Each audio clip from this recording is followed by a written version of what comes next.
Chapter 1. The Jesus Lizard. Buzz, buzz, buzz. A tiny insect, reminiscent of a mosquito, flitted chaotically among the lush foliage. Suddenly, a sandy-colored lizard sprang from the earth, its mouth gaping open and tongue darting out with a speed that only high-speed cameras could capture, snaring the unsuspecting insect before swiftly burrowing back into the soil, using its natural camouflage to conceal itself while waiting for the next meal. The lizard smacked its lips, swallowing its food and savoring the delightful taste and fullness in its belly, exhaling a contented sigh. This lizard was named Lewis. He had previously been a recent university graduate in the capital of the Celestial Kingdom, leading a mundane life, until one day he woke up to find himself inexplicably transformed into a lizard. Lewis was not particularly troubled by his metamorphosis. After all, being an orphan meant that no one would mourn his sudden disappearance.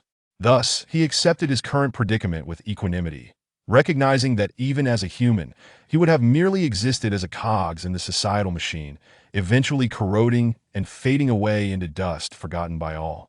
The adaptability of humanity truly is remarkable. I find myself accepting the idea of eating insects, he mused. Feeling somewhat satisfied after his meal, Lewis settled back into the earth, partially closing his eyes for a nap.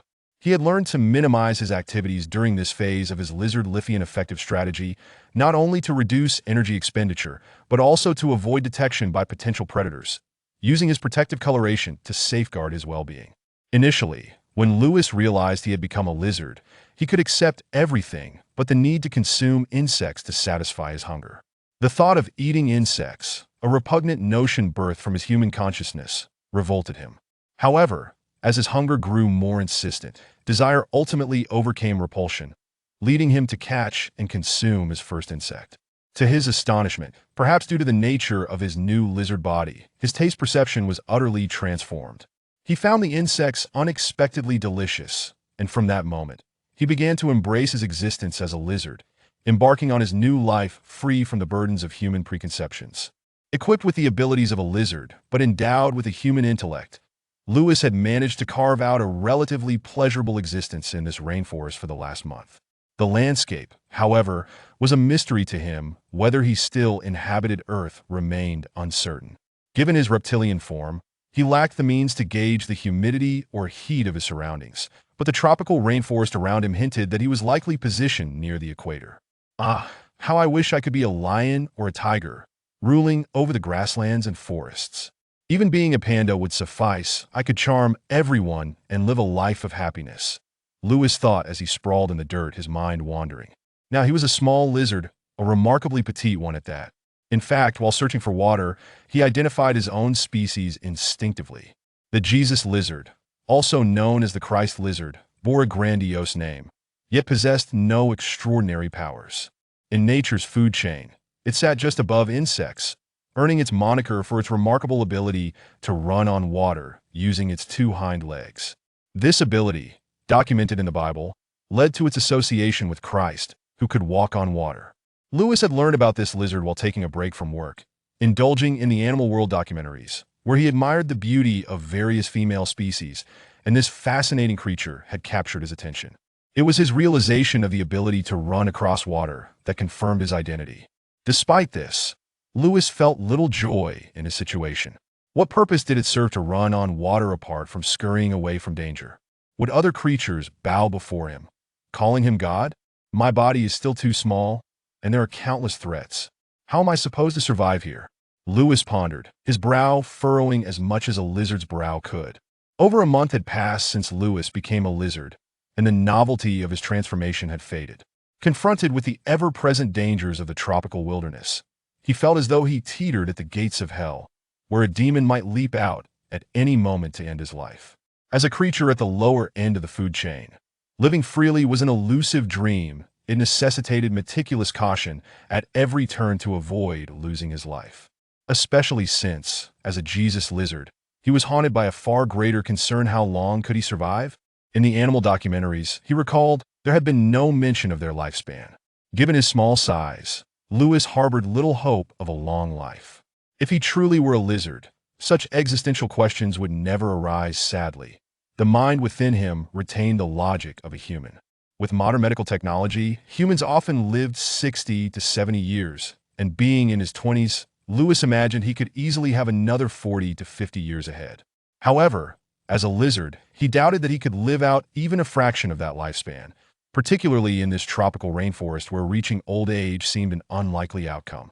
The specter of death hovered over Lewis' heart, causing his anxiety to escalate. Yet as a lizard, he felt utterly lost, unsure of what to do or how to proceed. Suddenly, an instinctual alertness gripped him. His elongated pupils darted toward the source of the potential danger. Though lizards had poor vision, they excelled in sensing motion. In the blurry confines of his sight, Lewis discerned the nature of the threat. Not far away, a serpent coiled languidly on a branch, flicking its tongue with hunger-laden eyes fixed on Lewis. "Oh no, it's a snake!" Lewis' pupils constricted tightly. A lizard of his diminutive size was prime prey for a snake. Against the formidable reality of a creature that he, as a human, could squash underfoot, defeating a snake was out of the question. Escape. That was the only option that came to mind. As a lizard possessing both human thoughts and instincts, Lewis had spent his days searching for a habitat close to water, fearing that proximity would avail him a quick route to safety if danger struck. He had no energy left to ponder why he had been discovered by the snake in nature. There were no guarantees of safety. Even chameleons could be spotted, and his muddy exterior could not effectively shield him indefinitely from hunters. Moreover, he recalled that snakes often hunted by means other than sight. In the midst of his anxious reverie, instincts kicked in, propelling him forward in a burst of speed towards the water source. The snake hesitated, momentarily caught off guard by the swiftness of its dinner, before slithering after Lewis through the underbrush, unwilling to let its meal escape. Lewis sprinted through the grass, fraught with a blend of sadness and fear. This was the first time he had ever been detected by a predator since his transformation, and with the novelty of being a lizard long gone, he sensed the true terror of his existence, the arbitrary nature of life and death. As a small Jesus lizard, he was nothing but prey in this tropical jungle, struggling against countless threats while striving merely for survival. Running with all his might, he felt the snake in hot pursuit. If he had been human, his heart would likely be racing in fright, but it made no difference. Whether as a lizard or a human, Lewis was determined to never perish. Insect life swarmed around him, and normally he would have considered them a possible feast. But now, he couldn't afford to linger. Any delay could spell his doom, turning him into a meal for another creature. Motivated by fear, Lewis pushed himself to the limits of his lizard speed. Soon, upon leaping over a patch of grass, he spotted the flowing water ahead, and his heart surged with joy. He quickened his pace. Upon reaching the water's edge, Lewis' inherent instincts activated. He transitioned from running on all fours to propelling himself using his hind legs, adopting a rather ungraceful posture, but in an instant he executed an ethereal technique, gliding effortlessly across the water's surface, reminiscent of a long-lost martial art. By the time the snake reached the riverside, all it could do was flick its tongue, watching in disbelief as Lewis scampered across the water, disappearing downstream in a flash. Only after putting some distance between himself and the predator did Lewis allow himself to breathe a little easier, sensing that the snake would not pursue him. Yet he didn't dare linger. He continued to paddle along the water surface despite being a lizard adept in swimming. His small size made him vulnerable to being snatched up by predators lurking below the water's surface, so stopping was not an option. He needed to reach land before his energy gave out. Suddenly, a glimmer of hope illuminated his path. In the center of the river, there lay a small island.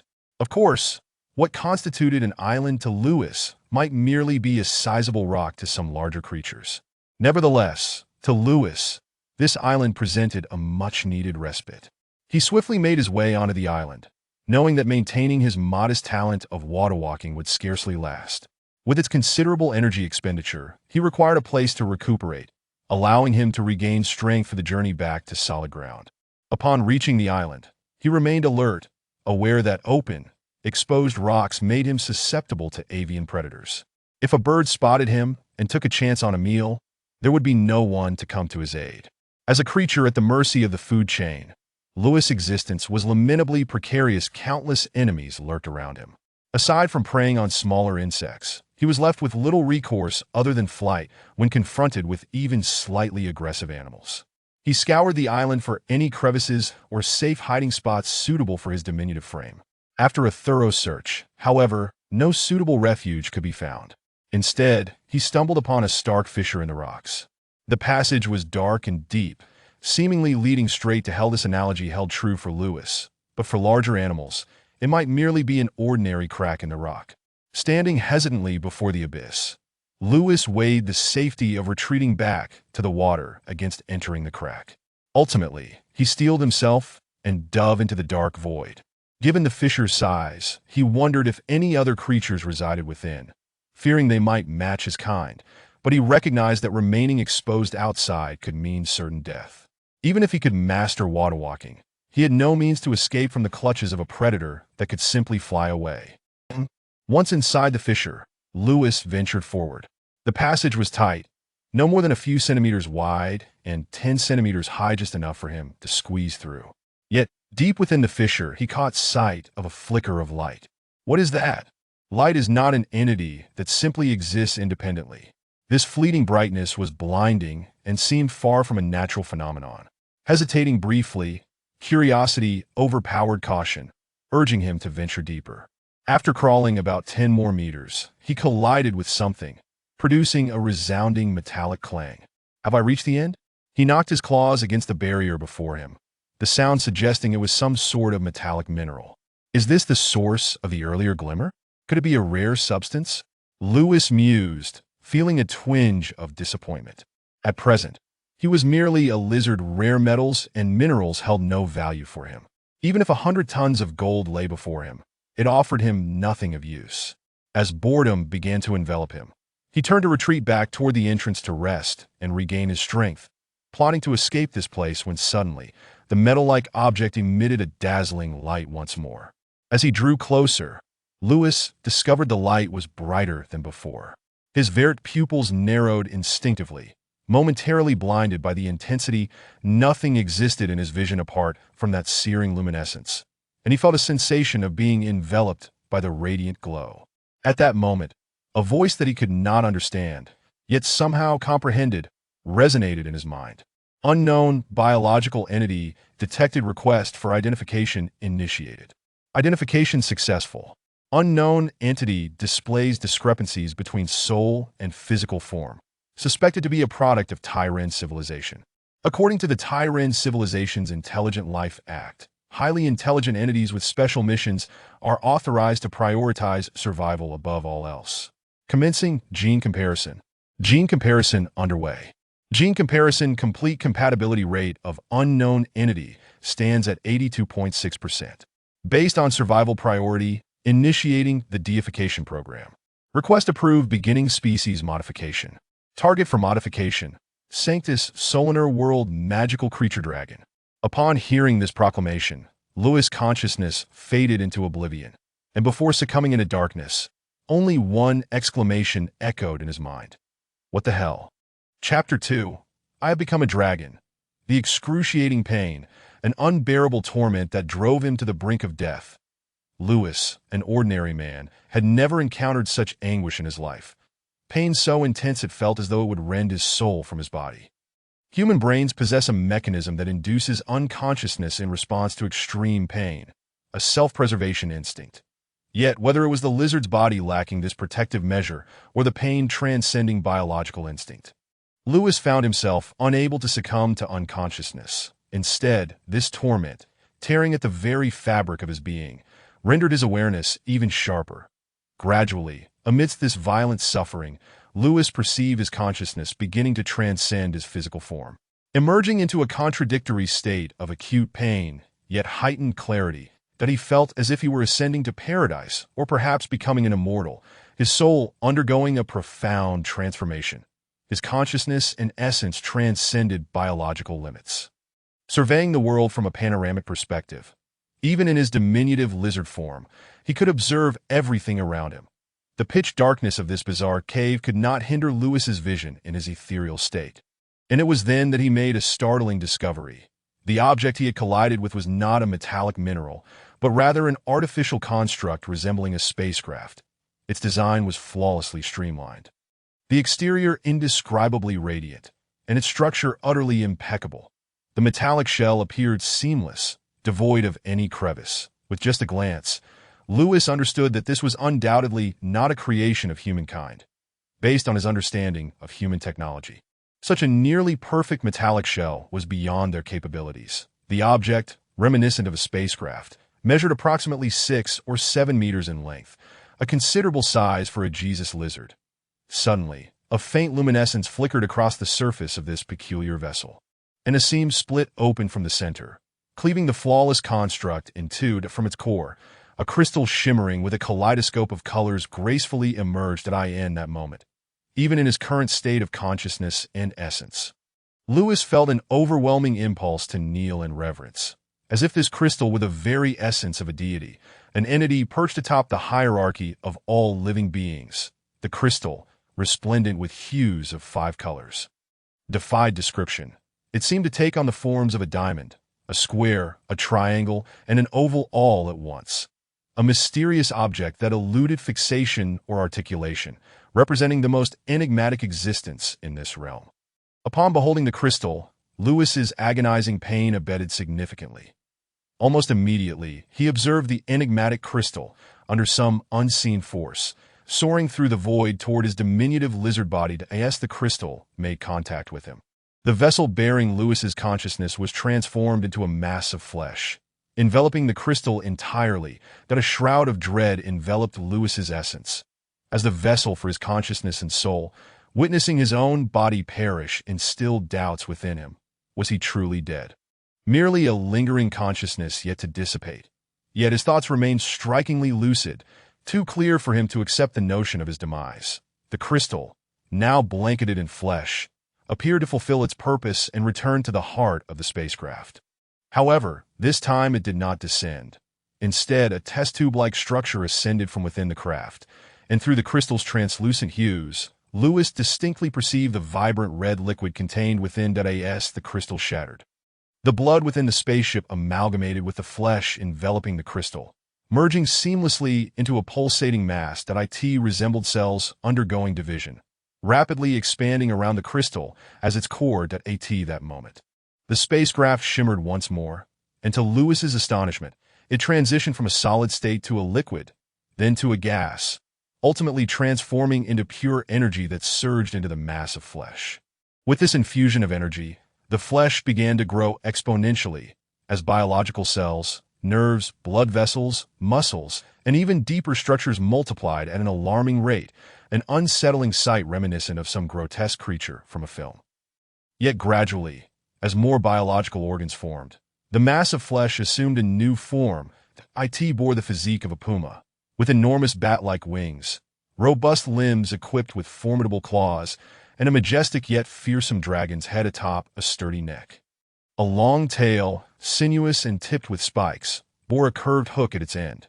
The creature's body was adorned with intricate scales that shimmered like gold in the sunlight, although Lewis had never seen such a being in reality.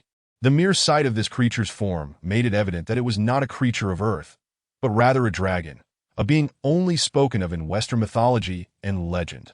Yet, this dragon appeared to be in its juvenile stage, measuring roughly 4 meters in length. Nevertheless, even at this size, it possessed a sleek and flawless form, evoking visions of its future grandeur when it might grow to 40 or even 100 meters. This newly birthed dragon inhaled softly, and Lewis sensed an irresistible pull toward it. He felt his essence drawing closer, soon merging with the creature's body. Simultaneously, an overwhelming fatigue enveloped him, the maddening pain dissipating instantaneously, replaced by a profound sense of power coursing through his consciousness. Yet, the weariness was too potent for Lewis to resist. Gradually, like one succumbing to slumber, he sank into a deep sleep in his dreams. He envisioned himself as a sacred primordial dragon, soaring across the earth, with countless mythical races kneeling before him. Even the gods in the heavens prostrated themselves, angels bowed in submission, and demons trembled in fear before him. He wore a crown upon his dragon head, reveling in the adoration of all beings. Chapter 3. Intelligent Brain, System, Dragon God. Lewis awakened slowly, sensing that he had just experienced a lengthy dream in which he had lived as a lizard in a rainforest for a month. He dreamt of being discovered by a predatory snake and fleeing through the jungle, only to encounter an object resembling an extraterrestrial spacecraft. Under the influence of inexplicable voices within his soul, he had transformed into a legendary dragon. That was quite the dream. It felt so real, I almost believed it. Lewis mused with self-deprecating humor, yet the words that escaped his lips caused him to pause. This was undeniably not the voice of a human, nor the sound of a lizard. It was a real, authoritative, yet somewhat youthful voice. He opened his eyes abruptly, his inverted pupils sparkling like gemstones, radiating a captivating, lethal allure. Before him lay the very jungle he had seen in his dream. But the only difference was the monumental shift in his perspective. This was certainly not the vision of a lizard. Lewis's sight as a lizard had been exceedingly poor, especially as a diminutive creature that would find even a simple tree an insurmountable obstacle. Yet from his current vantage point, the trees, though still tall, no longer loomed as daunting giants. Beside him lay a crystalline pool of water. He moved toward it with newfound agility, his movements fluid and unimpeded, as if this body were his by nature. Peering into the water, Lewis finally beheld his present form. Just as in the final moments of his dream, he now possessed a fearsome dragon's head. Sharp claws, bat-like wings, and a powerful tail. His body was adorned with delicate scales that sparkled like gold in the sunlight. I have truly become a dragon? Lewis murmured incredulously. It seemed that this was no mere dream, while he could accept the notion of being reborn as a lizard. The encounter with the spacecraft-like object had felt too mythical to fathom. This was a dragon, an entity that, regardless of whether depicted as benevolent or malevolent in tales, shared a common trait: immense power, reigning supreme atop the food chain. Now, he had transformed from a lowly lizard at the bottom of the food chain to a legendary dragon. However, judging by my current development, I must still be a juvenile dragon, Lewis quipped, swiftly acclimating to his new identity that if he could accept being a lizard, then becoming a dragon was hardly a stretch. Previously, he had fretted over the brevity of his existence. Now he need not worry, for in any tale or legend, a dragon could easily live for 1,000 or 1,800 years, far surpassing the lifespan of a human. But with dragons now appearing, is this still Earth? Lewis suddenly found himself engulfed in worry. Previously, he had harbored doubts about his existence on Earth, yet now he could no longer ascertain that certainty. How could Earth possibly host dragons, unless the government was concealing some unknown truth, a secret beyond the grasp of an ordinary individual like himself? Detecting the life signs of the host, the intelligent entity reactivated. Please do not be alarmed. You remain on Earth, a planet that currently lacks the foundation for magical creatures. Apart from yourself, this celestial body possesses no magical powers. Suddenly, a hollow, indifferent voice, tinged with a hint of humanity as contradictions, echoed within Lewis's mind, startling him profoundly. However, he quickly regained his composure. He recognized this voice as the one that had emerged when he was transformed from a lizard into a dragon. Who are you? Although the voice speaking directly in his mind unsettled Lewis, he discovered that he felt remarkably calm. Perhaps it was due to the different nature of the dragon's body compared to that of a human. This creature, while capable of fear, possessed a high threshold for it, making it not so easily frightened. I am the supreme intelligent being created by the Tyran civilization, the voice stated with a mechanical precision. Were you the one who transformed me into a dragon? Indeed. Are you currently residing within my mind? Perhaps sensing Lewis's wariness, the voice continued. You need not be anxious. In order to secure the possibility of survival, I have formed a symbiotic bond with your soul. Although the voice did not elaborate extensively, Lewis grasped its meaning. It had effectively merged with him, and if he were to perish, it too would meet its end. Furthermore, from its words, it appeared that this so-called supreme, intelligent life of Tyran possessed a survival instinct, which suggested it would not harm him, providing him with a modicum of reassurance. What is your name? As a creation of civilization, I possess no name, only the designation XXXX. Upon hearing the strange phonetics, Lewis felt a slight pressure in his mind. He could not comprehend that code, which must have been an alien language. All right, I can't pronounce that, so I shall simply call you Intellect Brain. Lewis interrupted.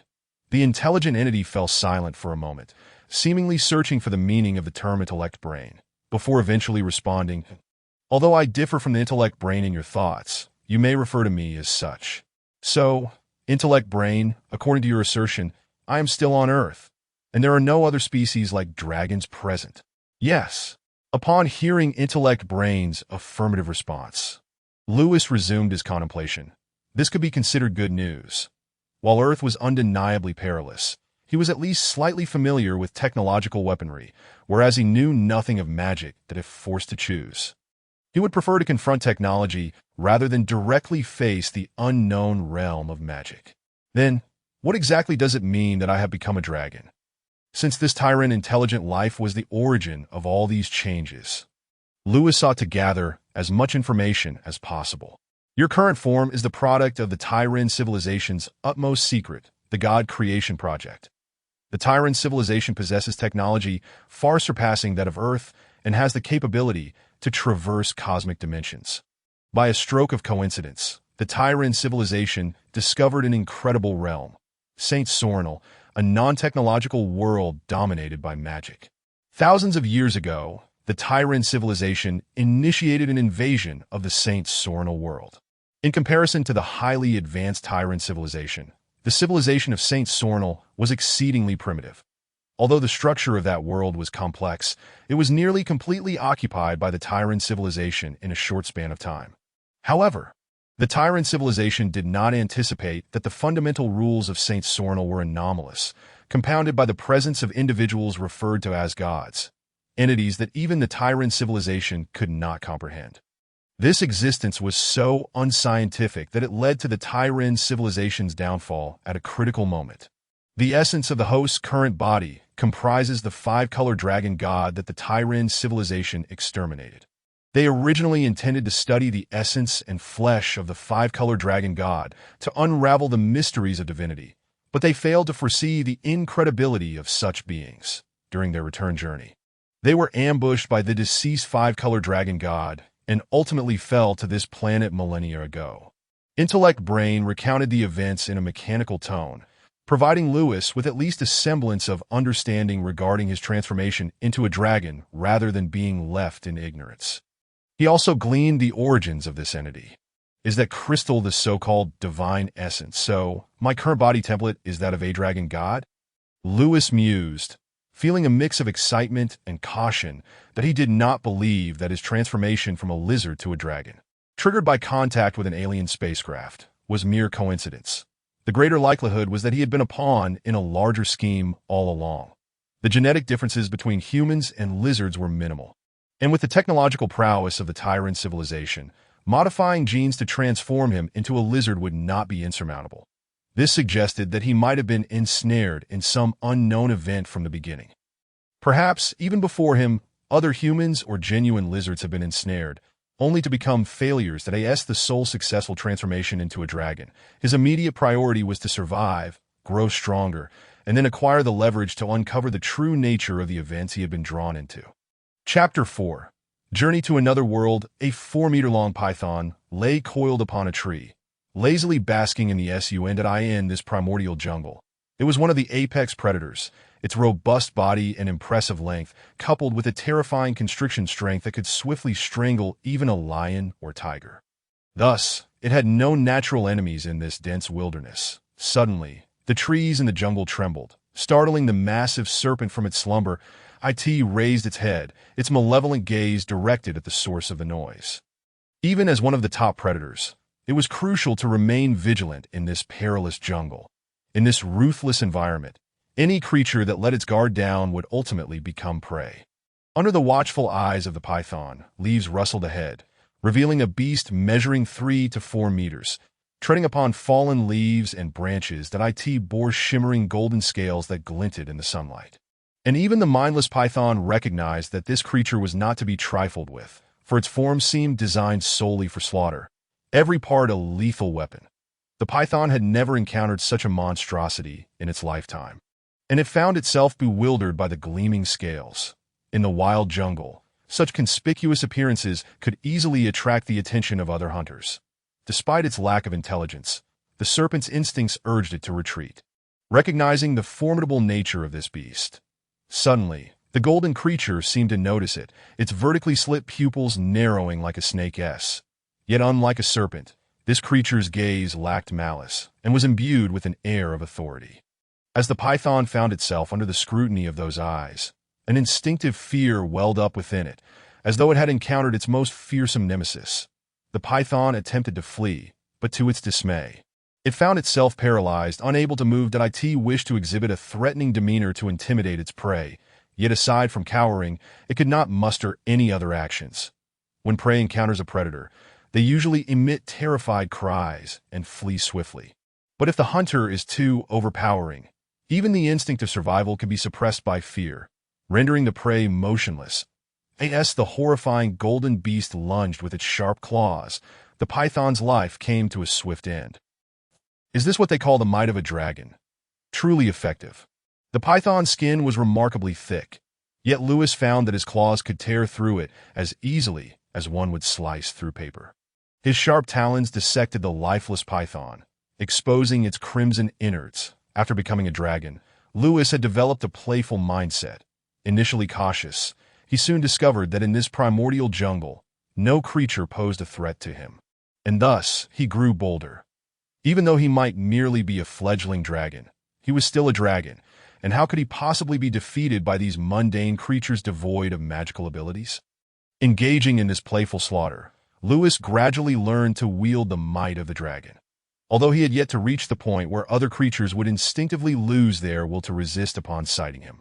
A mere glare from him could render even a robust python like the one before him devoid of combat capability, easily subdued and killed by various means. Even smaller creatures could be frightened to death by his mere gaze, allowing him to relish in the experience of slaying with mere eye contact. But this won't do. If I grow to adulthood, won't it take me centuries? After indulging in enough play, Lewis lay down. Contemplating his future, he is not a pure dragon. His soul still retains its human essence. Although he possesses most of the innate instincts of a dragon, and his body is imbued with a divine essence most wondrous. Even the very template of his being is that of a dragon god, an entity that sounds utterly astonishing. Lewis still lacks a crucial element, the knowledge of dragon heritage, according to the intellect of his mind. Dragons acquire the fundamental knowledge of their kind through genetics at the moment of their birth. However, Lewis is not a true dragon. He did not emerge from an egg, hence he possesses no inherited knowledge whatsoever. The genetic lineage of the host is derived from the five-colored dragon god. As a divine dragon, it is inherently different from ordinary dragons, and due to the god-making project, the host's body has undergone genetic modifications. Although it tends towards perfection in structure, it also requires a significantly longer maturation period than a normal dragon. Just as Lewis was dozing off on the ground, a statement from the intellect jolted him upright. What do you mean by that? Are you implying that even after several hundred years, I still cannot reach adulthood? Precisely. The intellect's monotonous voice ignited Lewis's fury. Then what's the point of this? Am I to hide away in some nook for hundreds or thousands of years? Lewis found no merit in such a choice. Earth was peerless, a fledgling dragon. He might appear nearly invincible before ordinary creatures. Yet he certainly did not believe he could withstand the might of humanity, especially when confronted with their advanced technological weaponry. Though his fledgling scales are remarkably resilient. Could they withstand bullets? Even if they could deflect a handgun's bullet, could they endure the fire from an anti-material sniper rifle or artillery shells? Without a doubt, Lewis understood he could not withstand such onslaughts. Perhaps once he matured or mastered the so-called magic, he might contend with human technology, but as he stood now, he possessed little resistance against humanity. The prospect of hiding for hundreds or thousands of years was daunting, especially with satellites still in the sky. Furthermore, who could predict the advancements in human technology centuries from now? And should he be captured, even with a mere flicker of thought, Lewis knew his fate would undoubtedly be to enter formaldehyde, becoming a specimen for research. The host need not worry. The God-making project has already anticipated this dilemma and prepared a growth energy source that as long as the host possesses this energy source, he can directly transcend the boundaries of growth time and achieve his ultimate form in the shortest period. The intellect's methodical tone gradually quelled Lewis's anger, prompting him to respond coolly. Then you must possess the energy source, correct? I regret to inform you that thousands of years ago, during an ambush by the five-color dragon god, the spacecraft crashed onto this planet, scattering the energy sources. They are likely lost in various corners of this world that I have only retained a portion of the energy, which has been utilized in the god-making project to shape the host's current form. Only a minuscule fraction remains. So there is still a portion of energy? Then quickly provide it to me, so I can grow a bit first. Upon hearing the intellect's words, Lewis's eyes sparkled with hope. While this was not entirely good news, he could not be hastened into attaining the complete form of a dragon. It was encouraging that the intellect still had some energy to facilitate his growth, thereby improving his chances of survival. As for the whereabouts of the lost energy sources, that could only be a matter for future consideration. Dragons are magical beings, and their growth necessitates a specific type of energy that does not exist in the cosmos of this planet. To stimulate growth, the host must journey to the world of Saint Sornal. Just as joy flashed across Lewis's face, it was swiftly replaced by despair. This is utterly absurd. Are you trying to drive me to my doom? What use are you to me? Lewis cursed vehemently. This so-called supreme intelligent being was utterly useless. Travel to another world. What ability did he possess for such an endeavor?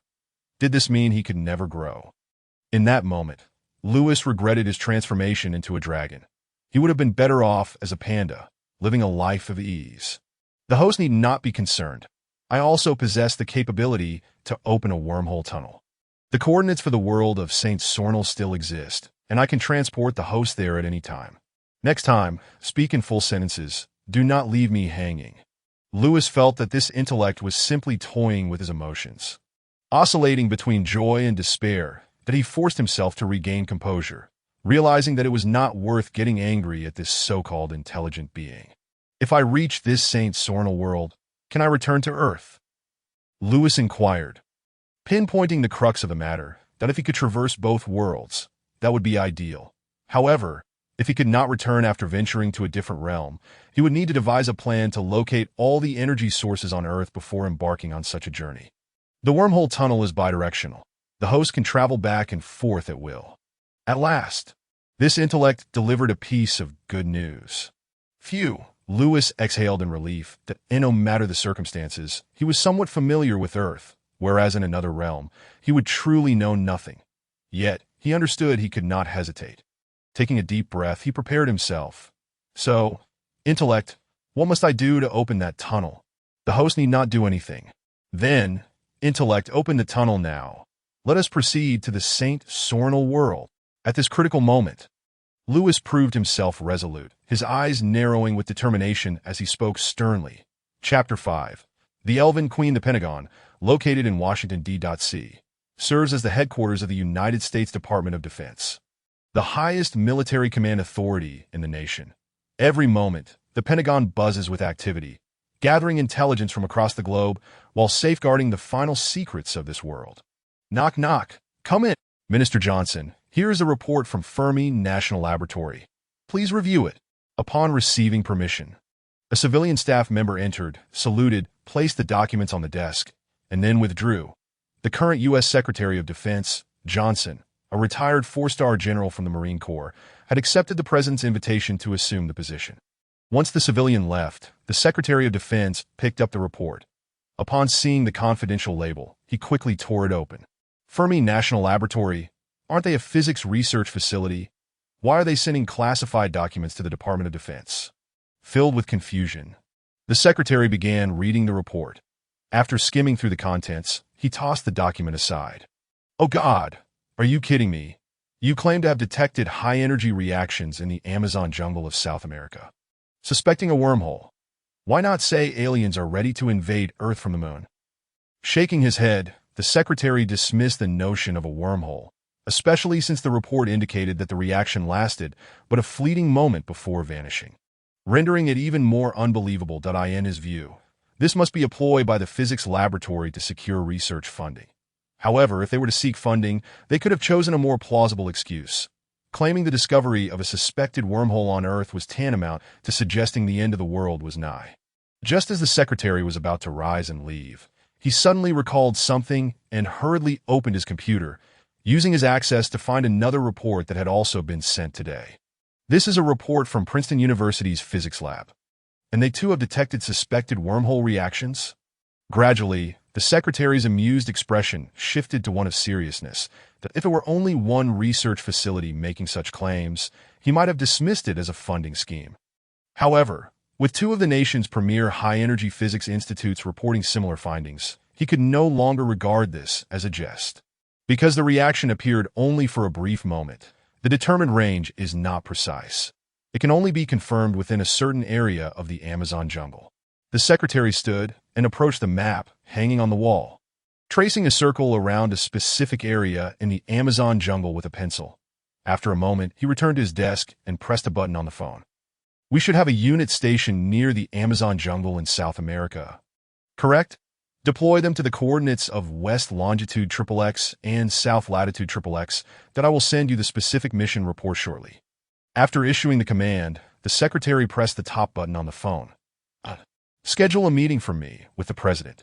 Putting down the phone, the secretary let out a long breath, feeling an inexplicable sense of unease. God bless America. I hope this is good news. The secretary stood, donned his coat, and prepared to head to the White House to inform the president of such crucial news, particularly regarding the highly classified documents involved. I hope His Excellency the President does not impulsively post this news on Twitter. The defense minister felt a throbbing headache at the thought of the idiosyncrasies of the new American president. Why had he ever accepted the president's invitation to become the defense minister? Every day, he had to clean up after the president's indiscreet outbursts, a truly exhausting endeavor. In the world of St. Sorner, the forest of Munin lies in the southern part of the continent, a sprawling expanse of woodland inhabited by the well-known race of elves. The forest of Munin serves as the largest gathering place for the elven kin and is the sole recognized realm of the elves.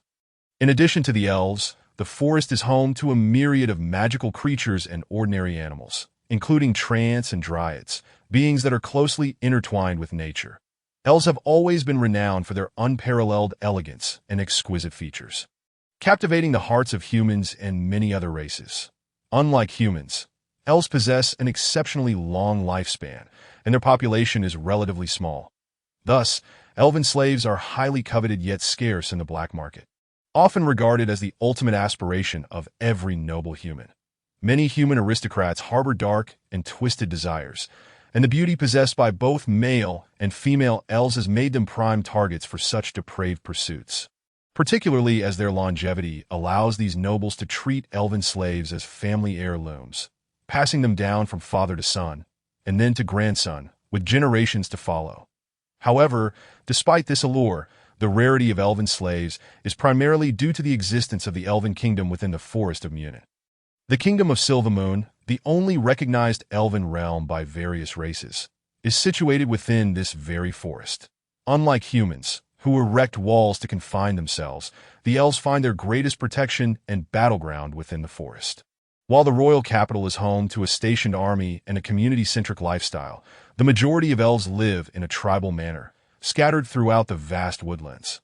Although the elven kingdom may not rival the might of human empires, it is by no means weak. Coupled with their sparse population, the elves exhibit remarkable unity.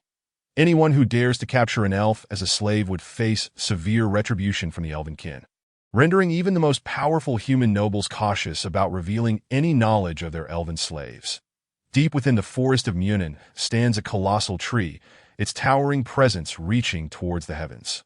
This is the sacred tree of life, revered by the elven race, said to have been planted by their divine patron, the elven goddess of the silver moon, known by many titles, including Mistress of Nature. It is believed that the elves owe their extended lifespans to this ancient tree. Should it perish, so too would their longevity.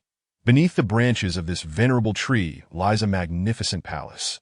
Situated in the heart of a shimmering lake, the palace appears to be a masterpiece of art, showcasing the rich heritage and elegant pursuit of artistry that defines the elven race. It is far removed from the vulgarity of human architecture, exuding an aura of natural beauty intertwined with majesty. At the center of the palace stands a lady with her head held high. If elves are the most beautiful race on this continent, then she is the epitome of beauty among them. the founder of the kingdom of Silvermoon, reigning over all elves, and adorned with titles such as Moon Among Moons, Light Among Lights, and Forest Fairy, Her Majesty the Queen. Chapter 6.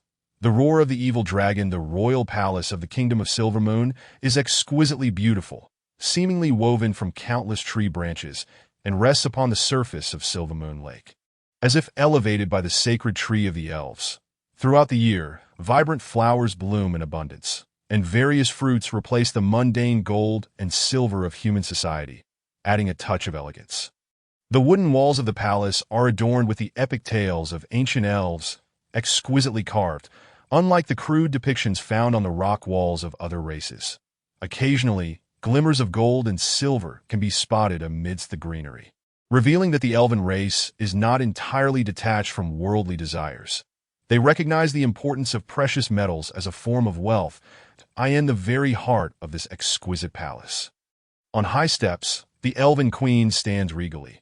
The radiant sunlight filters through the gaps in the palace's trees, illuminating the throne behind her, as if numerous doves of peace were soaring skyward, carrying olive branches. Dressed in a magnificent gown that trails along the ground, woven from leaves, flowers, and wooden threads, she eschews the vulgarity of gold and silver, embodying a profound essence of nature. Her silver hair resembles the luminous moon above, crowned with a floral diadem. Though her tall figure is modestly cloaked in elegant attire, it cannot entirely conceal her alluring silhouette.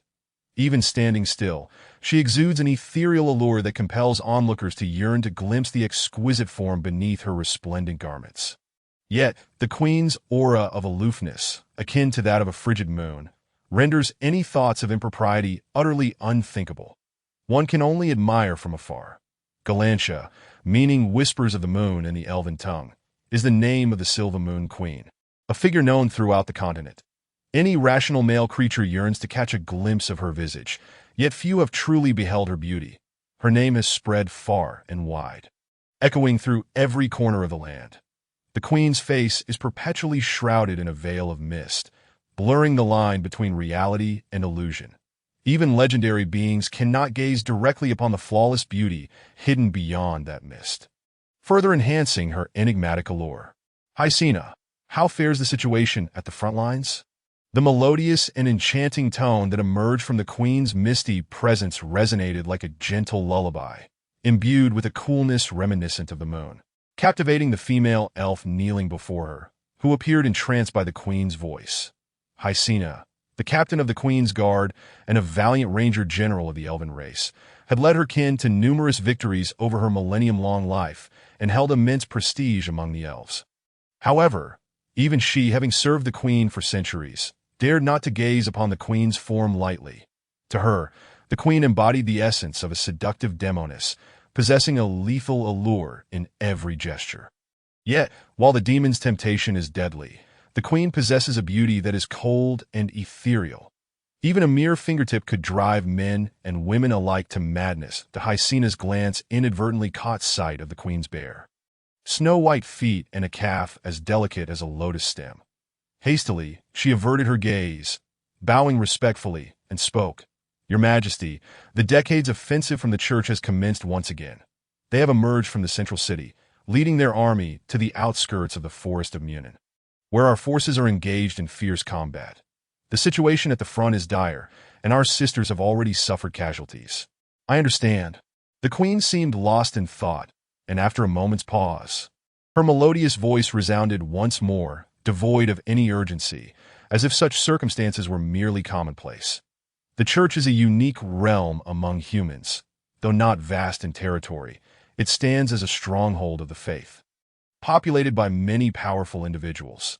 The doctrine they uphold is humanity above all, fostering hostility towards all non-human races. That in a world teeming with diverse races and intricate dimensions, humans occupy the most fertile lands of the continent.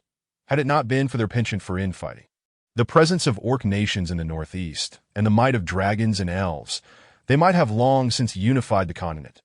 The church stands as the most peculiar among human nations.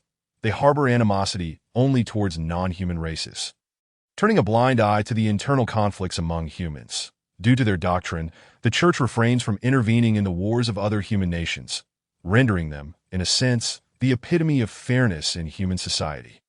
Given the existence of alien races and the Church's prestige, every few years, under the Church's summons, all human nations would contribute a portion of their soldiers to combat non-human entities, led by the Church's champions. Throughout the millennia, this pattern has remained unchanged. While some weaker races have indeed faced annihilation at the hands of humans, it is nearly impossible to eradicate a powerful race like the elves. Nevertheless, the Church believes in humanity above all, and even knowing they cannot extinguish the elves, they still launch offensives every decade or so, as both humans and elves have long grown accustomed to such racial conflicts. Let us go, Hycena, to the sanctum, where, with the aid of the elders, we shall summon powerful beings from other dimensions to counter this human incursion. Without further hesitation, the queen proclaimed, "Yes, your majesty." The captain of the guard rose and followed closely behind the queen toward the sanctum. As the founder of the kingdom of Silvermoon, the queen is, in truth, the most formidable among the elven kin. As a demigod sorceress, she stands as the strongest entity on the continent in a time when the gods can no longer enter this realm. As a sorceress, the queen excels in contract and summoning magic. In every prior conflict with humans, she has personally summoned legendary beings from other dimensions to combat them, for the elven population is sparse, and the loss of even one is heart-wrenching. Thus, the queen's summoning magic serves as the optimal means to minimize casualties. Having battled alongside humanity for centuries, Hisna adeptly followed Her Majesty to the sacred altar, where a colossal magical array had been meticulously inscribed. Surrounding this array, several elderly elves bowed in deference to the queen, then fell silent, each absorbed in channeling their magical energy into the formation. This ritual had become a familiar spectacle over the millennia of conflict between elves and humans. The onlookers were unperturbed, as the elves perceived this impending war to be no different from those in the past, nothing novel to behold. Galandia gestured subtly to the venerable elves encircling the altar before raising her staff, crafted from the trunk of an ancient life tree, and reciting an intricate incantation in the archaic elven tongue. As the incantation flowed from her lips, the elven runes etched upon the altar erupted in a brilliant display of emerald and silver light, with leaves and blossoms composed of elemental essence blooming from the void, cascading gently onto the magical array. Suddenly, Galandia faltered, her body swaying precariously as if she might collapse. "Your Majesty?" Hisna gasped in alarm, rushing forward to offer support, her face betraying a flicker of anxiety. Such an occurrence had never transpired in a millennium. Galandia halted her approach, signaling for her to keep her distance, though the queen's usually melodious voice betrayed a hint of distress. "My divine power has become uncontrollable. An unknown, formidable entity seeks to siphon my essence as a conduit to descend upon this realm." As the elven queeness words resonated through the air, both Hisna and the assisting mage elves tensed, their gazes fixed upon the vacant space ahead. Did summoning magic. The greater the expenditure of magical energy, the more potent the summoned being would be. The notion that an entity could forcibly invoke the queen's divine power to manifest itself was indeed a harrowing prospect. That a portal shimmered into existence in the ether, unlike the runes inscribed by the elves. This door, composed of light, bore no embellishments, merely radiating a soft blue luminescence. Hisna and the other elves had never encountered such a portal, as if it were not a product of magic at all. Only Galandia, her exquisite visage obscured by a veil of mist, exhibited a profound change in expression upon beholding the portal, even manifesting a trace of trepidation. Then, amidst the witnesses of numerous elves, a magnificent being descended. Hisna swiftly positioned herself before Her Majesty, fully aware of the vast chasm in their powers. Yet as the captain of the guard, it was her duty to stand firm. Upon laying eyes on the unknown entity that had materialized before her, disbelief widened Hisna's eyes. Roar! The thunderous roar of a dragon reverberated throughout the sacred realm of the elves. Lewis instinctively let out a dragon's roar before cautiously opening his draconic eyes, but he had no choice but to tread carefully. This was an unfamiliar world to him, and he understood only fragments from his intelligence core, enough to know he had entered a magical realm. Now, he was merely a feeble hatchling, and no amount of caution could be deemed excessive. However, as Lewis opened his eyes, He was momentarily paralyzed, for the scene before him diverged starkly from his imaginings. The first sight to greet him was a colossal tree, its trunk reaching towards the heavens, so extraordinary and awe-inspiring that it resembled a tower connecting the earthly realm to the divine. Lewis found himself perched upon a vast platform formed by the branches of this magnificent tree, surrounded by a lush expanse of verdant foliage and ethereal beauty, akin to a celestial paradise.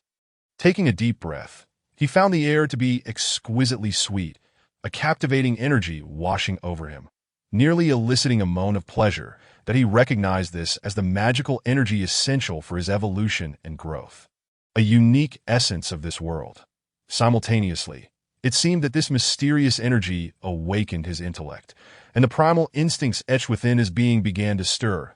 In an instant, Lewis comprehended numerous facets of this world, including the languages of various races, and the draconic tongue that was innate to him as a dragon, seamlessly integrating this knowledge. Is this an elf? Lewis cautiously surveyed his surroundings, realizing he was encircled by a group of onlookers. Heightened caution gripped him, but upon noticing the pointed ears of those surrounding him, he instinctively recognized their race. The innate instincts of a dragon proved to be invaluable. Are these elves intoxicated? Why do they appear so disheveled? Lewis mused, perplexed. Aside from the female elf before him, clad in exquisite leather armor and a resplendent green robe, brandishing a sharp sword and a long bow, the other elves seemed to be sprawled on the ground. Resembling a group of inebriated revelers, Lewis examined the long sword and bow wielded by the elf, both adorned with intricate engravings, emanating an enigmatic aura and shimmering with a verdant glow. Clearly, these were no ordinary weapons. The female elf possessed a visage as delicate as a flower, her figure concealed beneath the ornate armor, yet hints of her curvaceous form were perceptible. Upon encountering this enchanting elf, a glimmer of astonishment flickered in Lewis's eyes, despite her tense and austere demeanor. Even the faintest hint of a murderous aura surrounding her, her beauty and form surpassed any woman on earth, as if she had stepped forth from a CGI realm. Those storytellers were not deceiving me. Elves truly are a stunning race. Fortunately, Lewis, now a dragon, could not exhibit his awe through his vertically slit pupils. Hisna, this dragon, seemingly a mere hatchling, regarded her with a fleeting glance. The surrounding elves, clearly aged, still retained a semblance of grace. But Lewis's interest swiftly shifted to the elf protected behind the female, who, despite appearing frail, maintained her stance. The regal elf's crown and her attire, resembling a work of art, signaled her noble status. Lewis felt an inexplicable connection to this elf, a bond that eluded articulation. As he scrutinized her, he noticed that the female elf's face seemed veiled in mystery, shrouded in a haze that concealed her features. When Lewis's gaze drifted to her bare, delicate feet partially visible beneath her flowing robe, and the slender fingers gripping a wooden staff, his mind momentarily clouded. The crystalline essence of divinity within him stirred, clearing his senses, as he realized that he, as a dragon, had nearly succumbed to the allure of her exposed skin. Lewis silently clicked his tongue. By the gods, this elf is intoxicating. Not in the sense of poison, but rather as an intoxicating allure. He was acutely aware that he had barely resisted her charm. Yet his masculine instincts compelled him to steal another glance, to drown in her astonishing beauty and grace. That Galandia's enchanting eyes, veiled in mist, flickered with surprise. This seemingly hatchling dragon was indeed no ordinary being. Beyond her role as the elven queen, she possessed an additional layer of enigmatic identity. Had he been a mere hatchling, he would have undoubtedly fallen under her spell. Contemplating this, she proceeded with utmost caution. With her demigod strength, she perceived the young dragon before her as a riddle cloaked in mist, harboring countless secrets. He might very well be an unknown powerhouse from another realm of the cosmos. Though Galandia felt no fear, the current situation necessitated careful handling. As this dragon had been summoned by her, she promptly restrained her captain of the guard, signaling her to maintain a stance of non-hostility. As dragons were known for their prideful nature, any perceived hostility from her guard could lead to a catastrophic misunderstanding. Could this be an ancient dragon with peculiar tastes, perhaps even a long-extinct primordial dragon? In that portal we just summoned, Galandia's thoughts were tinged with anxiety. The portal evoked memories of a long-buried history that had become taboo in this world. Some ancient beings harbored inexplicable quirks, and powerful dragons could take on various forms. Perhaps this dragon preferred to present itself as a hatchling, a notion that wasn't entirely unfathomable. With these thoughts in mind, Galandia gracefully performed an ancient elven gesture, her voice flowing like melodious water. "I am Galandia, the founder of the Silver Moon Kingdom, the voice of the elven race upon this earth. Great and revered dragon, I beseech you to reveal your name, that I may pay homage to your illustrious presence." Her tone was imbued with profound respect. She understood that dragons were inherently complex beings, and unless one possessed overwhelming strength to instill fear in them, even the slightest hint of disrespect could provoke their wrath. The surrounding elves gazed in astonishment at their queen, for the language she spoke was not elven, but rather a tongue that even the most erudite among them might find incomprehensible. This is also a test from Galantia. She spoke in ancient Draconic, the original language of the dragon race, known as the language of the dragon gods. Present-day Draconic is merely a simplified version of this ancient tongue. Aside from a handful of ancient giants, most dragons today are utterly unfamiliar with ancient Draconic. However, Lewis did not find anything amiss with the words spoken by the elf who claimed to be a queen. In fact, her language felt remarkably familiar, as if it were his mother tongue. Lewis opened his dragon maw, and the respect shown by the elf filled him with a sense of elation, almost as if it were an instinctual pleasure innate to dragons. Reveling in such flattery, just as Lewis was about to declare his name, he hesitated for a moment. Was his name perhaps lacking in grandeur? Moreover, Lewis seemed rather simplistic for a dragon. How are dragon names typically formed? Would uttering his name reveal his identity? Lewis's momentary worry was fleeting. As he recalled the illustrious works he had perused, steeling himself, he proclaimed, "I am Lewis Marigoth Alexstrasza Nosdormu Isra Nefarian Galacrond. Remember my name." "Elf, it is your honor." As the words left his mouth, Lewis glanced at the silent elf before him, feeling a twinge of anxiety. Surely, this name was long enough, sufficiently draconic, right? Galantia, taken aback, was fortunate that the veil of mystery obscured her astonishment. For this whelp had indeed comprehended ancient draconic and responded in kind. Yet the name he uttered, laden with boundless glory, was entirely unfamiliar to her, leading her to conclude that this dragon must hail from another realm. Home to ancient dragons. I never imagined that this world still harbors ancient giants who have lived for millennia. Galantia mused, realizing the vastness of the world, one that even deities could not fully comprehend. Chapter 8. The language of the gods' mutual misunderstandings led to a heavy silence. Lewis pondered whether there was an issue with the name he had so impulsively chosen, feeling a sense of unease. While Galantia contemplated why she had summoned an ancient dragon from an unknown, distant realm, and most astonishingly, why their pact had been successfully forged. Intellect. What is the meaning of this? Surely there must be some error. Lewis was no fool. He studied the intricate patterns etched into the platform beneath his dragon form. Even without understanding their significance, he could surmise that they constituted a magical array. The idea that a dragon traversing realms through technological means would end up in a magical formation was simply inconceivable to him. "I sincerely apologize, host.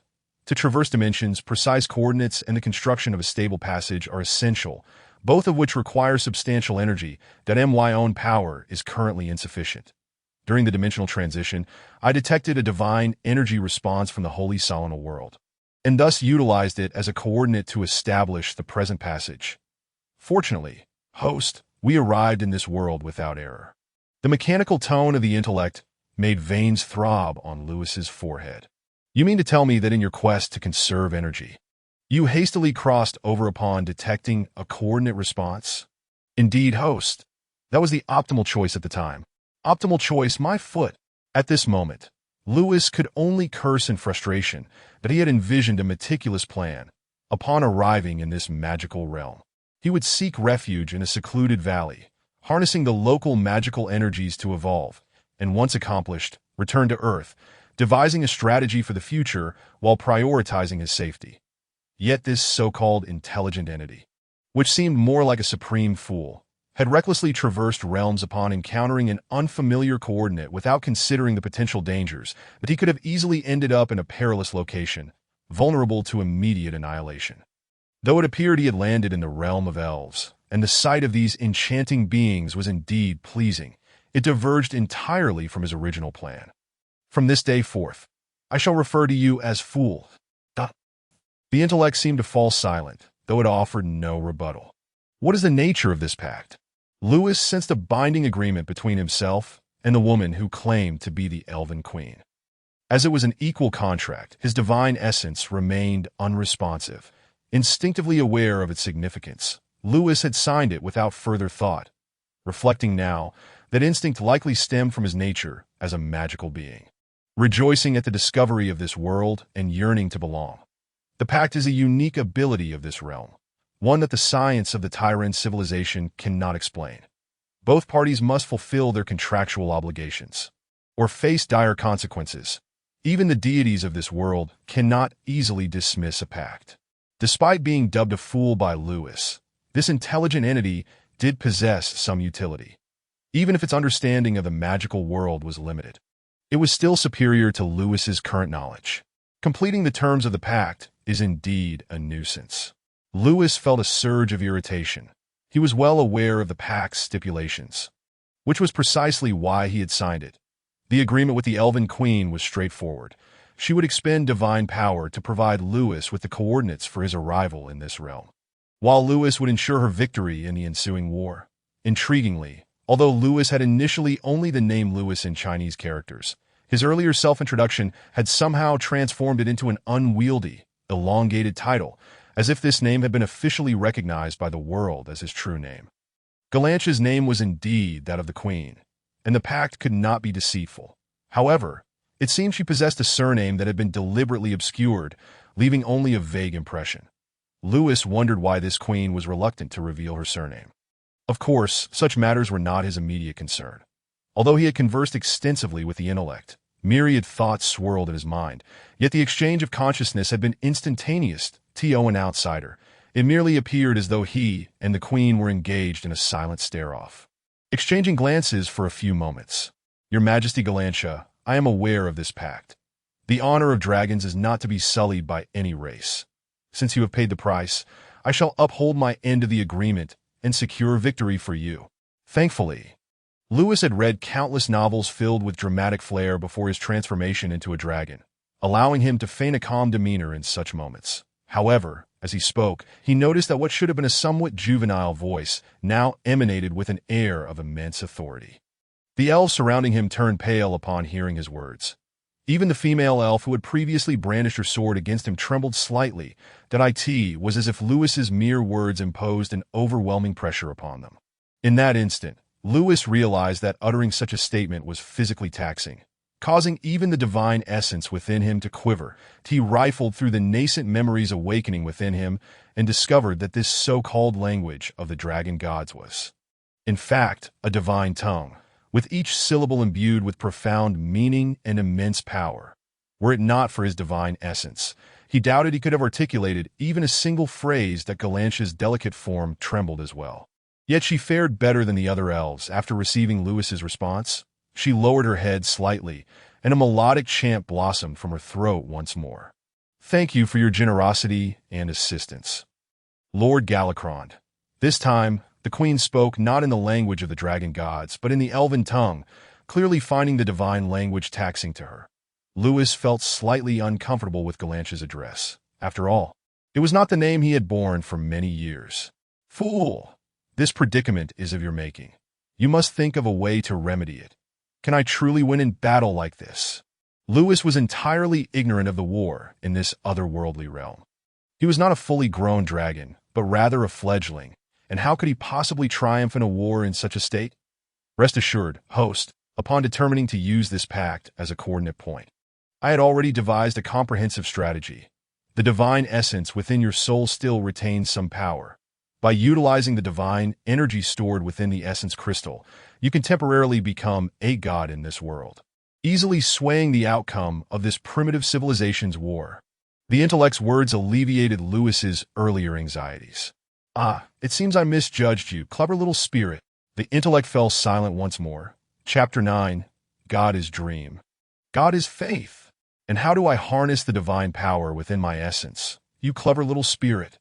As a human who had never even killed a chicken in his previous life, Lewis felt a twinge of fear regarding war.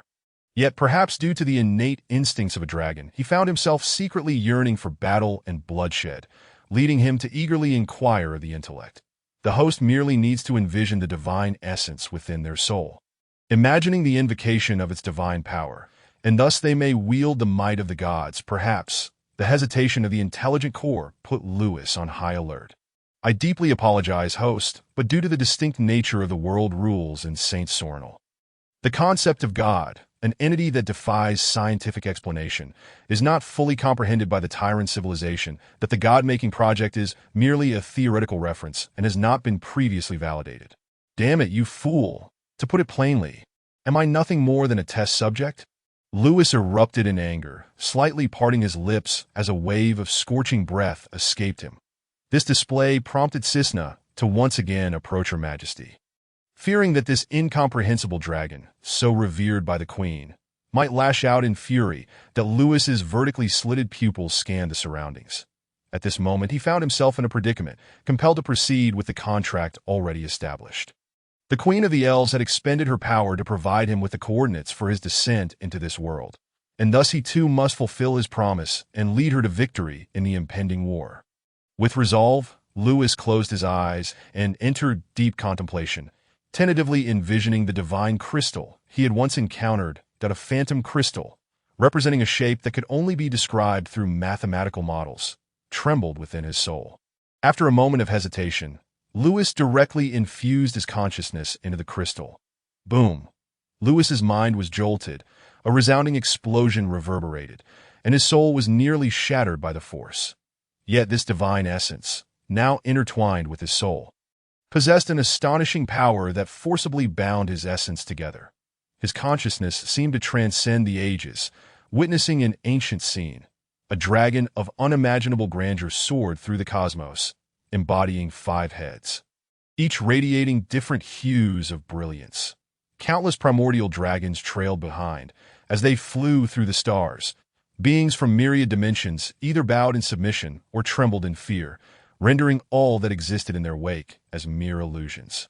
It was this dragon that had birthed the magnificent species of dragons, reigning supreme atop the food chain of all living beings.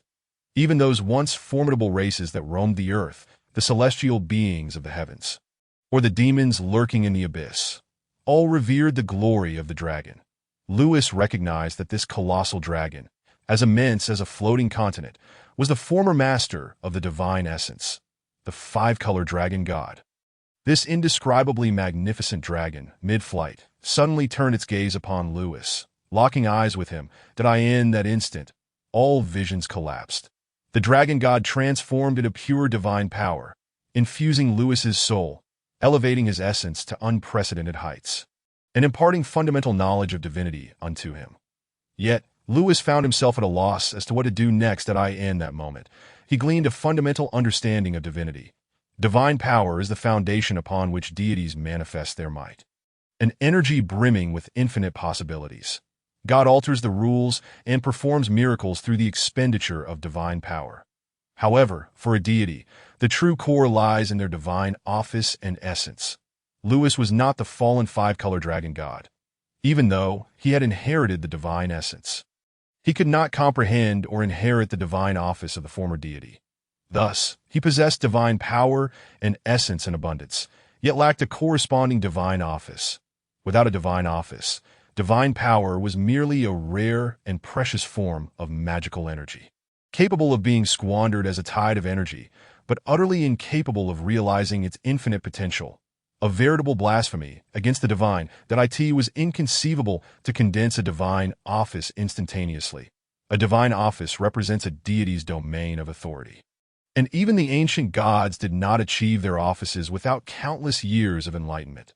Therefore, Lewis's greatest challenge now lay in how to effectively utilize this divine power. What is a god? As Lewis pondered this question, suddenly, a voice resonated within his soul like a grand bell tolling. God is a dream. God is faith. In that moment, Lewis experienced an epiphany. Although it was impossible to directly condense a divine office, he understood how to apply this miraculous divine power. When Lewis first transformed into a dragon, his dream had been to emulate the 5 great dragons he had seen in a certain work, even yearning for their strength. And a god is the magnificent entity that transforms dreams into reality. In the sacred grove of the ancient life tree within the elven realm, a thunderous roar of a dragon shattered the skies. Under the astonished gaze of Queen Galantia, her captain Cisna, and several venerable elven legendary mages, Lewis's seemingly diminutive form of 3 to 4 meters began to grow astonishingly in the blink of an eye. A golden dragon, exceeding 300 meters in length and resembling a small mountain, appeared before them, spiraling around the ancient tree, its wings unfurled to blot out the sun, its raised head, sharp claws, and graceful body, glimmering like a sun with golden scales, made it evident that this was a legendary creature that ought not to exist in this age. The dragons that still roamed this continent could not even begin to compare in size to this magnificent being. The aura of the dragon spread, enveloping all, as the heavens and earth trembled under its weight. Even Cisna, already possessing legendary status, paled at the unimaginable might of the dragon, her body swaying as if she might collapse. Had the elven queen not shielded her, she too would have fallen to the ground like the elderly legendary mages beside her. This is actually a demigod dragon, Cisna murmured, her eyes vacant. No, this is not an ordinary demigod dragon, but a demigod-level primordial dragon. Galantia tightened her grip on her staff, her fingers turning pale. Upon harnessing the divine power within the essence, Lewis's senses became acutely heightened. He no longer needed any elf to guide him. Sensing the battlefield's location with clarity, that an emerald radiance enveloped a radius of several thousand meters around him. In this moment, where dreams had materialized into reality, he became the weaver of dreams, the master of the dreamscape. Lewis felt as if all existence was beneath him. Even if true deities were present, he would dare to engage them in battle. Without uttering another word, he soared toward the battlefield. Chapter 10. When I enter the dream, the world shall tremble. Formation, roared Commander Abel of the Holy Iris Knights, his voice booming like thunder, shaking the very fabric of the battlefield. Woo, woo, woo, woo, woo. Accompanied by the deep, resonant sound of the horn, the 30,000-strong army erupted into a cacophony before swiftly mobilizing. Soon forming an orderly array of multiple formations, at the forefront stood soldiers clad in full armor, wielding massive shields, followed by those in lightweight leather armor, armed with knives in their right hands and wooden round shields in their left. While their equipment could not compare to that of the heavily armored soldiers, this simple armament was indeed standard for an ordinary legion. The clerics wore tense expressions, ready to heal any soldiers who returned from the battlefield wounded. Behind them gathered a scattering of 30 to 40 mages. These noble spellcasters, save for one 7th-ring mage, were of lower ranks. Nevertheless, training a single mage required immense resources, making each low-tier mage extraordinarily valuable. Thus, within this 30,000-strong legion, these 30-odd mages represented the most crucial strategic assets. Even a group of low-tier mages, collectively casting simple yet effective spells like explosive fireballs, could inflict casualties numbering in the hundreds. After several rounds, they could severely impact a battle involving 20 to 30,000 combatants. Typically, such a large-scale battle would not attract so many mages. However, the wealth of the church allowed many mages to volunteer for the invasion against foreign races. Eager for a share of the spoils, the allure of capturing a beautiful elven slave during the invasion was particularly tempting, as selling one could yield a substantial profit, while it was challenging to capture elves as slaves during peacetime. Often risking retaliation from the elves, war provided a different scenario. Even the elves had no recourse against their kin being taken as slaves, with the church's might shielding the invaders from fear. Thus, the mages, along with the soldiers, shared the same motivations. Abel surveyed his army, nodding and then shaking his head. This legion was not the elite Holy Iris Knights of the church, but rather a coalition of various human nations. They could not be deemed absolute elites. Yet they were certainly formidable soldiers. Approaching 70 years of age, Abel had surpassed the average lifespan of ordinary individuals in this world. However, for a warrior who had entered the realm of legend, 70 was merely middle age, with decades of vitality still ahead. Clad in full chainmail with a pristine white robe draped over it, the robe's cloak bore the blood-red shield and silver sword emblem of his faith. That of the war god Mars that has a faith that espoused the doctrine of human supremacy. Launching invasions against foreign races was entirely customary, and the war with the elves had persisted for centuries, leaving Abel unfazed. What is referred to as a war is, in fact, merely an encounter battle involving 30,000 individuals. The number of elves may be limited, yet their individual prowess is formidable, engaging in combat within the elven domain of the forest. A single elven warrior can effortlessly vanquish 10 foes that in the event of a full-scale invasion. The legion of 30,000 would merely disturb the surface, creating naught but a ripple. The total annihilation of the Silvermoon Kingdom appears nearly impossible. The elven hierarchy is replete with powerful beings. The church's incursion into elven territories resembles the gradual boiling of a frog in warm water, slowly eroding the elves' viable strength. One must recognize that elves possess a low reproductive rate and an extended maturation period. Not all elves are warriors. The loss of a few thousand humans is inconsequential to the human race as a whole, yet the death of a mere 1,000 elves would result in catastrophic losses. Her Majesty the Queen will strive to minimize the casualties among our kin. Based on centuries of experience, that forest fairy will likely summon legendary beings from other planes to aid in repelling the invaders. That if I can eliminate that summoned legendary creature, this conflict can swiftly come to an end, murmured Abir. Historically, conflicts with the elves had followed this pattern. To him, it hardly constituted a war, merely a formality. That in contrast to this superficial engagement with the elves, he yearned for a true battle against the orcs, one of humanity's greatest foes. The war against the orcs represented the genuine clash of flesh and blood. However, he could not defy the church's orders. Taking a deep breath, he addressed the messenger beside him, saying, "Relay my command, attack." The call to arms resounded, banners fluttering in the wind. The elite infantry clad in full armor stepped forth in unison, their feet striking the ground in a thunderous, heart-stirring rhythm. The human infantry advanced in a well-coordinated formation, gradually increasing their pace until their steps became a chaotic rush.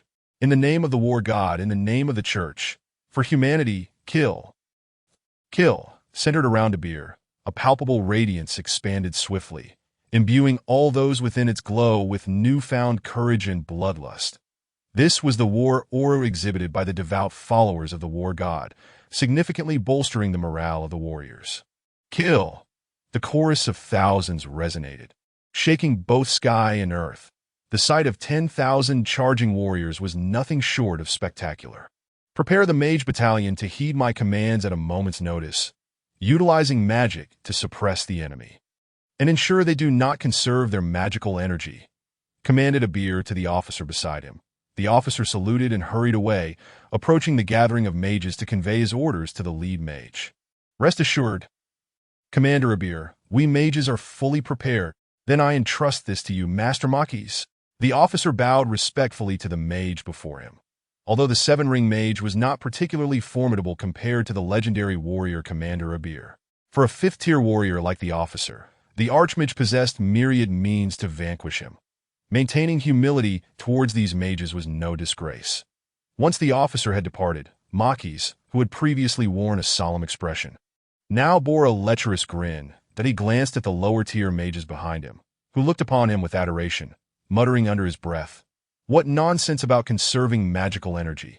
These clumsy fools know nothing of the preciousness of a mage's power. Let those younglings waste their energy instead." Makis contemplated his situation. As a seven-ring mage, he could easily be treated as a distinguished guest in any human kingdom. Yet his presence here to partake in this war was ultimately due to his impoverished circumstances. As a wandering mage without connections, he believed reaching 7 rings was the pinnacle of his potential. Given his current age, achieving legendary status and extending his lifespan seemed nearly impossible. Nevertheless, every individual harbors dreams. And as a 7-ring archmage, Makis had his aspirations.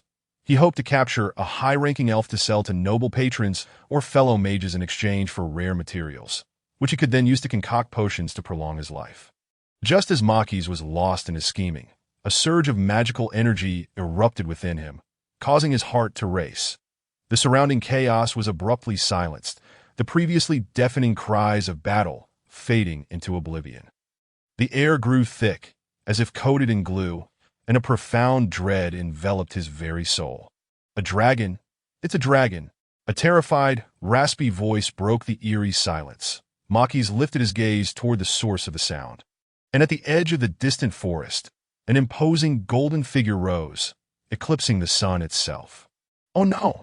By the gods of magic, am I dreaming? That is not merely a dragon. It is an ancient dragon that should have long been extinct. Makis exclaimed in disbelief. Simultaneously, the previously fervent human soldiers descended into chaos. Even before the battle had fully commenced, injuries from trampling had already begun to occur. At that moment, a grand voice filled the air as the dragon approached. When I enter dreams, the world trembles. When I awaken, all is rendered real. The magnificent dragon proclaimed with an air of arrogance. Chapter 11. The Emerald Dreamscape as a mage, particularly one who had earned the title of Archmage. Makis possessed a certain understanding of dragons. This was a race favored by the gods, inherently positioned at the apex of the food chain. Unlike the ephemeral races, dragons boasted lifespans extending into the thousands of years. This lineage required no arduous training to attain formidable power. As long as they ensured their growth, once fully matured, they wielded strength akin to that of legendary beings. Moreover, a dragon's immense physique was inherently designed for combat. Even a true legendary warrior would hesitate to confront a fully grown dragon, as the cost of victory would be far too great. Furthermore, dragons, like many formidable but scarce races, placed immense value on their kin. Should someone dare to become a dragon-slaying hero, the inevitable fate for such a warrior would be to be torn asunder by the dragon horde. Therefore, in this world, the overwhelming majority of dragon slayers exist solely within the tales of bards, as legendary beings are generally loath to provoke dragons unless egregiously provoked. Yet, despite their might, dragons are not without their critical vulnerabilities.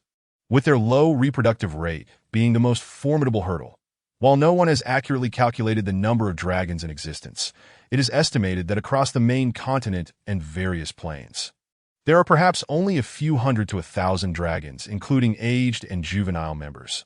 Were it not for their extended lifespan, such numbers would inevitably lead to their extinction. Additionally, most dragons are notoriously indolent. Lacking any understanding of what it means to train, they rely solely on a life of ease to grow stronger.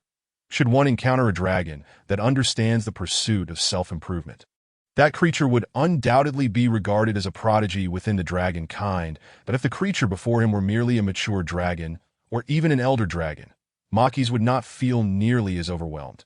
After all, the commander of this 30,000-strong legion was a high-tier legendary warrior within the church.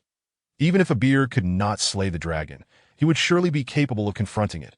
However, this is no ordinary dragon, but an ancient dragon that should have faded into history. Why? Why does this world still harbor ancient dragons? Should they not have perished alongside the dragon god? Makis' visage contorted in anguish, and his shrill cries drew no scorn, for the other mages appeared even more disheveled. Several lower-tier mages, upon sighting the golden dragon, collapsed to the ground, their bodies betraying them as repulsive fluids seeped from their trembling legs. These lower-tier mages were akin to delicate blossoms nurtured in a greenhouse, having come merely to reap military accolades. Their performance was even inferior to that of the ordinary soldiers, who, while pale and terrified, at least managed to remain upright, gazing upon the flawless form stretching over 300 meters. The fearsome dragon head emanated an aura of unmitigated terror. Its expansive wings darkened the sky, and even the mere shadow cast as it soared overhead was enough to shatter the resolve of those below, prompting them to abandon their weapons and flee. Typically, a mature dragon measures around 50 to 60 meters in length, a formidable sight, yet not so terrifying as to render any resistance futile. Some elder dragons may reach 80 to 100 meters. Yet none could rival the colossal dragon before them, which seemed akin to an island soaring through the air. Is this truly a dragon? One of the lower-tier mages stammered, trembling as he spoke. This is an ancient dragon. If I am not mistaken, it has lived for at least 30,000 years. Makis articulated each word slowly, and upon hearing his declaration, the young mages felt utterly dizzy, unable to fathom the enormity of such a concept. What does 30,000 years even mean? The history of human civilization does not span such a duration, and for other races, if it truly has lived for 30 millennia, it must either have ascended to godhood or be lost to the annals of history. Yet here they were, witnessing a creature that had indeed existed for 30,000 years. When I fall into slumber, the world shall tremble. When I awaken, all shall become reality. Accompanied by the dragon tongue and the roar, a pale green radiance spread across the heavens and the earth, emanating from the fearsome giant dragon, enveloping the 30,000-strong army and vast expanses of jungle that a verdant vitality filled the hearts of every living being. As though they had entered an alternate realm, a sacred natural land. This place was Emerald Dreamland. Before their very eyes, lush jungles rose upon the plains, and in the blink of an eye, the borders of the forest of Munin began to expand, with the forest expanse following suit. Although this sudden growth was merely a fraction compared to the vastness of the forest of Munin in the southern continent, the giant dragon had indeed conjured an enchanting jungle world in an instant. Makis seemed to hear distant exclamations, the cries of elves and druids, who had long concealed themselves within the forest, awaiting the human onslaught to retaliate on their own territory. The emotions behind those exclamations differed from those of humans, while the cries of humans were steeped in fear. The voices of the elves resonated with jubilation, for the elves and druids, who cherished the forest and nature, the domain of this dragon was akin to divine grace descending from the heavens. A realm of the gods. Fear had now transformed into sheer terror for Makis, who felt his courage utterly shattered. Though he had never encountered such a domain, he understood from various accounts that it represented a divine application of power. If one could condense this domain into their own divine office, a new deity would surely be born. This is no ordinary ancient dragon. It is a demigod. Makis' voice quivered with a hint of desperation, as he began to regret ever stepping onto this battlefield. Even if the god of magic were to descend and compel him, he would not dare to take another step forward. The ancient dragon was already formidable enough. They were the favored of the dragon god. Creatures so terrifying that even the celestial legions could do nothing against them. If this ancient dragon had indeed ascended to demigod status, only a deity could hope to subdue it. In an age where the glory of the gods had dimmed and miracles had ceased to manifest. This ancient dragon of demigod caliber could be said to be invincible. The 300-meter-long dragon opened its maw, unleashing a torrent of emerald breath from the heavens that in an instant. This breath engulfed the human army, affecting 3,000 to 4,000 souls. Unlike the typical burning breath of a dragon, the emerald breath of this ancient dragon transformed reality into a fleeting illusion. Those caught in its path began to grow transparent, appearing to still be alive, yet their existence had vanished, reduced to mere ephemeral shadows. When I close my eyes, all becomes a dream. This is the power of the gods, Makis murmured hoarsely, his lips parched. Chapter 12. Your fate is death. Lewis felt an exhilarating thrill. Insignificant, utterly insignificant, as he harnessed the power from the five-colored dragon god-divine essence, manifesting it as the legendary dragon he envisioned within his mind.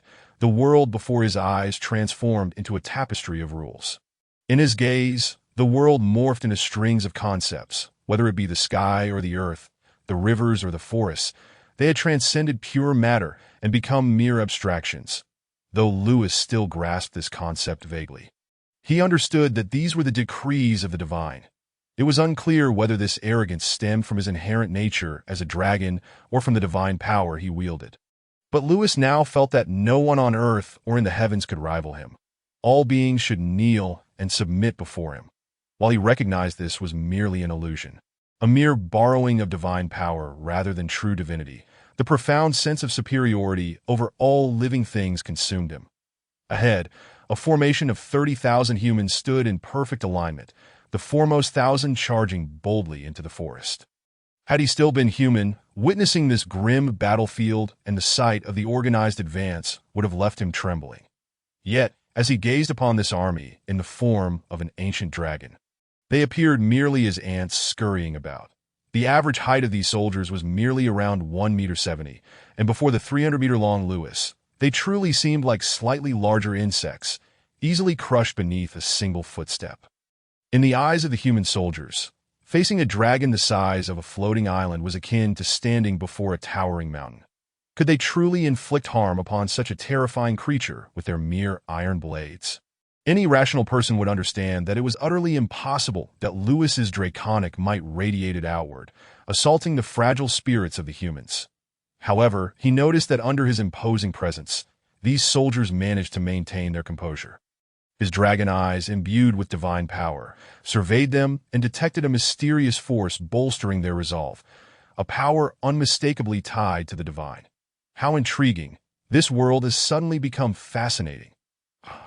Lewis's heart swelled with exhilaration as he raised his claw and struck down fiercely, instantly crushing dozens of humans who were unable to evade his onslaught. Even those clad in full armor could not withstand the overwhelming force, their defenses utterly rendered useless, torn to shreds that T.O. Lewis. These insignificant humans posed no challenge. The mere weight of his ancient dragon form was sufficient to obliterate them all.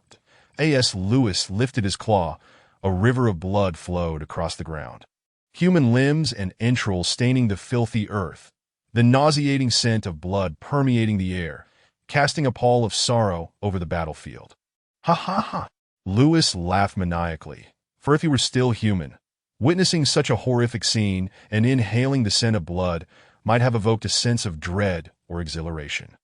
However, as a dragon, this spectacle filled him with genuine delight. Deep within, dragons were inherently marked by a savage lineage. Help me. Don't kill me, please. Ah! The human soldiers before Lewis scrambled to their feet, hands and feet flailing as they cried out. Retreating in terror from the river of blood and flesh and the invincible dragon that had shattered their spirits, they ran with the speed of their lives, but no matter how fast they moved. Before the 300-meter dragon, they were no more than sluggish snails. Lewis paid them no mind as he strode forward, each step leaving a deep imprint in the ground, rumbling like a stampede of horses. He merely walked forward casually, indifferent to who might be unfortunate enough to be crushed beneath him. Roar, thrilled beyond measure, Lewis raised his dragon head and unleashed a devastating roar, the terrifying sound waves rippling through the air, sending thousands flying. His powerful tail lifted slightly before crashing against the ground, causing the plains before the forest of Munin to quake, sending countless humans tumbling. In a mere encounter, the 30,000-strong formation was thrown into disarray, with thousands meeting a grim fate. Buzz! A piercing sound of dissent reached his ears, prompting Lewis to exclaim softly, glancing to the side to see humans in the distance launching massive stones at him from a catapult. The boulders, 10 meters wide, descended from the sky with a suffocating weight. Yet, even as humans employed this siege weapon, Lewis remained unimpressed. He inhaled deeply and exhaled forcefully at the incoming boulder, creating a whirlwind that altered its trajectory, sending it crashing into the ranks of humanity. Amidst the wails of anguish, dozens were crushed, their limbs shattered, blood and flesh scattering. Then, Lewis's gaze sharpened as he spotted a toothpick hurtling toward him. Upon closer inspection, he realized it was an arrow, its shaft entwined with a silvery hue, likely a manifestation of this world's unique powers. Clang! The arrow struck precisely at the gap between his scales. Given Lewis's massive size, it was difficult to evade such a diminutive attack. Yet he had no need to do so. The arrow merely left a faint mark on his scales, having no other effect that Lewis's gaze turned toward the source of the arrow, where a human clad in ranger attire stood, eyes wide in disbelief, seemingly astonished that his attack had proven as ineffective as a mosquito bite. Regardless of how others perceive him, Lewis, upon witnessing not only the audacity of individuals throwing stones at him, but also the temerity of someone daring to shoot toothpicks at him, felt an overwhelming surge of fury rising in his throat that he unleashed a torrent of emerald-hued dragon breath, which fanned out in a terrifying arc, rendering everything before him into an ephemeral illusion. all matter touched by the dragon's breath was transformed into mere phantoms. The emerald dreamscape expanded, and ancient trees began to sprout across the plains. Initially spectral, these trees swiftly solidified into reality, their robust trunks ensnaring the wailing humans, mercilessly constricting them and leaving countless bodies suspended among the branches, or outright snapping them in two that the blood and entrails spilled by humanity served as nourishment, accelerating the growth of this enchanted forest. I am Louis Galacrin. Foolish mortals, tremble before the might of the dragon. You insignificant ants, your fates are irrevocably sealed in death. The humans cried out in agony, their screams and pleas for mercy echoing, yet the dragon's gaze remained cold and devoid of compassion. Chapter 13. The demigod dragon and the legendary warrior. The colossal dragon, stretching 300 meters in length, roared, causing the heavens and earth to tremble. Amidst the forest of illusions turned real, the cries of humanity resonated, punctuated by the sounds of shattering bones and bloodied flesh, painting a scene of unspeakable malevolence akin to that found in the depths of hell. This was a massacre, an utter annihilation, before the ancient dragon. Humanity was but a pitiful throng of ants gazing up in awe. Any semblance of resistance was futile, and attempts to thwart him transformed into mere trifles for the dragon's amusement. With their destinies preordained to culminate in demise, the A.S. Lewis slaughtered the human soldiers. He sensed something, a few feeble fireballs and bolts of lightning hurled at him. However, dragons possessed formidable magical resistance, and in his current near-divine state, Lewis paid little heed to the spells cast by the lowly human mages, akin to a mere tickle. Those mages likely met their end beneath his dragon breath. So insignificant were they that Lewis barely registered their existence. Evil dragon, the followers of the war god shall not submit so easily. Just as silence enveloped the battlefield, save for the dragon's roar and the human's wails, a defiant voice pierced through. Out of the corner of Lewis's eye, he caught sight of a small streak of light hurtling towards him, resembling a firefly flaunting its brilliance before humanity, and he swatted it away as one would a mere fly. Abel, engulfed in resplendent radiance, gathered all of his warrior's aura into his being, flames seemingly swirling around him. As he summoned a divine will that fused with his OWN that moment, this diminutive human finally captured Lewis's attention. The essence of his will appeared to transcend, radiating a formidable presence that embodied the true spirit of warfare, the fervor of battle, akin to the halo Lewis had observed in those soldiers before Abel beheld the dragon's claw descending upon him. The claw of a 300-meter dragon loomed over him like a mountain. Yet, Abel stood undaunted, charging forward. He bellowed in righteous fury, a symbol reminiscent of an iris blooming behind him, embodying the will of an elite human legion. Merging with the long sword clutched in his hand amidst the cacophony of battle cries. Drawing closer, Abel perceived the despairing radiance emanating from the dragon, a divine brilliance that felt utterly overwhelming. His aura as a high-tier legendary warrior began to meld away beneath this divine presence, akin to snow meeting the blazing sun. Had he not already transcended human limitations to reach the legendary realm, becoming extraordinary, he would have surely been obliterated by the dragon's emerald radiance in an instant, reduced from reality to mere illusion. Nevertheless, Abel's aura continued to dwindle rapidly, yet he pressed on, heedless of the encroaching doom, driving his long sword toward the dragon's claw. The weapon in his grasp was the legendary sword of the Holy Iris, and now, infused with the Legion's will and imbued with human faith, it had nearly ascended to the level of a divine artifact, capable of inflicting harm upon a god. Slash! As the holy sword pierced the dragon's scales, embedding itself in its claw, Abel's countenance lit up with triumph.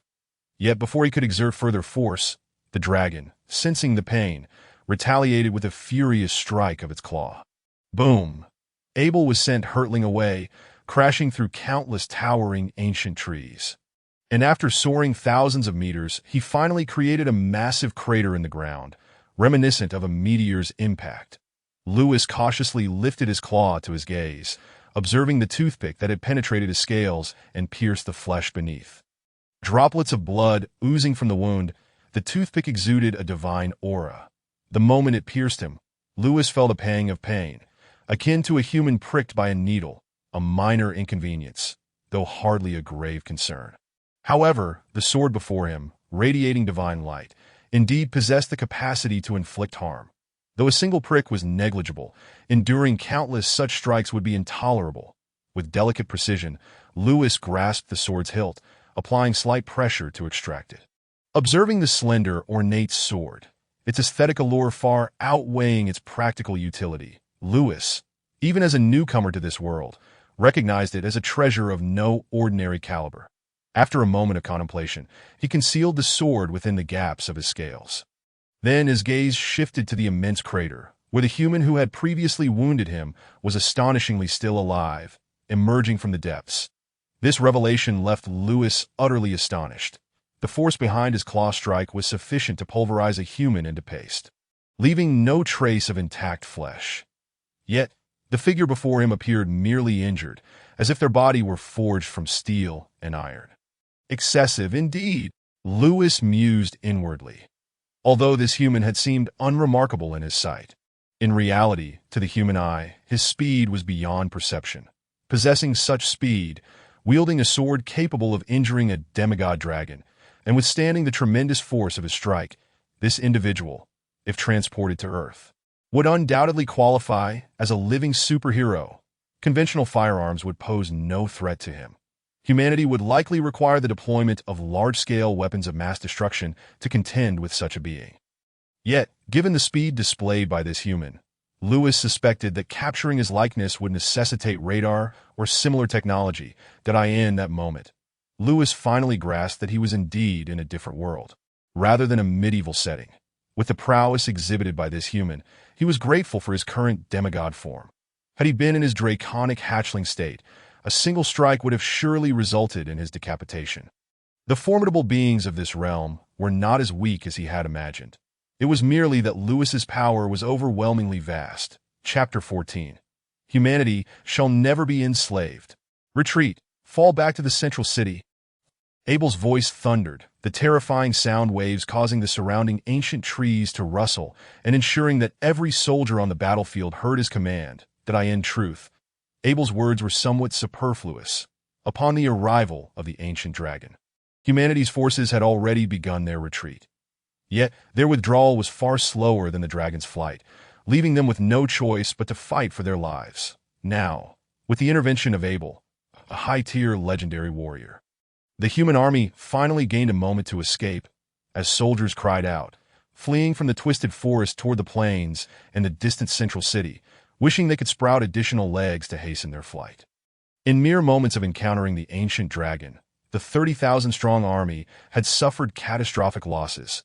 Lewis's divine powers summoned forth the emerald dreamscape, leading to the demise of over 20,000 soldiers in a short span. Ultimately, only 1,000 remained able to flee. This was an unequivocal rout, even with the formidable presence of the ancient dragon as justification. For Abel, the commander of the Holy Iris Knight Order, this represented an absolute humiliation in his military career. Think you can escape? Upon witnessing the ants of humanity scurrying away, Lewis grinned maliciously, preparing to unleash another breath of dragon fire. Evil dragon, your foe is me. Just as Lewis's breath was about to be unleashed, Abel leaped high, roaring defiantly, though he had lost his weapon. For a legendary warrior, every part of his body was a lethal weapon. Bang! Abel's fist, charged with his aura and spirit, struck the scales of Lewis's maw with the force of a blow against impenetrable diamond. Lewis was taken aback. He had not anticipated such strength from this human. The sensation was akin to an adult being playfully struck by an infant, considering he was a dragon renowned for his might. The fact that this human could elicit such a response indicated the tremendous power behind that punch, sufficient to cleave mountains and shatter stones. However, after enduring a blow, Lewis appeared even more enraged. His enormous, dragon-like eyes glared at the human before him, who was flailing about like a fly, and he unleashed a thunderous dragon roar. Wretched human, how dare you lay your hands upon the great dragon? The pent-up dragon breath that had been lodged in his throat erupted forth with all his might, the emerald radiance crashing against the diminutive form of Abel like a tidal wave. Ah! Channeling all his inner fighting spirit, Abel screamed wildly, using his body to confront the full force of the dragon's breath at such close proximity. "By the war god above!" Abel bellowed hoarsely, his body once again emanating a fierce will to battle. The chainmail that adorned him began to dissolve into ethereal wisps under the onslaught of emerald dragon breath, shattering like mere paper. His flesh began to erode, his skin becoming translucent. Yet despite such peril, he withstood the lethal assault. The king of war, the human before him, seemed to activate some extraordinary ability, his speed increasing nearly threefold, surpassing the speed of sound, soaring high like a deity of war. With both hands raised, fingers intertwined in a fist, he brought his might down upon Lewis's dragon eye. Witnessing this audacious attack aimed at his very eyes, Lewis's fury intensified in an unexpected display of agility for his colossal size. He slightly tilted his head, using his razor-sharp dragon fangs to deflect Abel's punch. Bang! The legendary warrior's full-force strike nearly shattered one of Lewis's dragon teeth. While it seemed unfathomable to others that such a powerful warrior could only damage a single tooth, to Lewis, it was nothing short of an affront. "You have thoroughly enraged me, human. Prepare to face the wrath of the dragon." In a fit of rage, Lewis swatted the human down to the ground with a claw. Boom! The earth trembled, fissures appearing upon the surface. Lewis raised his dragon claw once more and struck down. Boom! The ground caved in, creating a vast pit. He continued his relentless assault, striking down repeatedly until the earth beneath him was transformed into a chasm several dozen meters deep and 100 meters wide before finally halting his onslaught. Slowly, he lifted his claw to peer into the pit. The depth was dreadfully intimidating for a human. Yet for Lewis's immense form, it was inconsequential. Abel knelt on one knee, one leg utterly shattered. His arms raised high despite the fractures, having desperately used them to shield against Lewis's furious blows. Each strike carried the weight of tens of thousands of tons, yet he managed to endure them all with his own body. Though Abel now teetered on the brink of death, his eyes still shone with a brilliant light, burning with unwavering resolve. "Well done, human. Even as a great dragon, I cannot help but commend your valor. Consider it an honor. Human, you shall have the privilege of proclaiming your name, so that the great dragon may remember it." Lewis, with his vertically oriented pupils, regarded the human before him and said with an air of authority, "I am Abel, the devoted follower of the war god Marsless, leader of the Holy Iris Knight Order." Abel's vocal cords were like a winded bellows, yet he persevered, articulating his name word by word in the common tongue. "Excellent. Abel, I shall grant you a chance to live. Sign a contract to become my servant, and I will bestow upon you the glory of the dragon." Lewis, gazing upon this indomitable warrior, felt a twinge of compassion. Though the warrior's body was nearly shattered, having inherited the divine essence of the five-colored dragon god, he possessed 5 forms of divine power. The Emerald Dream was merely one of them, and among the remaining 4, one could indeed bestow life. "Human, I shall never be a slave." Abel once more issued a resolute roar, adhering to the tenets of his faith. "What a pity," Lewis sighed, and though he felt sympathy for this human warrior, he showed no mercy as he prepared to strike, that he invoked the draconic, spell-like ability, Plant Genesis. The forest born of the Emerald Dream erupted with countless specks of starlight, which descended upon Abel, parasitically feeding upon his flesh and blood. This legendary warrior gritted his teeth, suppressing the urge to scream in pain, half kneeling in the pit as verdant sprouts emerged from within him, transforming him into a treant. His body morphed from flesh into plant matter, and he ultimately lost his life. Lewis cast one last glance at the warrior before spreading his wings and soaring into the sky, heading toward the direction of the human army's defeat. In his line of sight, a fortress-like city loomed in the distance, and he intended to perform a dragon siege before his transformation concluded. "I wonder if there's a princess in the castle," Lewis mused whimsically. Chapter 15. The proper stance of the Transcender aside from the elven guardians stationed in the Silvermoon Kingdom, who exist in an organized manner. The primary mode of warfare for the elven race is conducted in small teams, striking with precision, Hence, their combat capabilities are significantly enhanced in forested terrains, while they are less adept at large-scale battles on plains compared to humans and orcs. However, the individual strength of elves is formidable, and they possess a geographical advantage. Although their reproductive rates make it difficult to invade other races, they can easily defend their own territory, in the jungle surrounding the Forest of Blessings. The elves have prepared for war against humanity, primarily appearing in squads of 10 to 100 that they awaited the human invaders to enter the forest, ready to exploit their individual prowess and coordinated small team tactics to eliminate the intruders at minimal cost. Yet this time, the conflict between humans and elves was entirely unlike the wars of the past centuries. The elves' vision far exceeded that of humans, although the humans traversed the plains and were still some distance from the Forest of Blessings. The elves could discern the ongoing battle in the distance. Upon witnessing the terrifying dragon descend from the sky, effortlessly slaughtering vast numbers of humans, including the renowned high-ranking legendary warrior, the leader of the Holy Iris Knight Order. An instinctive dread and pervasive chill enveloped the elves. Even feeling sorrow for the human's tragic fate, akin to the lament of a rabbit mourning a fallen fox. This was the primal fear of the weak when confronted by the strong, unlinked to any allegiance, merely an innate terror in the face of an entity capable of extinguishing their lives as easily as crushing an ant. It seems that dragon is heading toward the central city. What should we do?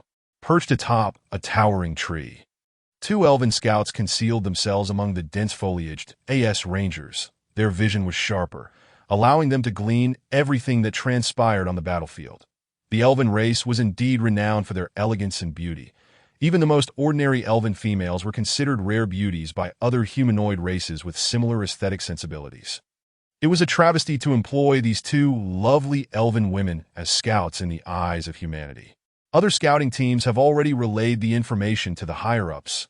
We simply await further instructions.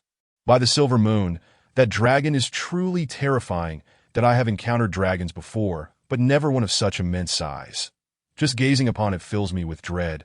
I have no desire to battle such a monstrosity.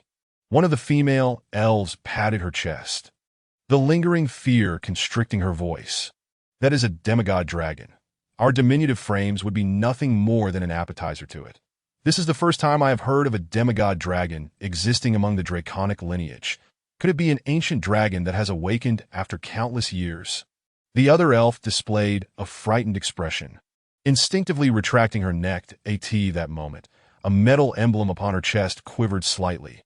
The elf composed her demeanor, gripping the emblem solemnly, and as it emanated a verdant glow, the information was conveyed into her mind. General Cisna has issued orders. She commands us to mount our griffins and proceed to the central city, though neither of the elves wished to confront the formidable dragon. Military orders could not be defied. Exchanging a glance, they nodded in agreement, simultaneously curling their fingers to produce a melodious whistle. The distant woods rustled, and two magnificent creatures, resembling enormous eagles adorned with splendid plumage, soared toward them in response to the call. The two elves swiftly mounted the creatures, and simultaneously, thousands of such beautiful and extraordinary eagles took flight from the forest, transforming into a shadowy mass, bearing the elves toward the direction of the dragon. Despite Lewis's massive form, his speed in flight was astonishingly swift, and it did not take long for a city to emerge within his sight. From high above, the city revealed itself nestled within a valley amid a range of mountains. The mountains stretched endlessly, and even with Lewis's demigod vision, he could not see the end, as if this mountain range divided the continent in two. The vast majority of mountainous terrain consists of towering peaks, not to mention the challenges it poses for human survival. Even traversing such heights is fraught with immense difficulty. Yet, nestled within this undulating range lies a city, ingeniously constructed upon the slopes that connect both sides of the mountains. Lewis, though lacking any understanding of warfare, is acutely aware that this city is undoubtedly a strategic stronghold, a coveted prize for any military faction. Whoever manages to seize it will possess both offensive and defensive advantages. The city may not be large, especially when compared to modern urban centers on Earth, but from several thousand meters above, it presents itself clearly, resembling a medieval fortress in Lewis's eyes. However, Due to the existence of magic and other extraordinary forces in this world, the city's defenses surpass those of Earth's medieval counterparts. No wonder it's called Central City. Even if it isn't located at the continent's heart, it certainly serves as a crucial hub for transportation. As Lewis gazes down from the sky, he observes a flurry of tiny black dots moving rapidly, likely the inhabitants reacting to the sight of his massive dragon form soaring above, inciting a commotion throughout the city. Even at 300 meters, his size is nothing short of colossal, and despite the altitude, he remains a formidable presence. Time is of the essence. Let us see if I can resolve the situation with this city swiftly. With that thought, Lewis dives down without a moment's hesitation. Initially, his plan was to traverse quietly, finding a secluded spot in the deep woods to hide until he grew strong enough to emerge, a prudent course of action for one who has crossed into another world. However, due to the contract and the troublesome intellect of the system, his aspirations became unattainable. To fulfill the contract and conquer the human forces, he must adopt a bold approach from the outset. Lewis's mind races as he realizes his strategy of building fortifications and accumulating resources cannot be pursued. Thus, he promptly establishes a new battle plan, since his ultimate goal is his own safety. He decides to be overt and unabashed, showcasing his unparalleled power to the world, slaughtering human troops, and dispatching mighty high-tier legendary warriors as one might swat a fly. He aims to capture this evidently significant city, thereby announcing his existence as a demigod dragon to the continent. To achieve this, Lewis must feign the demeanor of an ancient dragon, exuding the pride, twisted honor, and the incomprehensible tenacity that dragons possess in the eyes of other races. It is worth noting that in his attempt to embody an ancient dragon with countless achievements, even the haughty words he utters feel awkward to him, yet he endures it, for Lewis's true form is merely that of a whelp. His demigod stature is merely a borrowed fragment of divine power retained within the godhead, not his genuine strength, serving only as a last resort. Under these circumstances, the best approach is to display his might, demonstrating his unmatched prowess, instilling fear in others to deter them from acting against him for fear of retaliation.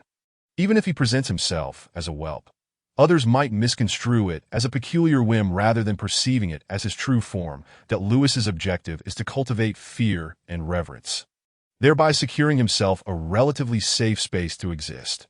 Who would dare to provoke a demigod dragon without cause? Who could fathom that such a terrifying demigod dragon is, in reality, merely a whelp? Chapter 16. The Manifestation of Fantasy.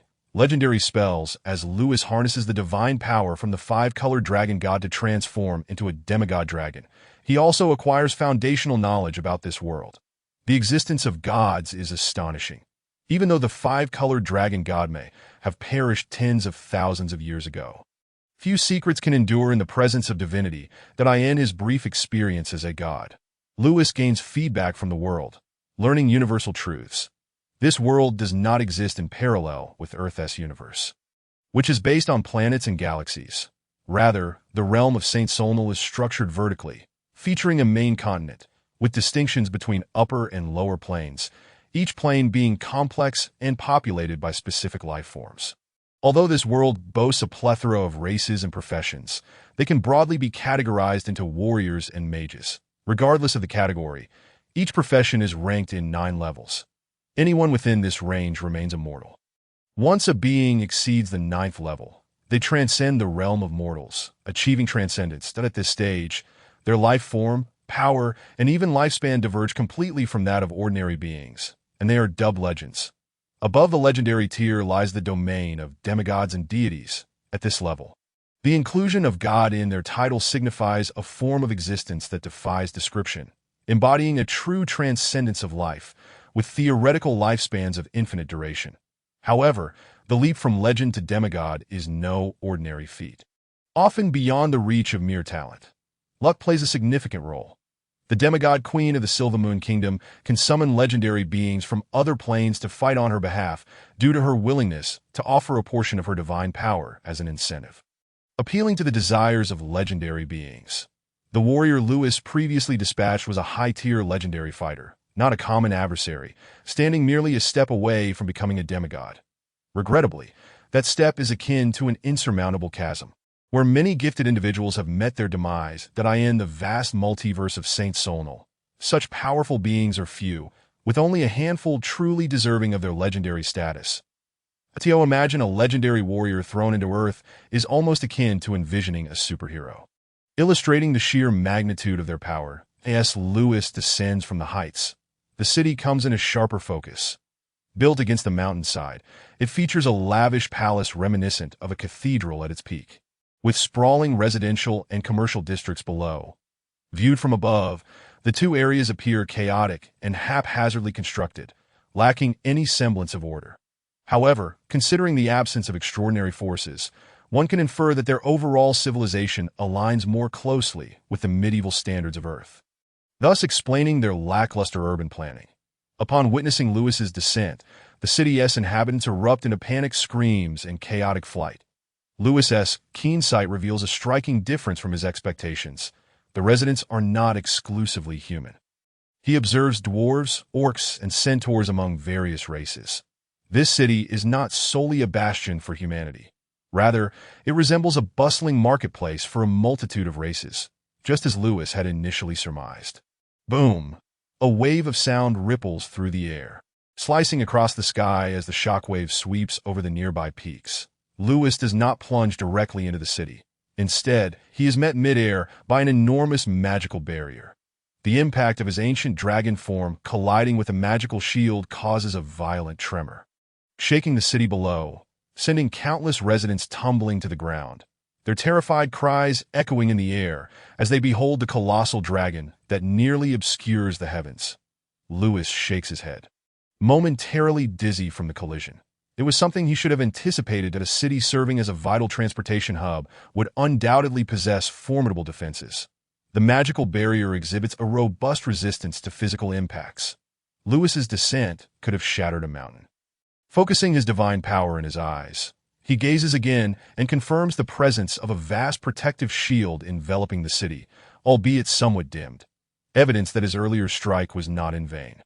The terrified expressions of soldiers atop the city walls are clearly visible to Lewis, while ordinary citizens scurry about in fear, desperately trying to avoid the dragon's wrath. Alongside humans, other races huddle together, trembling as they gaze upwards at the mythical dragon, some mercenaries brandishing weapons, yet their quaking limbs betray their lack of combat readiness. Although the city is home to a diverse array of races and permits commerce among them, it is evident that formidable warriors are scarce.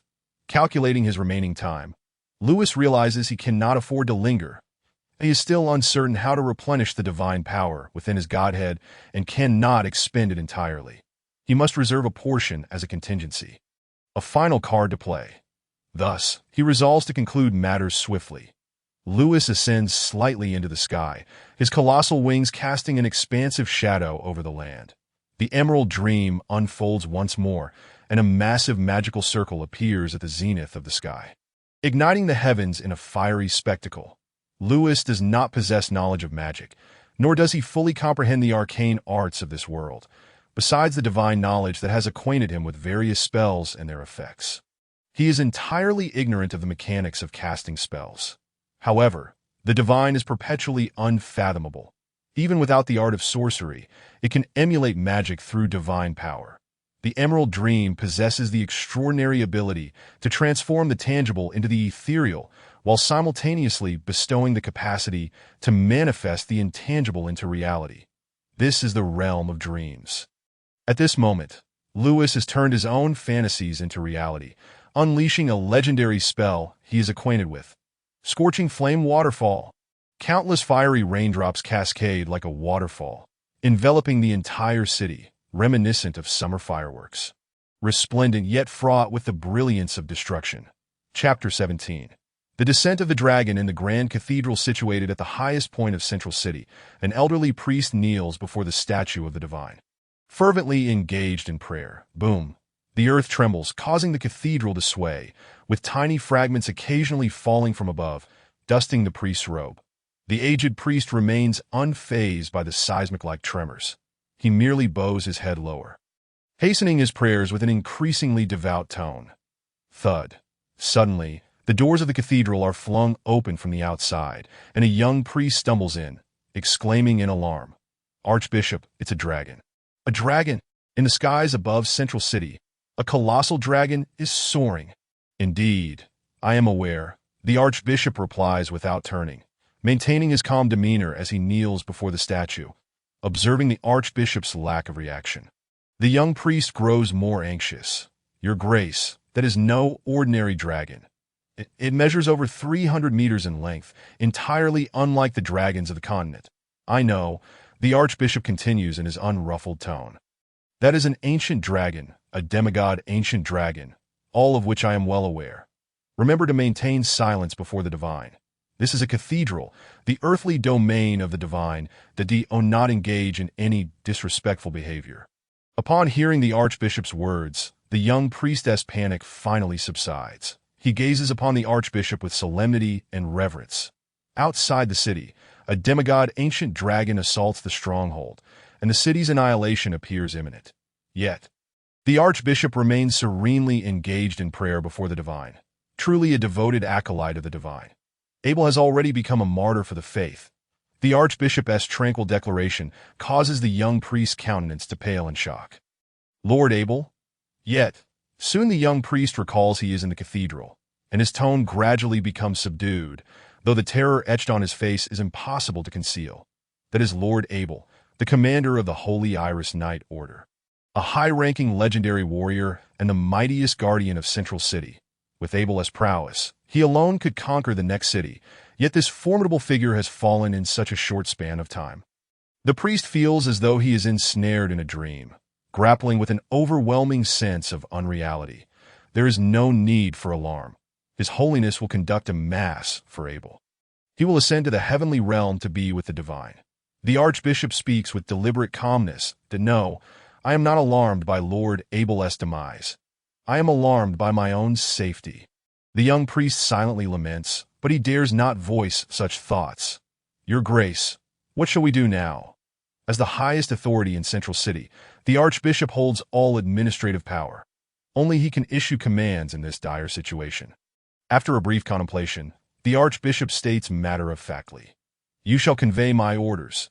Tell the soldiers not to resist the dragon, that a demigod ancient dragon is beyond their capacity to confront, and no matter how many soldiers we send, it would only lead to their demise.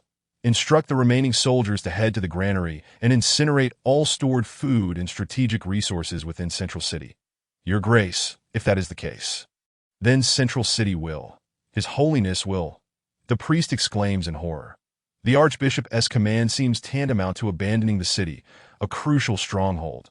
Should they forsake it, upon returning to the church, His Holiness would undoubtedly be enraged. "I shall bear all consequences. You need not worry. Moreover, facing a demigod dragon, I am certain His Holiness would understand the abandonment of Central City.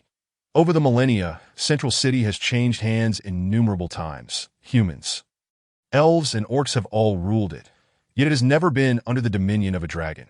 You must understand that dragons, by their nature, have no interest in cities or territories. Even in the Northern Kingdom, where dragons have forged pacts, those dragons serve merely as protectors, while governance remains in human hands. Once this demigod dragon lays waste to Central City, it is highly likely that the elves will seize control. Thus, we must not leave behind vital strategic resources, that we must destroy all weapons and provisions within the city. In due course, the church will be able to rally forces to reclaim Central City, and by then, there will be no demigod dragon to contend with." Listening to the Archbishop's astute and meticulously calculated strategy, the young priest is filled with admiration. Truly, this is the Archbishop trusted by His Holiness. "Why are you still lingering after receiving the command? Should the dragon obliterate the city while the granaries and armories remain intact, those resources may very well fall into elven hands. With such provisions, reclaiming Central City from the elves will exact a tremendous cost." The Archbishop's expression sharpens as he issues a stern command. "Understood. I shall convey your orders immediately. But Your Grace, what are your intentions?" "There are treasures and precious magical artifacts stored in the cathedral's treasury, that we cannot take those with us. Given the dragon's insatiable greed for riches, it will not overlook the fluctuations of wealth here. It will surely fixate on this place. You all should flee at once. The archbishop sighs at this moment. However, the priest's expression turned sorrowful. He had thought the archbishop intended to martyr himself to delay the dragon, buying time for their escape. Realizing the priest has misconstrued his intentions, the archbishop shoots him a glare, saying, "What are you thinking? I will depart through the secret passage. Once I am beyond the demigod's domain, I will utilize a divine spell scroll to teleport away. You need not concern yourselves with me. Flee as far as you can. I am merely an elderly man. Though I am a priest with significant divine spells, my primary duty is to heal the wounded. What use is my presence here, especially when a formidable warrior like Abel has fallen? Of what benefit is it for me, a healer, to remain? Of course, I must run as far as possible," the archbishop muses. Considering his esteemed position within the church, he has yet to enjoy all the blessings of life and has no desire to perish here.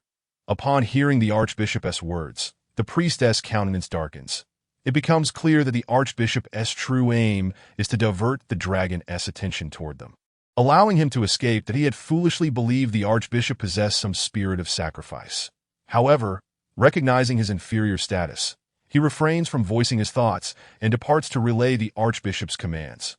Once the young priest exits the cathedral, leaving it devoid of occupants, the archbishop springs into action with a surprising agility for his age, racing toward the rear of the cathedral, the location of the secret passage. At this moment, the scorching flame waterfall has thoroughly breached the city's defenses. Countless fiery raindrops descend like a radiant spectacle upon the city, accompanied by thunderous explosions, raging infernos, and the anguished cries of myriad races. The once vibrant streets are now trampled by the panicked masses, painting a scene reminiscent of an apocalyptic landscape. The dragon descends from the heavens, reminiscent of tales of cities razed and nations obliterated. In the blink of an eye, the city has succumbed entirely. Chapter 18. The Dragon Lord, the City of Dragons, in a state of devastation. The city burns. With a kilometer-wide magical array spiraling in the sky, unending fire rains cascading from above. Bereft of the protective magical barriers, this medieval-like city stands no chance against the legendary spells wielded by a demigod dragon. Legendary spells are regarded as the pinnacle of magic in this world, the most potent forbidden incantations aside from divine powers, capable even of inflicting harm upon deities, potentially vanquishing foes of the same legendary caliber in an instant. This is why mages are held in such high esteem. Their rarity stems not only from their limited numbers and the high demands of talent, but primarily from the spells they can master upon ascending to legendary status. Typically, a legendary mage can only wield a singular legendary spell, and such powerful magic cannot be cast at whim. It necessitates extensive preparation, rituals, and even sacrifices, making the invocation of a legendary spell a formidable challenge. In essence, Lewis's legendary spell is not merely magic, but a divine art, harnessing the boundless possibilities of divine power and the Emerald Dream's ability to transform the ethereal into the tangible, turning his fantasies into a legendary spell. The result of this spell is the city engulfed in flames, its walls consumed, the urban sprawl ablaze, as people scream and flee, should one inadvertently be caught in the flames. They would be reduced to ashes in the blink of an eye. Some attempt to douse the flames, but this descending fire is no ordinary blaze. It is the firelight of magic, impervious to mundane water. After unleashing the scorching flame waterfall, Lewis finds himself with little left to do. There is no need for him to intervene personally, for the city has already succumbed entirely. Within that cathedral lies a special metal that can serve as a permanent coordinate locator. Since the battle began, the previously silent intellect suddenly spoke, startling Lewis. What about that church? Lewis's dragon gaze swept to the pinnacle of the city built against the mountains, where an imposing structure stood, resembling a castle, a palace, and a church all at once. This was the most magnificent edifice in the city. Without further contemplation, Lewis unfurled his wings and soared towards the church, which was encircled by numerous buildings. However, despite its grandeur, it appeared somewhat diminutive before his 300-meter-long form. After a moment's reflection, Lewis began to shrink, transforming into a golden dragon over 20 meters in length, a size that allowed him to enter through the church's stately main entrance. With a gentle flick of his tail, he He shattered the palace's grand doors and strode inside with an imposing swagger. The interior of this church-like palace was extraordinarily opulent. The ceiling and surrounding stained glass windows were adorned with intricate paintings, while the walls depicted mythological tales crafted by master artists. Above, a colossal chandelier hung, and beneath, a plush carpet spread out, all bathed in regal hues of gold and purple, imbuing the space with an air of sanctity and solemnity. The church was deserted. The clergy had long since evacuated. But in their haste, nearly all valuable items had been left behind, allowing this luxurious and splendid palace to remain intact. Unbeknownst to Lewis, the fleeing clergy were well aware of the dragon's keen sensitivity to treasures. Fearing that taking anything of value would alert him to safeguard their lives, they dared not carry away any precious artifacts. Thus, this palace, worth its weight in gold and housing countless works of art and wealth, was left completely untouched for Lewis to claim. Thank goodness I didn't destroy this beautiful structure with magic earlier. That would have been a significant loss, he mused cheerfully, using his tail to sweep aside obstructive chairs. He found himself in the largest chapel within this complex, the very location that the intellect had indicated for the creation of a permanent locator. Intellect, which item do you require? Lewis inquired, scanning the surroundings, uncertain of which artifact held the intellect's interest. That statue, came the response, drawing Lewis's attention to the center of the chapel. There stood a colossal statue, nearly 20 meters tall, depicting a woman. Her features were indistinct, not finely detailed, yet every inch of the sculpture was reminiscent of a masterful craftsman's handiwork, presenting an image of a captivating, compassionate, and mighty deity. Before this statue, any observer would feel a profound sense of reverence, compelled to kneel in homage. This unnamed woman was likely one of the deities worshipped by the religious state. In fact, they did not adhere to a singular god, but rather venerated multiple deities, which surprised Lewis that in contrast, most major religions on Earth typically worship a singular deity, making this polytheistic faith quite rare. What is so special about this statue? Lewis pondered, examining it from various angles, even employing divine power, but finding no remarkable attributes. The statue itself possesses no peculiar qualities. It is merely made from materials exceptionally suited for a permanent wormhole locator, the intellect clarified. What should I do now? Lewis asked, refraining from delving deeper into specifics, for he was not well versed in either the magic of this world or the advanced technology represented by the intellect. Without the advantage of divine prowess, he would merely be a promising young dragon. Host, you need only touch the statue. I will handle the rest, the intellect instructed. Upon hearing this, Lewis approached and gently tapped the statue with his claw, watching in astonishment as it melted into a pool of metallic liquid. But he was unsure of the intellect's methods, but a unique energy erupted from his body, enveloping the statue. Soon, the statue was reshaped into a metallic doorway, shimmering with a soft blue light, reminiscent of the portal through which Lewis had previously traversed.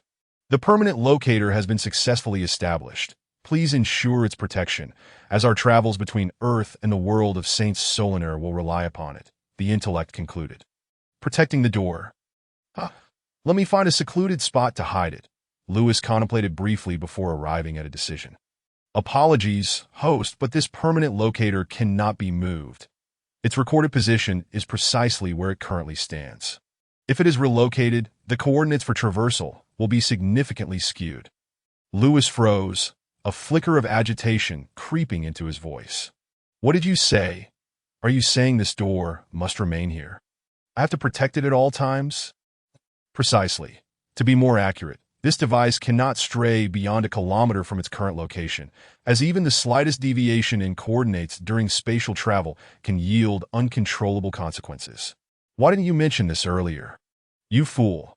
Had I known, I would have moved that statue instead of allowing you to establish this permanent locator here.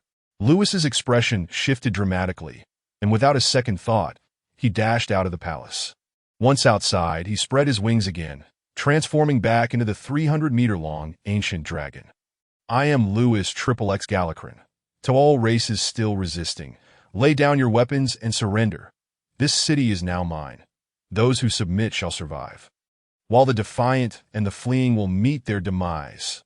From this moment forth, I shall be your lord, and this city shall henceforth be known as City of the Dragon. Lewis soared through the sky, using divine power to ensure his voice echoed in every corner of the city, simultaneously dispelling the legendary magic that had kept the raging fires ablaze. Initially, he had intended to annihilate the city and depart. But due to the necessity of the locator, he found himself shifting his strategy from destruction to conquest. Chapter 19. Objective: Ascend to Divinity. The City of Dragons, now forcibly renamed by Lewis, lay in eerie silence. The civilians preparing to flee turned pale upon hearing Lewis's ominous proclamation. Fleeing one shall perish, each face displaying terror as they clutched their meager belongings in confusion.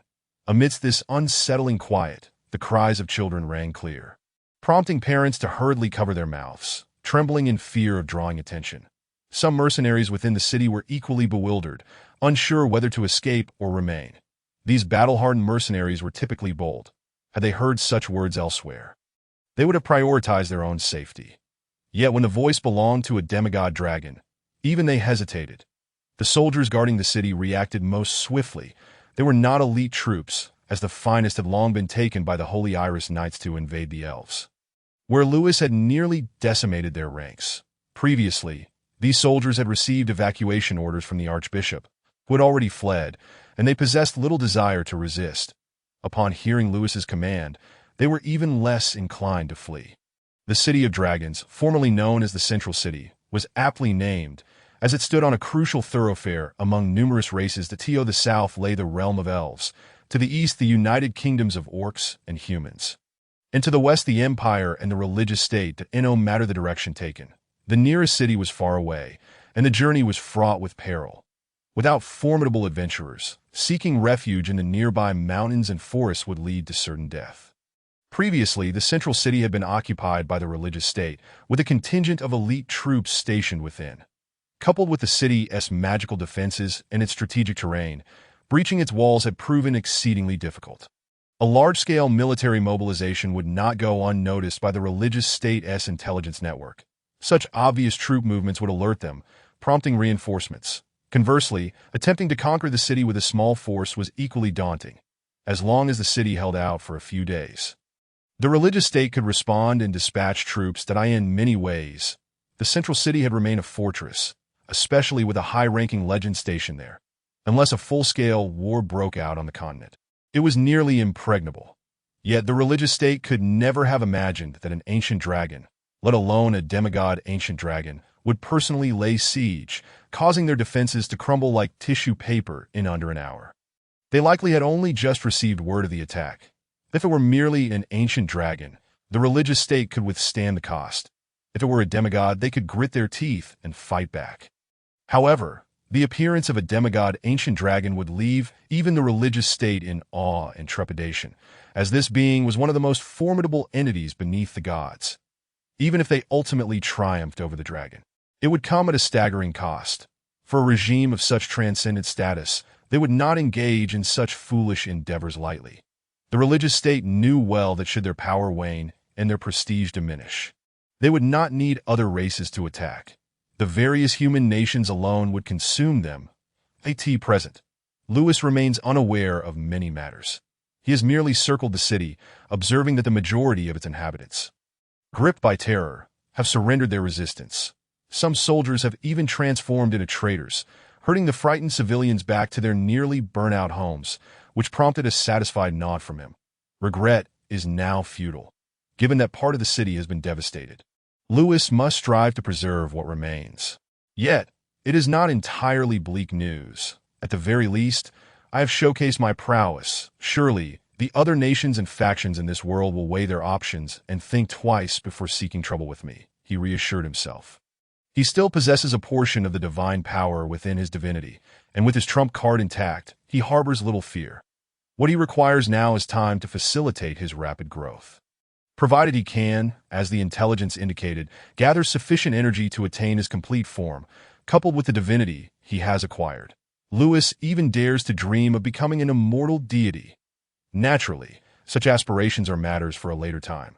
For now, He must contemplate how to secure a foothold in this world.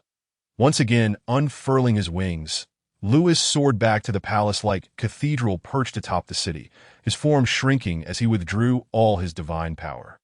Such power is far too precious, and until he discovers how to replenish it, he cannot afford to expend it recklessly, as it serves as his lifeline.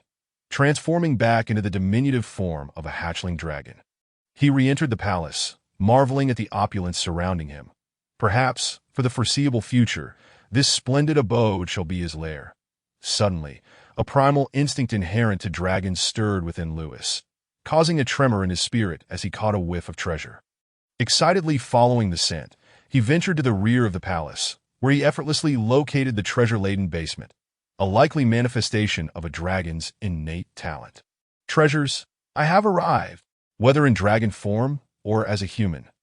Wealth has always possessed an irresistible allure, and Lewis harbors a fervent enthusiasm for his spoils. Chapter 20. O great dragon, your majestic countenance. Descending the jade staircase step by step, Lewis turned a corner and was instantly dazzled by a dazzling array of shimmering treasures. Before his eyes lay a dazzling display of gold, silver, emeralds, various gemstones, glassware, and even some rare metals he had never encountered but could sense were imbued with magical properties, all heaped within the basement as if they were free for the taking. The rare metals glimmered in a multitude of hues, yet none could rival the brilliance of gold. Coins nearly filled the basement. Although, in light of Lewis's current 4-meter-long form, the coins appeared somewhat sparse. For a mere human, this would resemble a modest mountain of gold that Lewis's dragon eyes transformed into symbols of wealth, his innate greed for riches urging him to dive into the sea of coins and silver at once. Fortunately, despite being a dragon, his soul had once belonged to a human, allowing him to suppress his draconic instincts to some extent. That it was then he noticed an incongruous human presence within the treasure chamber, a wizened mage clad in an eclectic magical robe, exuding an air of destitution as he frantically stuffed coins into his pockets. Upon locking eyes with Lewis, the mage's expression froze, contorting into a smile more grotesque than tears. Marquis felt utterly unfortunate. He had intended to follow the church's forces in a battle against foreign invaders, hoping to seize a beautiful elven slave amidst the chaos to regain his fortune, which had been squandered due to a failed magical experiment. The church's external campaigns had persisted for centuries, engaging in minor skirmishes with formidable races while genuinely waging war only against weaker ones. Over the years, the church and other races had developed a mutual understanding, seldom inflicting severe harm upon one another, merely going through the motions. Given the low risk involved in his status as a sufficiently powerful seventh-ring mage, Marquis enlisted, enjoying the favor of the leader of the Holy Iris Flower Knights and basking in the admiration of lower-tier mages. However, who could have foreseen that in this seemingly routine war, the church would encounter an ancient dragon, a being only spoken of in myth, and even worse, a demigod dragon?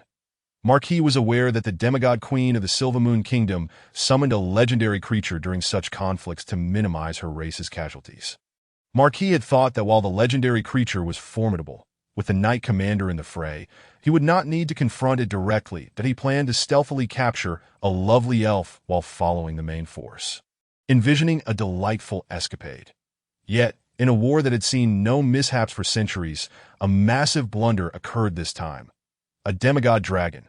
Not even a humble seventh-ring mage like Marquis could hope to contend with such a being. Even the legendary warrior would likely falter against a demigod dragon, particularly one of ancient lineage. True to Marquis's expectations, the knight commander fell within mere exchanges, though he managed to buy enough time for the mage to escape back to the central city. Fully aware of the demigod dragon's terrifying prowess, Marquis doubted the city could withstand its wrath. Therefore, he resolved to flee before the dragon's arrival, confident that as a seventh-ring mage, he could easily outmatch ordinary wilderness creatures, ensuring his safety. However, greed overwhelmed him. Instead of fleeing in advance, he intended to seize the opportunity to plunder amidst the dragon's siege, reasoning that the dragon would bear the blame for his actions. As fortune would have it, the high-ranking priests and clerics within the grand cathedral fled without taking anything upon learning of the demigod dragon's presence, allowing him to enter unopposed, utilizing his magical prowess. He bypassed the traps guarding the treasure chamber. Upon witnessing the dazzling colors within, Marquis struggled to maintain his composure, that he recognized that removing the item's radiating magical energy would likely alert the dragon. But surely, merely taking some coins and jewels would pose no threat. Little did he expect that while he stuffed his pockets with gold and gems, he would come face to face with the very dragon he coveted. The dragon before him appeared somewhat peculiar, having transformed into a hatchling, devoid of the suffocating aura of demigod power. Yet, dragons of this caliber could vary in size and even assume different forms to traverse the world.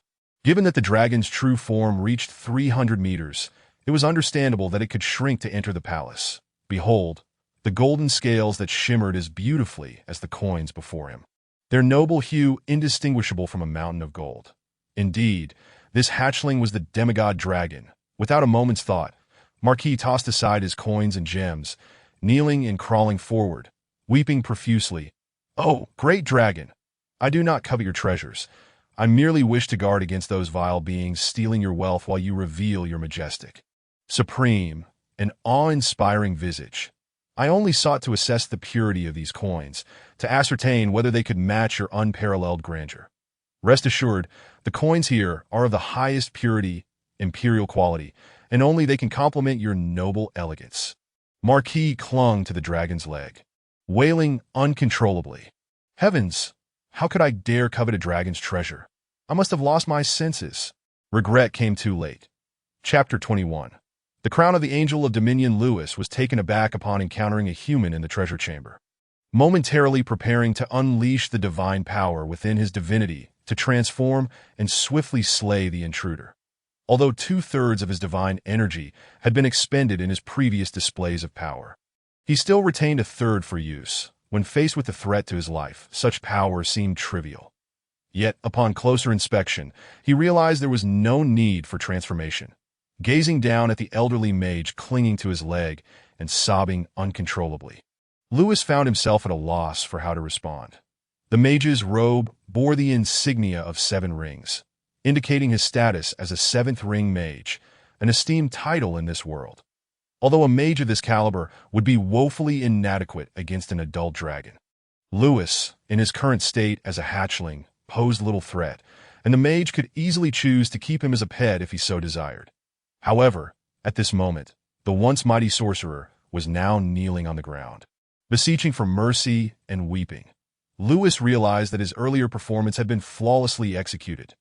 Now, everyone believed him to be a magnificent demigod dragon, not merely a lunatic or someone reckless with their life. In this magical realm, death was not an end. Powerful mages possessed the means to manipulate souls, and a demigod dragon could render one unable to seek life or death in such circumstances. Only the most desperate of lunatics would dare wager their own soul. Who would have thought that a dragon could acquire a divine essence and, due to modifications from a technological civilization, have its body fully attuned to the divine power contained within? Marquis clung to the dragon's leg, wiping away tears as he furtively observed Lewis. Upon witnessing the calmness in the dragon's eyes, reminiscent of the cold-blooded cruelty of serpents, a shiver ran down Marquis's spine, instilling in him the fear that this terrifying dragon might very well eliminate him. Of course, this was merely Marquis's own fanciful speculation. As a human, he was incapable of discerning the dragon's emotions or intentions from its gaze. And this was merely his own chaotic conjecture, by chance. Marquis's gaze fell upon the long sword coiled around Lewis's tail, a flicker of fervor igniting in his eyes. However, this fervor was quickly suppressed as he feigned greed for the treasure before the dragon, akin to a death wish. Yet a deep-seated desire surged within him. That sword was indeed a divine artifact. The Holy Iris Knights of the Church had passed it down through generations, symbolizing the bond between the war god and the order. Perpetually absorbing the faith of its members in times past, it was a high-tier legendary weapon, already qualifying as a divine artifact. Yet, in this battle, due to the final sacrifice and faith of the high-tier legendary warrior Abyssal, it had transcended to become a true divine artifact. To claim that every divine artifact was worth its weight in gold would be an understatement. Merely wielding it would bestow immense power, making it a weapon capable of harming even the gods. But now this weapon belongs to the dragon. Maki sighed, knowing that even if the church were furious about their divine artifact being taken, they would never dare to brazenly confront a demigod dragon. However, this was not the time for such thoughts. Surviving in the presence of this dragon was of utmost importance. Maki's understood that his earlier cries had been overly theatrical and would earn him no trust from the dragon. Gritting his teeth, his instinct for survival ultimately prevailed, but he knelt before the dragon, producing a sheepskin scroll, and reverently declared, "Great dragon, your servant Makis offers you his life and loyalty. Beseeching your forgiveness, I am willing to serve you for the rest of my days." The scroll unfurled, revealing a plethora of words inscribed in magical script. Although Lewis did not possess magical abilities, he could decipher its contents. It was a master-servant contract. Signing it would grant the master dominion over life and death of the servant, making it one of the strictest contracts in this world. Naturally, not just anyone could sign such a contract. If the disparity in power between the two parties was too great, even if the servant signed their name, it would be futile. For instance, despite Lewis's true form being that of a hatchling dragon, the presence of divine essence had elevated his soul. Unless a true god descended, no being could possibly bind him with a contract. To demonstrate his sincerity, Makis signed the contract in blood. Lewis scrutinized the contract and then glanced at the elderly mage before him, whose face bore a sycophantic smile. After deliberating, he too marked the contract with his claw, leaving behind his seal. This mage was not weak. A seven-circle archmage was notably recognized in this world, and all mages were learned and talented. Lewis reasoned that having such a servant might expedite his understanding of this realm. As the contract was finalized, Lewis felt as though he had grasped the very soul of this human. With a mere thought, he could bring about their demise at this moment. Lewis relaxed, for he had been genuinely apprehensive that the mage might suddenly lash out in a desperate attempt to harm the dragon. Seeing Lewis sign the contract, Makis felt a wave of relief. At the very least, this indicated that the dragon would not kill him, at least not for the time being. Nevertheless, the thought of having signed a master-servant contract with a dragon filled Makis with despair. It was well known that dragons were exceedingly greedy and miserly. They would never bestow their treasures upon anyone. There was even a jest that one should choose to serve a lowly, filthy goblin over a dragon, for at least goblins understood the concept of rewards, while dragons were oblivious to the notion of generosity. With the soul of this great archmage now within his grasp, Lewis finally directed his full attention to the treasure hoard before him. His gaze immediately fell upon a crown emanating a potent magical aura amidst the mountain of gold. "What is that?" Lewis inquired, pointing a claw toward the crown. Makis followed Lewis's gesture, puzzled as to why the dragon appeared unfamiliar with this crown. Dragons, though not prone to active learning, accumulated knowledge with age, and the older the dragon, the more erudite it became.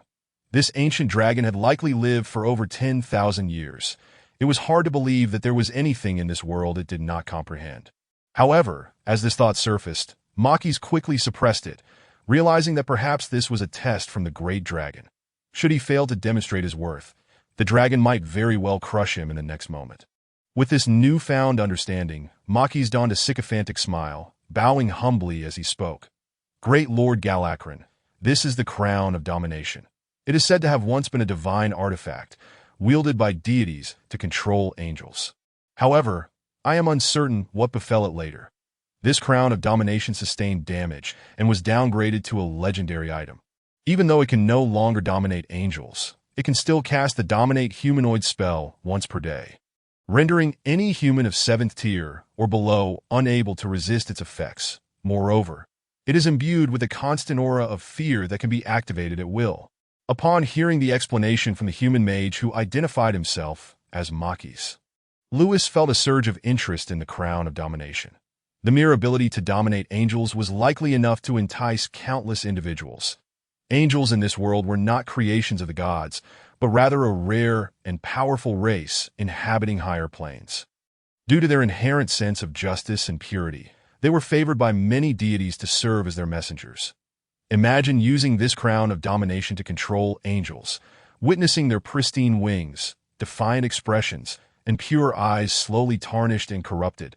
It would undoubtedly captivate many male beings and serve as a source of excitement for demons. Though such actions would morally stain humanity, Lewis was no longer human. He was now a dragon, and in the dragon's moral framework, all was permissible, and one should act according to their desires. Otherwise, dragons would not be synonymous with princess napping and evil in the eyes of the populace. Alas, it seems that this crown of domination is damaged and can only dominate humanoid an aura of fear. Lewis felt a tinge of disappointment, but he quickly regained his composure. After all, he could not locate any angels now.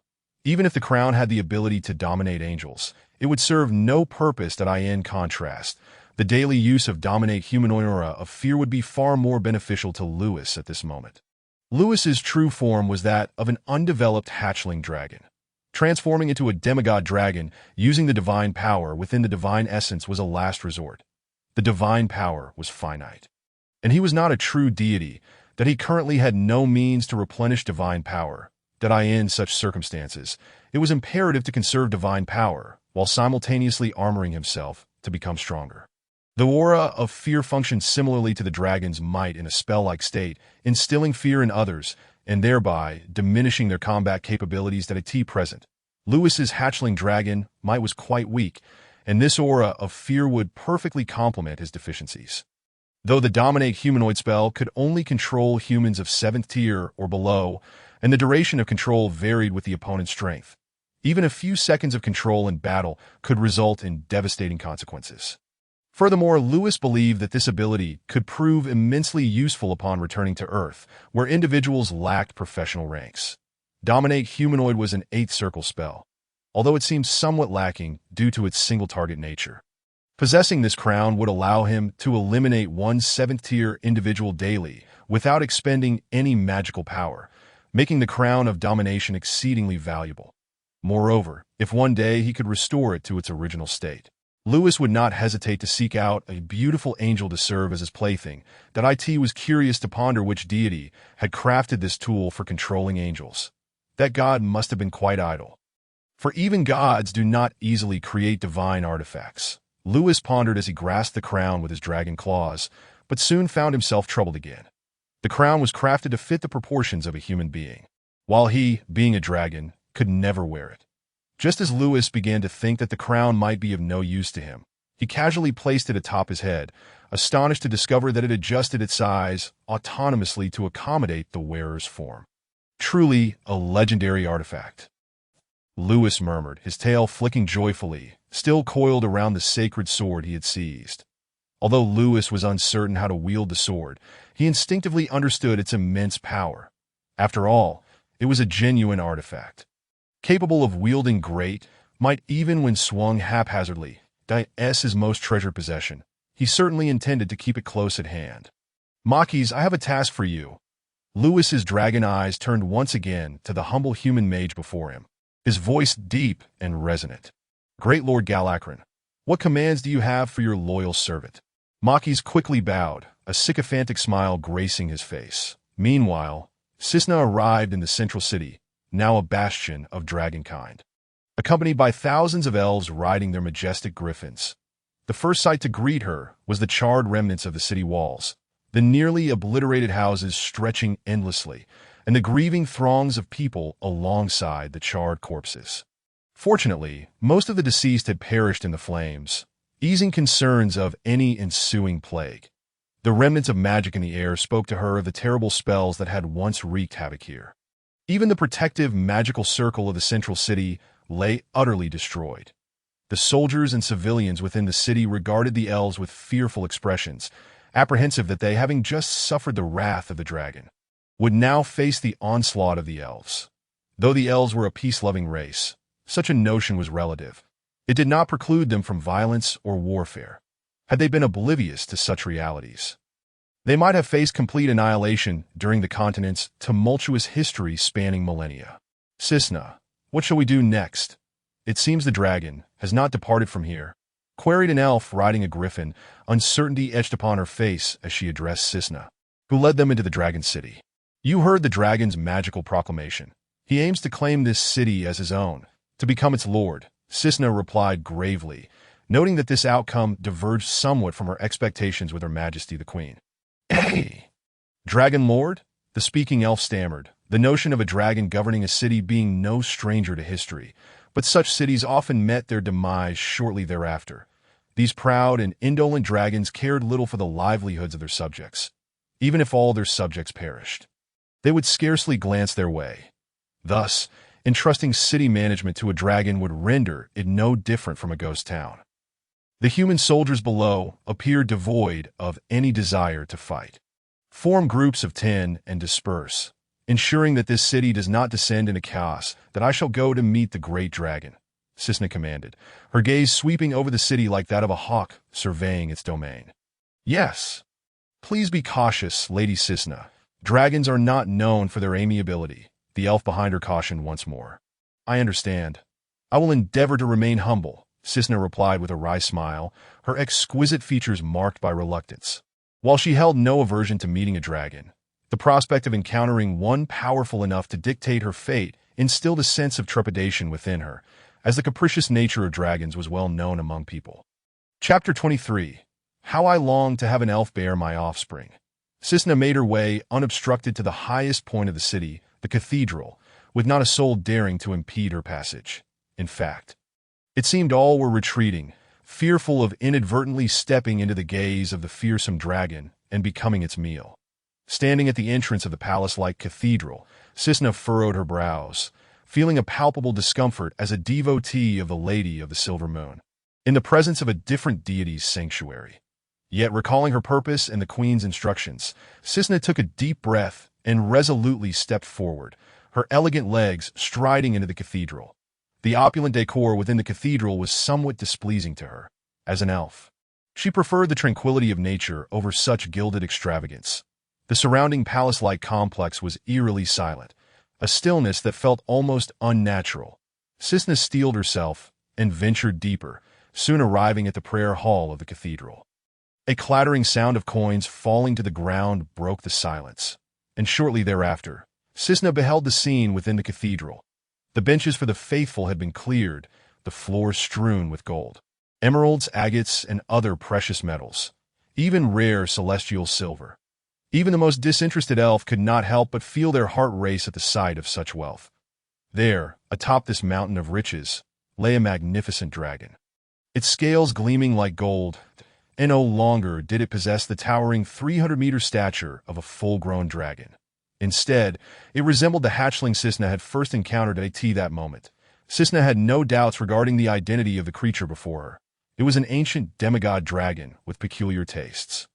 A being that, in this age of divine absence, no other creature could face alone. The only difference now was that the dragon wore a resplendent crown, resembling that of a regal dragon king. Lazily reclining atop the gold, the dragon licked a long sword beneath it, as if cleaning it. The aura emanating from the sword signaled to Cisna that it was an invaluable artifact. The dragon's inherent greed for wealth is truly instinctual. Even an ancient demigod dragon is not immune. The city is in utter disarray, yet this lord seems indifferent to his domain. Cisna mused quietly, growing accustomed to the scene before her, that if there ever came a day when a dragon ceased to be greedy, losing interest in the glimmering allure of gold and silver, that would signal a grave problem indeed. The dragon's behavior only reinforced the notion that it remained a dragon at heart at that moment. A human archmage was utilizing magic to transport treasures from some underground chamber, laying them before the dragon to allow it to revel in its bounty. Great Lord Galakrin, Cisna composed herself and took measured steps closer to Lewis. Performing an ancient elven gesture of respect, Lewis, having paused his grooming of the sacred sword, carefully concealed it beneath himself. The action elicited a suppressed chuckle from Cisna. The dragon's obsession with its treasures was indeed formidable. Once the sword was safely hidden, Lewis's gaze fell upon the elf before him. Upon first arriving in this world, Lewis had sensed the strength of this elf at their first meeting, believing she could cleave his dragon head with a single strike. Now, as a demigod dragon, he recognized her as a legendary ranger. Gazing at the elf, Lewis felt an unexpected stir within him as a male dragon. Her hair flowed like emerald glass, and her eyes, set against her delicate features, sparkled like precious stones. Her brows, shrouded in mystery, framed a mouth resembling a hint of vermilion. while her skin radiated an unearthly luminescence, so flawless that even Lewis's keen dragon sight could not detect a single imperfection. Her graceful form and alluring silhouette, complemented by her delicately quivering pointed ears, made Lewis feel that the many beautiful stars and models he had seen on Earth paled in comparison to this elf, who stood before him as the most exquisite woman he had ever encountered. It was no wonder so many races coveted elven maidens. Even as a dragon, Lewis felt an impulse for this elf to bear his offspring. Lord Galakron? Cisna sensed an oppressive weight in Lewis's gaze, not due to any imposing aura, but rather the shadow of the godlike power he had previously displayed loomed large in her mind. Even now, gazed upon by a dragon of hatchling appearance, she felt an undercurrent of reverence. "Yes, I recall your name is Cisna," Lewis replied, recalling how the elven queen had referred to this elf upon his arrival in this world, his voice tinged with youthful innocence. "Indeed, I am the Queen's Guard, the captain of the Silver Moon Kingdom's elite guard." Cisna, the elf, maintained her humility, acutely aware that despite the dragon's seemingly gentle demeanor, it was likely a facade born of wisdom acquired through ages, far removed from the temperament of younger dragons. "Now, Cisna, tell me what brings you here." Though the elf is undeniably beautiful, even evoking within the dragon Lewis a fleeting desire to engage in a union of dragon and elf, the safety of his own being must take precedence over such whims. The saying goes that one who is well-fed may indulge in lustful thoughts, yet he is yet to find solace and security. "I have come here at the behest of Her Majesty the Queen, accompanied by the armies of the elven race, to ascertain if His Excellency Galakron has any need for our service. Without your consent, I have dispatched troops to patrol the city and maintain order, and I hope for your understanding."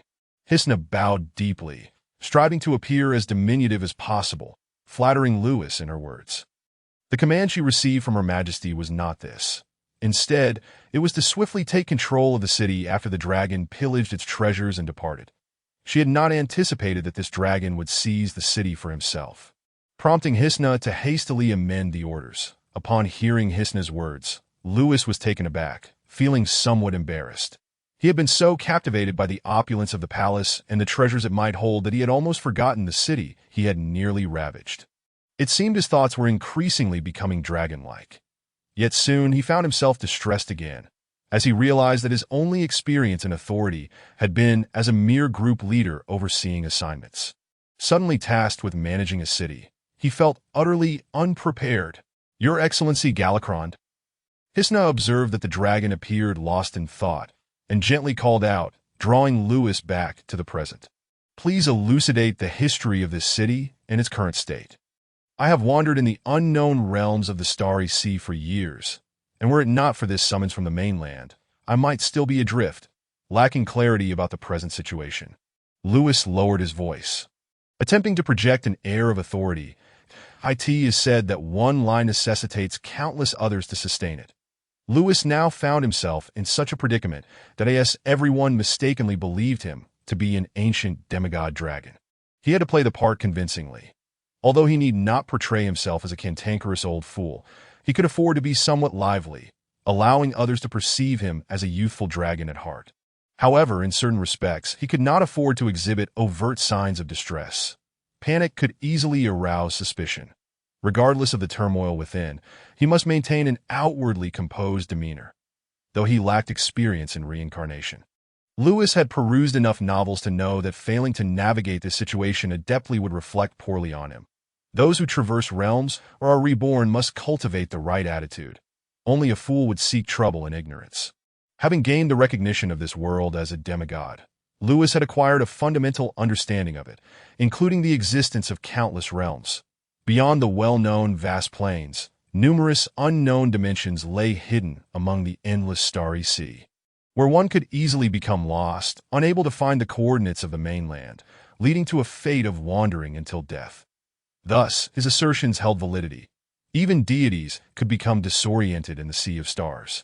And each journey required careful preparation for a return that was only natural for a demigod to lose his way.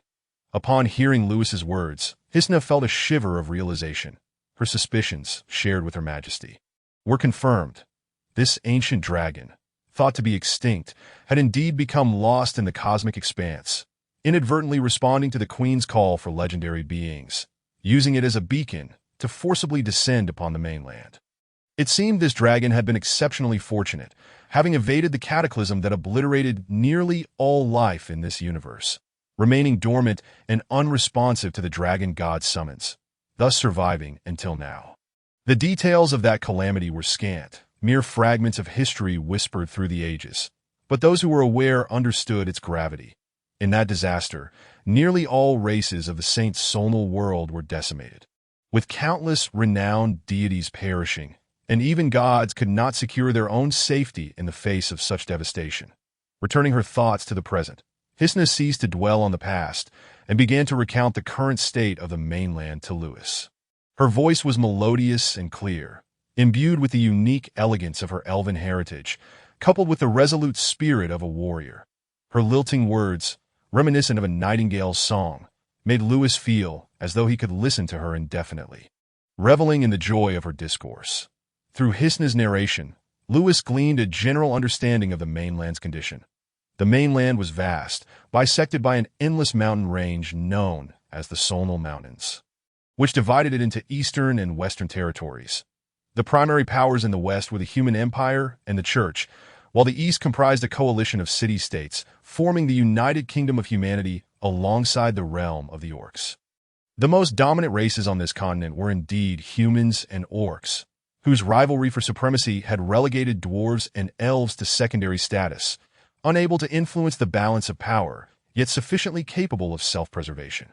Meanwhile, races such as goblins and gremlins thrived in the mountains, jungles, and swamps beyond human and orc control. That of particular interest to Lewis was the Kingdom of Dragons in the northeast, a unique realm established through a pact between dragons and humans, with dragons serving as its protectors.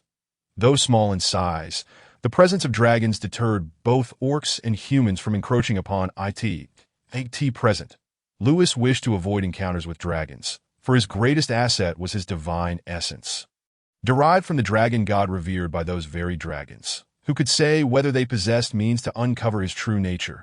His status as a demigod was time-limited and consumed divine energy. Should he exhaust his divine power, he would be left vulnerable to the many formidable forces of this world.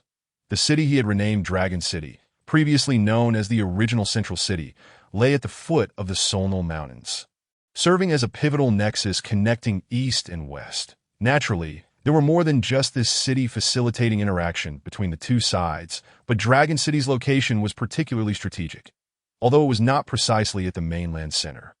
It was within reach of the territories of the Empire, the Church, the Orc realm, and even the southern Elven lands, which is why it had once been called Central City, for it was interconnected with the mightiest factions of the continent. I've inadvertently placed myself in the very focal point of everyone's attention, Lewis lamented, realizing the irony of having set his permanent location device here. His previous exploits as a demigod dragon, which would soon become common knowledge among the powers of the mainland, combined with his current stronghold being at the intersection of numerous powerful factions, led him to conclude that he could only describe his situation with one phrase: "The world focuses upon you." Lewis did not desire such attention. Ideally, he would prefer to exist incognito in the depths of the mountains, masquerading as a young dragon, preying upon weaker creatures like a mountain bandit. But he envisioned that once he had honed his skills to perfection, perhaps even ascended to divinity, he would emerge dramatically, embodying the true essence of a reincarnated being, patiently cultivating invincible prowess before making his grand entrance, rather than being perpetually pursued. However, he recognized that such aspirations were now mere fantasies. He would likely have to engage in matters of consequence. Fortunately, he need not endure the same fate as those weaker reincarnators, perpetually hunted, only to turn the tide in critical moments. Hisna, inform me of the current state of this city. Lewis pondered for a moment before slowly inquiring. Since the permanent location device could not be relocated and must remain within a kilometer of its designated site, namely, this palace, he had no choice but to regard this city, now dubbed Dragon City, as his base of operations. As such, he could not neglect it, but rather must strive to develop it robustly. Ideally, he would amass his own formidable forces and armies. Although his current identity as a demigod dragon should instill fear in the major powers of the continent, Lewis did not trust humanity to remain complacent. Given time, they would undoubtedly become restless, perhaps even dispatching small contingents to harass him as a great demigod dragon. Lewis could not afford to confront every foe personally. Such actions would deplete his divine power excessively, risking exposure of his true form.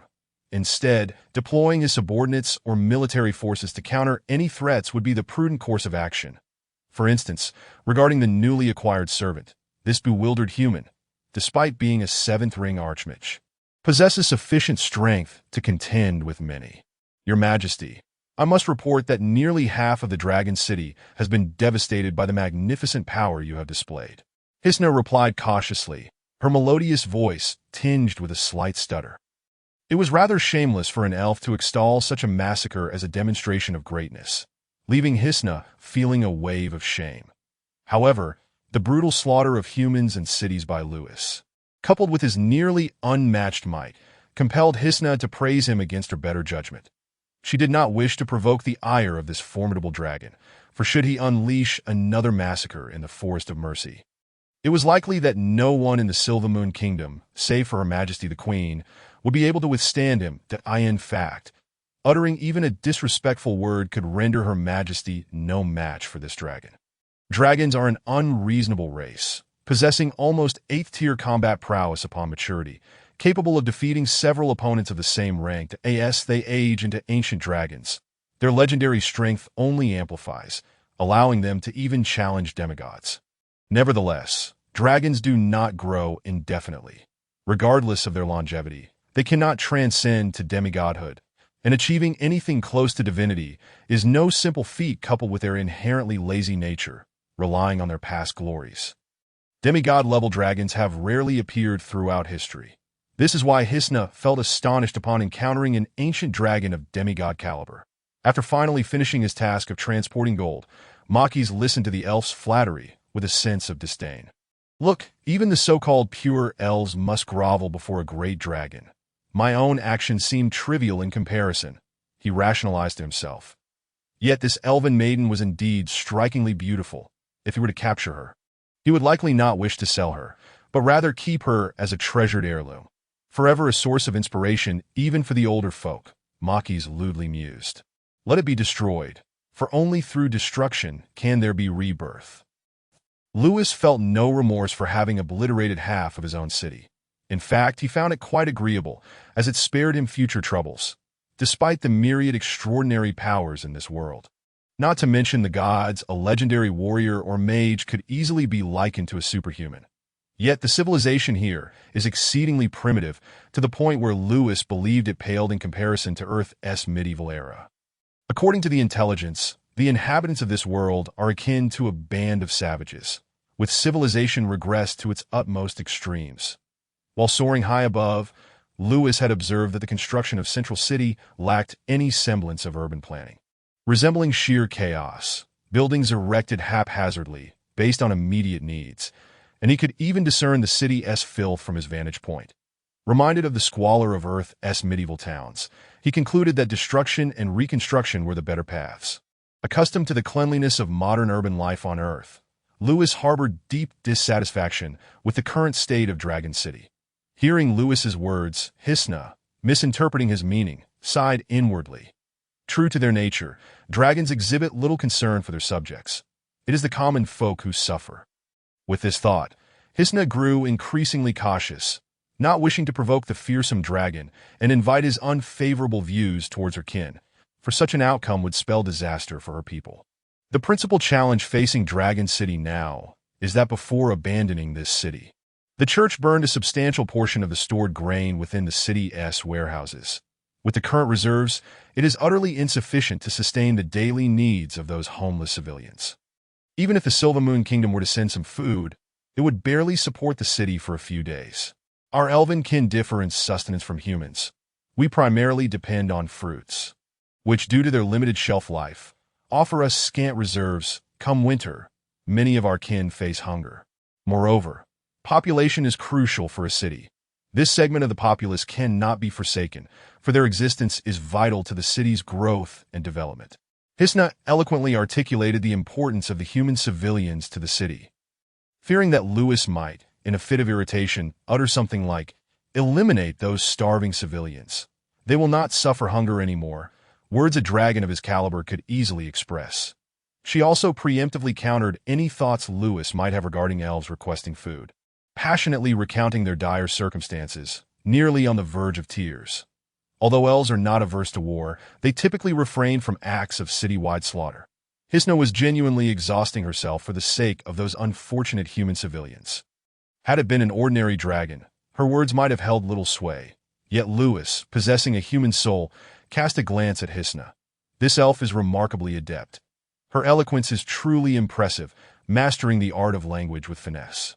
It is said that those who can govern must possess considerable skill, regardless of their race. Not only is she strikingly beautiful and powerful, but she also embodies the qualities of a capable and resourceful woman. Lewis increasingly regarded this elf as an excellent candidate for a partnership. Chapter 26. The deceitful dragon in a world where civilization is stunted, what is paramount for survival? Naturally, it is sustenance. Even in modernity, certain impoverished nations struggle with food scarcity, while wealthier nations have largely resolved the issue of hunger, in a society reminiscent of the medieval era, relying on agriculture and pastoralism. Ordinary civilians face the greatest challenge of ensuring their daily bread. In a state of hunger, other concerns become trivial. This is particularly true in a world teeming with diverse races, where skirmishes never cease and interracial conflicts are frequent, making survival a formidable challenge. For the majority of lower-class civilians, their existence is marked by tattered clothing and black bread. Those fortunate enough to savor white bread belong to the upper echelons of society. From Hisna's words, Lewis gleaned that even elves face similar plight. Humans, being an agricultural civilization, manage to sustain a large population through farming, while orcs, albeit inferior in agricultural prowess, also cultivate the land and rely on hunting and herding. Elves, in contrast, inhabit forests and cherish the wilderness, rendering the idea of deforestation for agriculture utterly unfathomable. Fortunately, elven physiology allows them to survive primarily on fruits, yet they still require a portion of meat and grains. Though the elven realm is relatively insular, trade with humans and orcs for essential goods does occur, in winter. However, all races face similar hardships, with the most impoverished communities enduring abject misery, lacking clothing and food. In grappling with cold and hunger, Lewis speculated that this may also explain the stagnation of the elven population. Given their lifestyle, how could they support a growing populace, living off the land without cultivation? It is indeed peculiar that they could compete with humans in this regard. Despite the presence of magic, mages constitute only a tiny fraction of the entire population, and their precious magical energies are seldom directed towards improving the lives of the masses. After all, the mages lead comfortable lives. Who would care about the plight of the lower-class civilians? While magic can replicate many modern technological effects, only mages and the nobility can enjoy its benefits, as it is a luxury requiring immense resources far beyond the reach of ordinary people. Technological civilization is a collective evolution, whereas magical civilization is an individual advancement. For an average individual, life in a technologically advanced world is preferable. Yet for a true prodigy, existence in a magical realm proves more advantageous, as they enjoy greater freedom and extraordinary capabilities. Hisna. After much contemplation, Lewis finally spoke slowly. "Please go ahead, Your Excellency Galacrin." Hisna endeavored to maintain her humility, her voice as sweet as a lark's song. "I would like you to gather some soldiers from your elven kin to help manage the city's security. Should any disturbances arise, deal with them decisively. As for the food situation, I shall devise a solution." With that, Lewis closed his eyes that Hisna's heart raced. She hesitated, saying, "I need to consult with Her Majesty the Queen regarding the request for soldiers, as I cannot decide unilaterally." She felt tense, fearing her words might provoke Lewis. "You may go." Lewis's response left Hisna momentarily stunned, as she had not anticipated this dragon to be so accommodating. Upon reflection, it seemed quite true. Younger dragons often exhibit volatile tempers, while older dragons tend to be more temperate, that as long as their boundaries are respected, Elder dragons seldom fly into a rage out of course. Most elder dragons spend their days in slumber, rarely seen in active engagement. Then I shall take my leave, Your Excellency. I will return to the Silver Moon Kingdom to consult with Her Majesty. Hisna spoke as she slowly bent forward and retreated. As for the food that Lewis mentioned, she would find a way to manage it. Hisna did not inquire further. In fact, she suspected that Lewis's words might merely be a facade. Ultimately, it was likely that he would resort to eliminating those commoners to conserve resources. Although such a massacre of captives would weigh heavily on the conscience of an elf, as a ranger general, Hisna would not allow herself to be overly merciful that if this magnificent dragon were to issue such a command, she would have no choice but to comply. Meanwhile, Lewis was preoccupied with thoughts of returning to Earth to devise a plan. Although a city with a population of 200,000 was considerable by local standards, sustaining such a populace was a daunting challenge. Yet in terms of modern civilization, 200,000 was hardly significant. Moreover, the likelihood of the city still housing that many inhabitants was slim, as Lewis's spell had likely claimed many lives. Whether the remaining populace harbored animosity towards their lord was of no concern to Lewis. After all, they were prisoners. Should they dare to disobey, death would be their fate. With a portion of the dragon's mentality, Lewis had grown indifferent to the lives of humans. Once Hisna had departed, Makis cautiously glanced at the dragon beside him, who lay with closed eyes atop a mountain of gold, his face betraying uncertainty. Speak your mind. Makis, suddenly, the dragon's voice broke the silence, startling Makis. He dared not conceal the truth and quickly replied. Great Master, the elves initially intended to seize the city effortlessly after your conquest. Are you suggesting that the elves wish to exploit me? No. No, Great Master. You are far too wise for such a notion. That foolish race of elves would never dream of manipulating you. Makis flattered, smiling obsequiously. Were I that queen, I too would make such a choice. To capture a strategic stronghold without expending a single soldier is a deal too good to pass up. However, the situation has changed. This dragon city now belongs to me, and the elven race is under my grip. My presence also shields them from the prying eyes of other factions, that if that queen possesses any wit, she will not reject my demands. Indeed, she may even offer more. Lewis suddenly opened his eyes and fixed his gaze on Makis. Under the chilling scrutiny of his cruel, slit-like pupils, Makis felt a wave of icy dread surge from within. He lowered his head deeply, expressing humility, while internally he was gripped by terror. The god of magic above. The dragon had begun to engage in cunning schemes and political maneuvering, akin to those crafty human politicians, that he truly understood how to leverage his position to compel the elves to defend his city. And the elves could not refuse. Who could say whether this dragon might cunningly ally with humans or orcs to eradicate the elves? Furthermore, as the dragon had articulated, he occupied a crucial juncture, serving as the gateway for the elven race. Therefore, as long as the elven queen was not foolish, she would have to support him wholeheartedly in becoming the master of this city. Chapter 27. I will develop capitalism. Withdraw. Makis, I require rest. For the time being, you shall oversee the affairs of the city. Should you encounter any dissenters, do not hesitate to eliminate them. Lewis closed his eyes, lying atop the mountain of gold.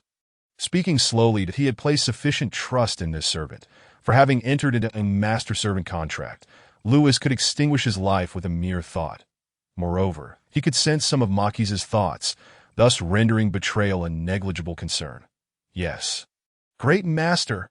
Makis bowed deeply. Dragons were inherently a slothful race, often wishing to sleep through most of their lives. Now, Makis merely hoped that this dragon would not slumber for years on end, leaving him with nowhere to lament. Manage this city well for me, and perhaps I shall grant you some rewards if I am pleased.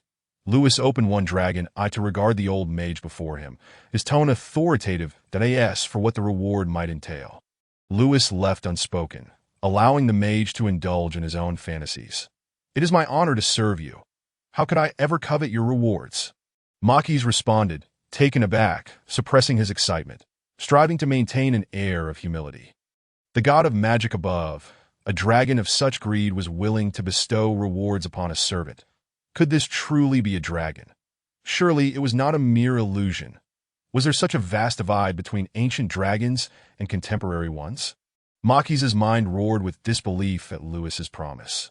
What you deserve, I shall undoubtedly grant you. Now, go to do not allow anyone to disturb my slumber. Unless permitted, no one is to approach here, or they shall pay with their lives. Lewis exhaled a plume of fire. His voice low. Rest assured, great master, no one would dare interrupt your repose. Maquis quickly bowed and gradually exited the grand hall. Once Maquis had departed, Lewis lay atop the mountain of gold, half closing his eyes as he began to contemplate the strategies ahead. This city must be developed, yet such development required a grand blueprint, the ASA product of 9 years of modern compulsory education. Having attended high school and completed an undergraduate degree, Lewis believed that, despite lacking any management experience, he was undoubtedly superior to these primitive natives. The city could not be haphazardly developed. It required a clear definition. Originally a central city, it had changed hands multiple times over the past millennium, having been possessed by humans, orcs, and even elves. Regardless of which race had captured it, each regarded it as a strategic fortress. This was due to the city's defensible nature. Once occupied, minimal forces were needed to defend it, with even a few thousand able to repel tens of thousands. Should the enemy prepare for a major invasion, reinforcements could be dispatched continuously. Thus, each siege of the central city had been a bloody affair, with countless lives lost on all sides. Legendary battles had unfolded here, and historical records even spoke of hidden ancient beings and demigods intervening. That Lewis's effortless conquest of the central city had caught the Church of the Holy Light completely off guard. Their focus had been on the Empire, the Silver Moon Kingdom, and the Orc Nation. Never did they anticipate the sudden emergence of a demigod dragon, and by the time they could react, the city had already fallen. For elves, orcs, and humans alike, this city was their stronghold. Thus, no race would permit others to enter once they held it. However, Lewis was different, that he was but a solitary figure, possessing only the current dragon city as his domain, with the territory of other dragons lying countless miles away. Furthermore, he held no trust in his so-called kin. Therefore, he could not afford to treat this city as a stronghold. This place is situated at the crossroads of multiple powers. If I were to develop commerce here, it would be akin to possessing both favorable timing and geography, that I can transform this city into an open one, enticing all races to reside within. An idea sparked in Lewis's mind. Although he intended to utilize the elves to help him defend the city, he was by no means their gatekeeper, nor could he allow them to dominate.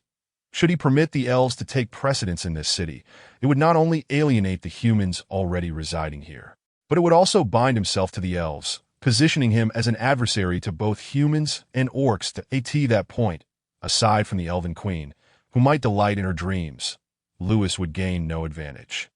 In his plans, the sole master of this city would be him alone, regardless of whether its inhabitants were human, orc, elf, or even other dragons. All within the city must obey his commands. He would be the law. What Lewis needed to do was to navigate the complexities of power, leveraging his identity as a demigod dragon to deter any encroachment from other factions while utilizing their trepidation to his advantage, ensuring he could thrive in all directions. It is time to develop capitalism. Lewis resolved to harness the power of capital and culture to vanquish these barbaric natives, making them dependent upon him, instilling in them an awareness of cultural invasion, and demonstrating how capital could drive a nation's economy. Of course, in a world where individual strength could annihilate cities and nations, achieving this required that he himself be sufficiently powerful. Are you there? Intelligence? I am here, host. Can we commence the first evolution of my life form now? It can begin at any time, host. In that case, let us proceed. That I wish to enhance my self-preservation abilities without transforming into a demigod. And then we shall temporarily return to Earth to devise a solution for this food crisis. Lewis conversed with the intelligent entity within his mind, and shortly thereafter, he felt a chilling sensation enveloping his entire being, as if icy waters were coursing through his limbs, eliciting a comfortable groan from him. Meanwhile, akin to the tidal forces of elemental magic, a unique energy exclusive to this world began to converge around Lewis, forming a vast vortex of immense magical power, visible only to those of the 7th tier and above. Just a short distance from the palace, Makis was taken aback by the sudden emergence of this colossal magical tide. The Grand Mage turned to observe, noting that the epicenter of the tide was the lair of the ancient dragon. He shook his head in astonishment, exclaiming, "This primordial dragon creates such a commotion even in slumber. It is truly terrifying." Concurrently, several legendary beings also directed their gazes toward this spectacle. Chapter 28. The completion of the first evolution, the schemes of the Elven Queen in the capital of the Silver Moon Kingdom, within the temple nestled beneath the ancient Tree of Life. Verdant leaves climbed the walls of the palace eaves, while various unknown fruits shimmered with different hues, adorning the dome above. A crystal-clear lake flowed within the palace, occasionally disturbed by the vibrant fish leaping from its depths. The flower and tree fairies, no larger than a human hand, danced joyfully among the blossoms, leaving trails of phosphorescent light reminiscent of fireflies, infusing the entire palace with vibrant life. Outside, elven guards clad in verdant armor stood in two orderly lines along the jade stone steps, safeguarding the temple and their queen from any intrusion. General Hisna, Her Majesty, is currently praying to Lady Silvermoon. Please wait a moment. Two guards crossed their long spears to block Hisna's path, their tone formal yet respectful. Although the elven race was renowned for producing rangers and excelling in small-scale skirmishes, it did not imply that they were incapable of waging battles on open plains. However, given that the elven population barely reached 1 million, engaging in direct confrontations would lead to significant casualties. Thus, such extensive warfare was rarely undertaken unless in defense of their capital or kin. Throughout history, both humans and orcs had sought to eradicate the elven race, yet none succeeded after suffering heavy losses. Hisna paid no heed to the guard's obstruction, merely nodding and remaining stationary. Before long, a cool, melodious voice, akin to that of a siren, echoed from the palace. "Is that you, Hisna? Come in." Upon hearing the queen's command, the guards lowered their weapons, allowing Hisna to pass. With unwavering steps, she crossed the pond teeming with koi. Ascending the floating steps to arrive beneath the dome, the elven queen stood there, bathed in the silvery light that streamed through the openwork of the dome, bestowing her with an air of mystique. "Your Majesty." Hisna quickly approached the base of the stairs and knelt respectfully. The entire elven race held profound affection for their queen, as her contributions were pivotal in their standing among numerous races. The queen was one of the oldest demigods, rumored to have lived for 10 millennia. Around 8 or 9,000 years ago, when elves, humans, and orcs were still in a relatively primitive state, with only tribes and no concepts of nations, it was this queen who united all elves, vanquished all rivals, and established the Silver Moon Kingdom. It can be said that the elves were the first civilization to arise on this continent, while humans and orcs were still in a wild phase, unable to compete with the already civilized and nation-forming elves. This era marked the zenith of elven civilization, and even to this day, both human and orc cultures bear traces of elven influence. However, as humans and orcs developed, their growing population gradually fostered their own civilizations, leading to the decline of the elven race, which now resides merely in the southern Moen forest for self-preservation, no longer possessing the capacity to vie for dominance over the continent. Hisna, what is the situation in Central City? Galantia's voice, as melodious as music, resonated within the temple. She raised her face, perpetually shrouded in mist, her eyes glinting with a divine light as she gazed toward the direction of Central City. Though even as an ancient demigod, she could not discern the true nature of the colossal dragon. Such a powerful magical vortex has been stirred. I wonder what that dragon is up to. Galantia murmured, shaking her head in exasperation. Hisna, unwilling to conceal the truth, relayed everything she had witnessed to the queen. Indeed, it is a primordial dragon lost in the endless sea of stars. Truly fortunate that we did not encounter that terrifying disaster. Galantia whispered, her enchanting voice imbued with ancient sorrow. Hisna bowed her head, hesitant to respond, yet an inexplicable unease lingered in her heart. The demigod dragon must have existed for no less than 30,000 years, while the queen herself had lived for only about 10,000. Yet, from the queen's gentle musings, there was a dissonance in the way she regarded the dragon, as if viewing it as a junior. The queen must surely harbor secrets unknown to others, but Hisna dared not dwell on it. As a mere 1,000-year-old elf, many ancient mysteries were beyond her comprehension. However, that dragon is indeed intriguing. It desires to personally manage its territory and possesses a keen understanding of political balance and leverage, making it quite an anomaly among dragons, much like that little girl from the distant Dragon Kingdom. The Elven Queen's tone lifted slightly, tinged with a playful note, her laughter ringing like delicate wind chimes. Hisna was unaware of whom the Queen referred to as little girl, but she was familiar with the Dragon Kingdom. However, she could not fathom who among them could earn such an endearing title from the Queen. That dragon has not afforded us elves many choices. Hisna, you are to select a contingent of elite soldiers to journey to Dragon City, where you shall serve as the highest officer of this battalion stationed there. The location of Dragon City is of paramount importance to our Silver Moon Kingdom, even if this city is not under our control. You must act as the frontline commander to gather vital intelligence and prevent any other races from posing a threat to the elves. By the way, select a group of my maidens to accompany you.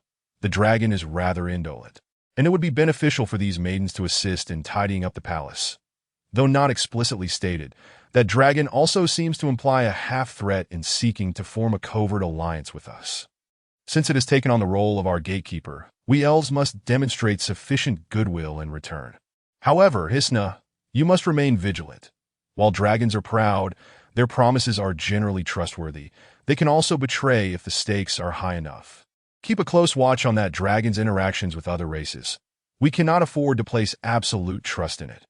The Elven Queen meticulously instructed Hisna, showing great regard for this ranger general, with intentions to cultivate her. Yes, your majesty. But is it truly wise to allow that dragon to govern the city? Hisna respectfully replied, yet after a moment of hesitation, she could not suppress her doubts. Let us first observe the situation.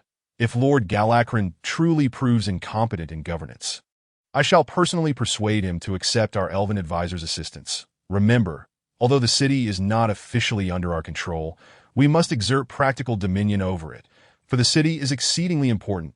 It presents a rare opportunity to expel the forces of the church from that city without shedding a drop of blood. The Elven Queen's tone grew somber, underscoring her calm and strategic demeanor as a leader. Hisna dared not voice her thoughts. The Queen, having lived for 10 millennia, truly possessed remarkable acumen. On the other side, within Dragon City, Lewis opened his dragon eyes and let out a satisfied groan. He had finally completed his first evolution. Chapter 29, Dragons and Gods. The growth of a dragon is generally divided into several stages: hatchling, juvenile, adult, mature, elderly, and ancient. A dragon that matures normally requires 200 to 300 years to reach adulthood. In its hatchling stage, a dragon is quite feeble, capable of defeating only those beasts lacking special abilities. To AT this stage, dragons have little capacity for survival and must remain close to their mother, relying on her nourishment. Dragons are not social creatures. They typically live only with their mates, a behavior reminiscent of tigers in the natural world. Thus, once a hatchling matures into a juvenile, it will leave its mother to begin an independent life. This period is the most perilous in a dragon's life, as their strength is insufficient to fend off even moderately powerful adventurers, who could easily dispatch them with a bit of effort. Additionally, leaving their parents for the first time necessitates learning many new skills. Hence, juvenile dragons live cautiously, hiding in deep forests and seeking corners devoid of formidable creatures to navigate this stage of their existence. After 200 to 300 years, a dragon reaches adulthood, at which point it is no longer manageable by typical adventurers. Most adventurers encountering an adult dragon in the wild would inevitably find themselves as the dragon's next meal. If the dragon has not yet provoked a formidable adversary leading to its demise, and has smoothly transitioned into its mature phase, it reaches a stage where it is on par with legendary tier professionals. At this juncture, such dragons epitomize the pinnacle of their existence. They are vigorous and immensely powerful, rendering them nearly invincible to all but legendary-level challengers. Even legendary professionals would hesitate to confront a mature dragon, as dragons possess the ability to flee and employ various combat tactics. Once a mature dragon surpasses its peak, it enters its elder stage, at which point it becomes exceedingly difficult for even typical legendary professionals to contend with, often requiring multiple legends to face it.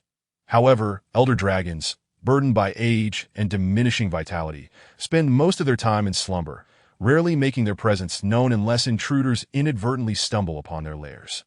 Most dragons meet their end during their elder stage, succumbing to death after a deep sleep, with only a select few gifted dragons transcending this stage to become ancient dragons. Ancient dragons are akin to the most venerable and wise members of the dragon lineage, revered by their entire race. Even the proudest of dragons maintain a sense of respect when confronting an ancient dragon. While ancient dragons are not demigods, their power can rival that of certain demigods, serving as the ultimate trump card of the dragon race. This time, Lewis harnessed the energy left by the intellect to undergo his first evolution, propelling him past the hatchling stage to become a juvenile dragon. His physique doubled from approximately 4 meters to nearly 10, and he sensed an extraordinary strength within himself, distinct from that of ordinary juvenile dragons. However, without other dragons to compare himself against, this remained merely a conjecture. The host need not speculate. In terms of speed, strength, stamina, and all other aspects, you far surpass the dragons of this world. Your body has also undergone partial technological enhancement that in the future, you may conduct experimental validations.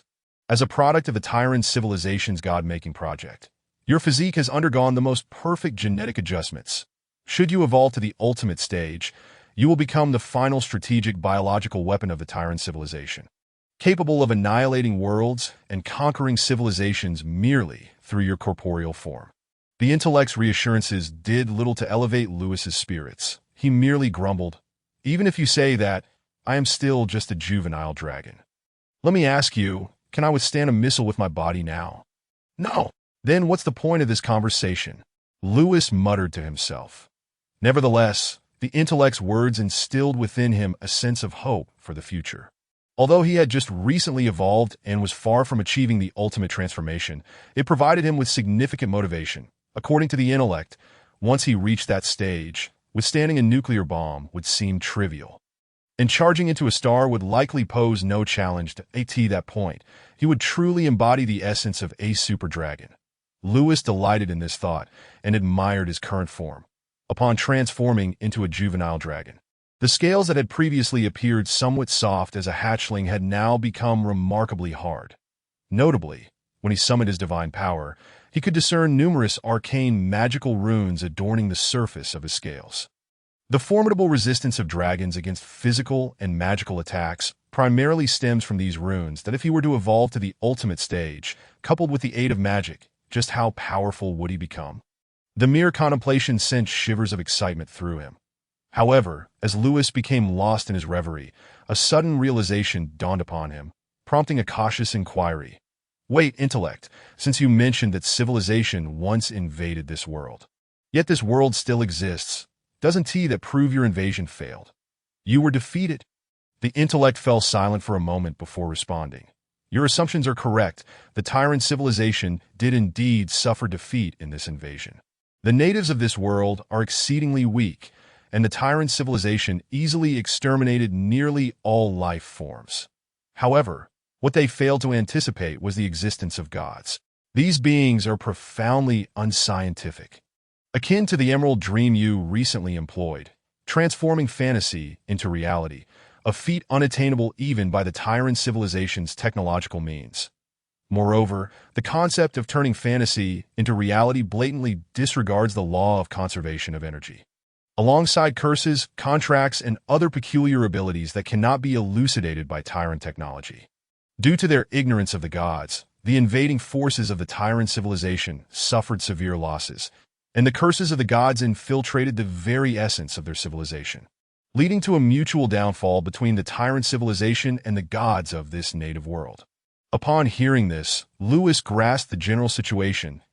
As a humanities student, while he lacked deep knowledge in physics or chemistry, he understood one fundamental principle, the rigor of science. For instance, the value of pi is 3.1415926xxx, and if it were to alter in another world or a distorted realm, even a minuscule change, such as transforming it to 3.15, could potentially render all technological advancements ineffective. The components of technological weaponry are intricately precise, and if circle ceases to mean circle, then everything built upon that foundation is erroneous. The more intricate the design, the quicker it crumbles. According to the intellect, the gods of this world possess such capabilities.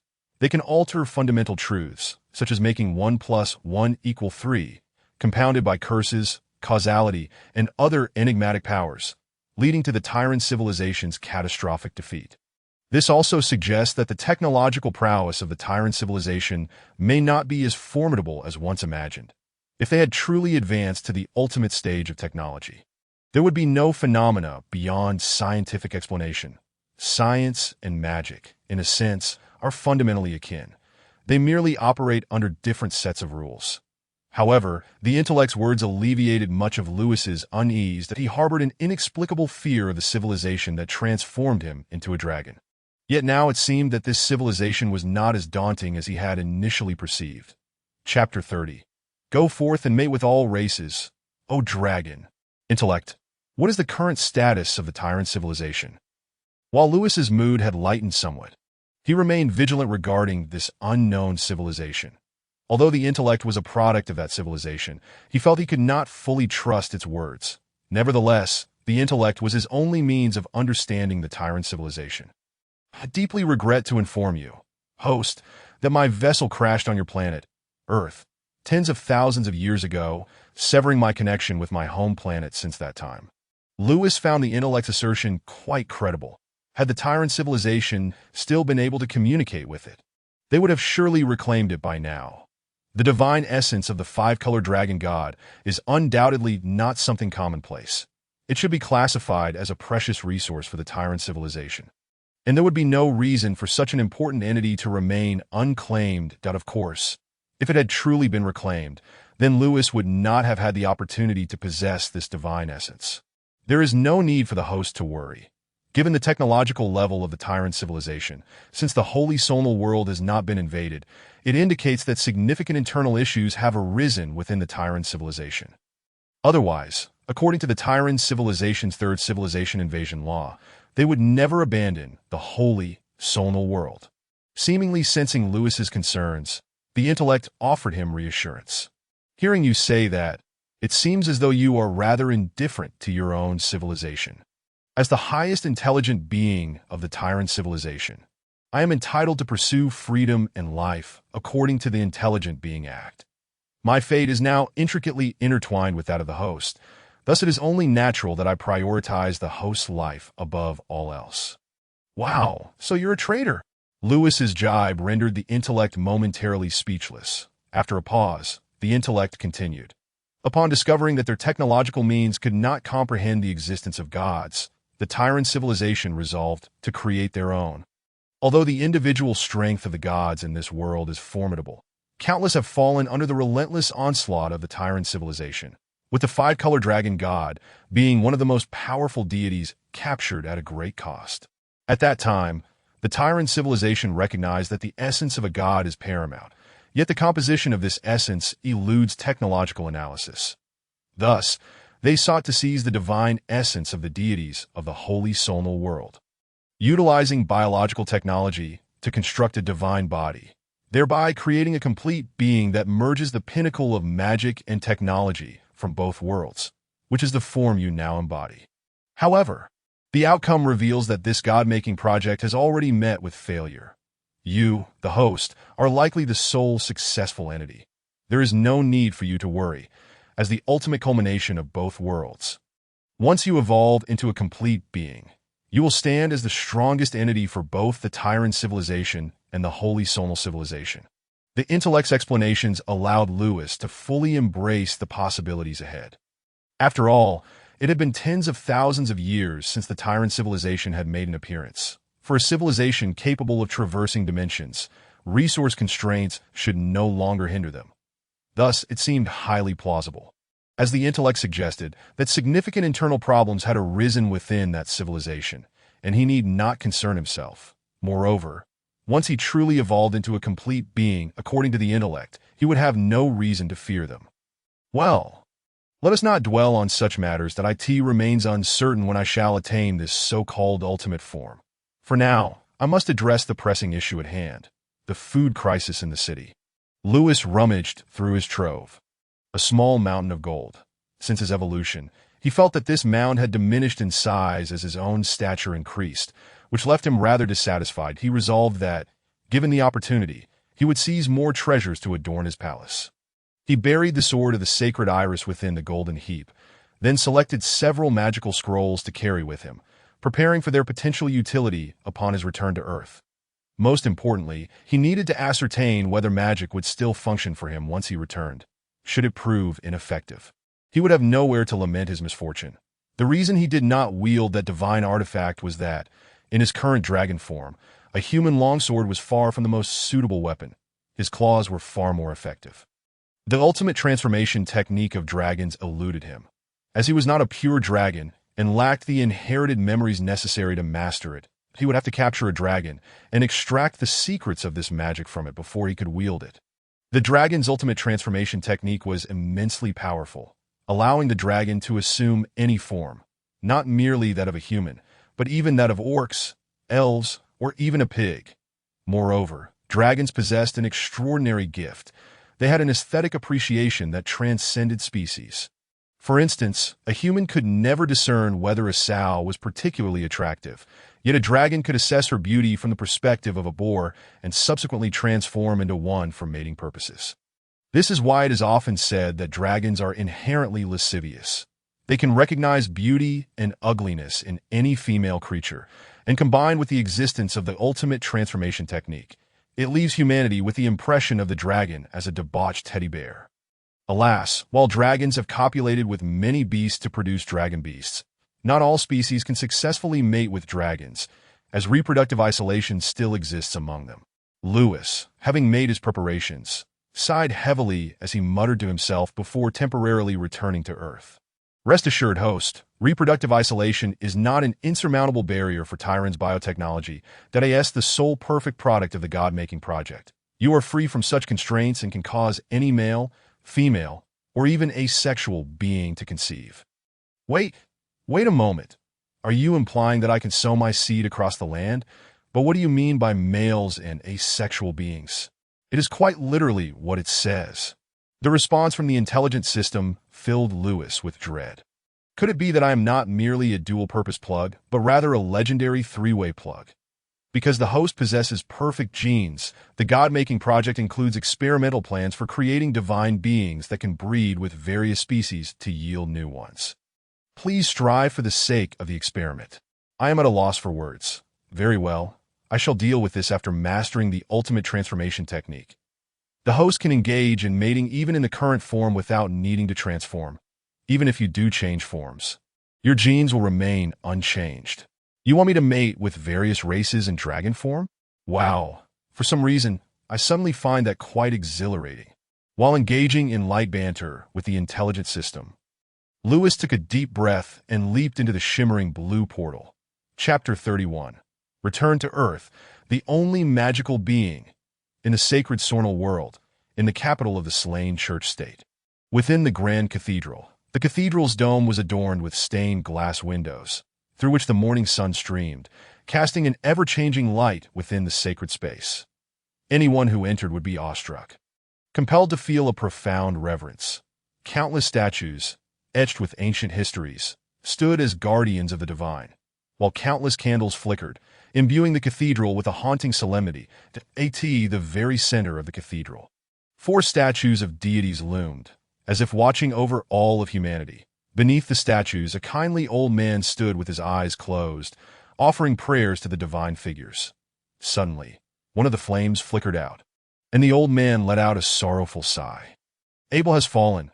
He ultimately could not take that final step before his demise. The old man's soft, aged voice was laden with grief as he bowed his head lower, his prayers hastening. May you ascend to the heavens and enter the realm of the divine. After a long while, the old man ceased his prayers and slowly turned to gaze into the shadowy corner behind him, where a figure remained unilluminated, leaning against a stone pillar, appearing almost ethereal. Who has slain Abel? Few possess the capability to extinguish his life so easily on this continent. Could it be that the Queen of the Silver Moon herself has intervened? The old man inquired of the shadowy figure. The figure shifted from its casual stance to an upright position, its back seemingly adorned with immense wings. Yet curiously, despite the wings being spread, they left no shadow. Those who gazed upon it found only an unsettling void reflected in their eyes. I have been fixated on the Silver Moon Kingdom, patiently awaiting the Queen's move. Should she dare to step beyond her realm, she will surely be besieged and meet her end upon this land. The voice was imbued with an endless purity, speaking slowly, as if even the most heinous of criminals would weep and repent under its resonance. If not the Queen, then who else could be responsible? The old man's aged visage displayed a hint of confusion. It is an ancient demigod dragon of unknown origins. The pure voice replied. An ancient demigod dragon? The old man's expression shifted, his tone involuntarily rising in seriousness. Indeed, it is likely a long-extinct dragon that has become lost in the endless starry realms, that I know not how it has descended into this primary world. But it must be connected to Galantia. The pure voice continued, but soon the tone shifted to one of bloodlust and malice. What? Do we need to take action to probe the capabilities of this dragon? TSK, Tisk, an ancient demigod dragon. How incredibly fascinating. I find myself quite curious. The old man, unfazed by the stark contrast in the figure's dual nature, pondered for a moment before shaking his head. Though a demigod may be formidable, exhausting its divine power could lead to its downfall.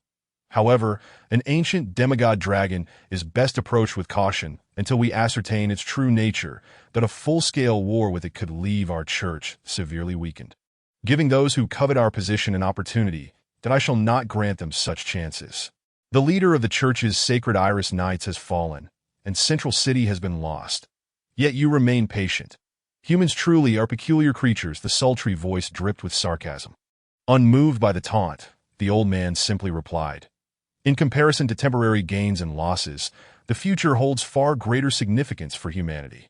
Just then, the cathedral doors swung open, and a woman of unparalleled beauty, as pure as the iris flower, strode in with her head held high.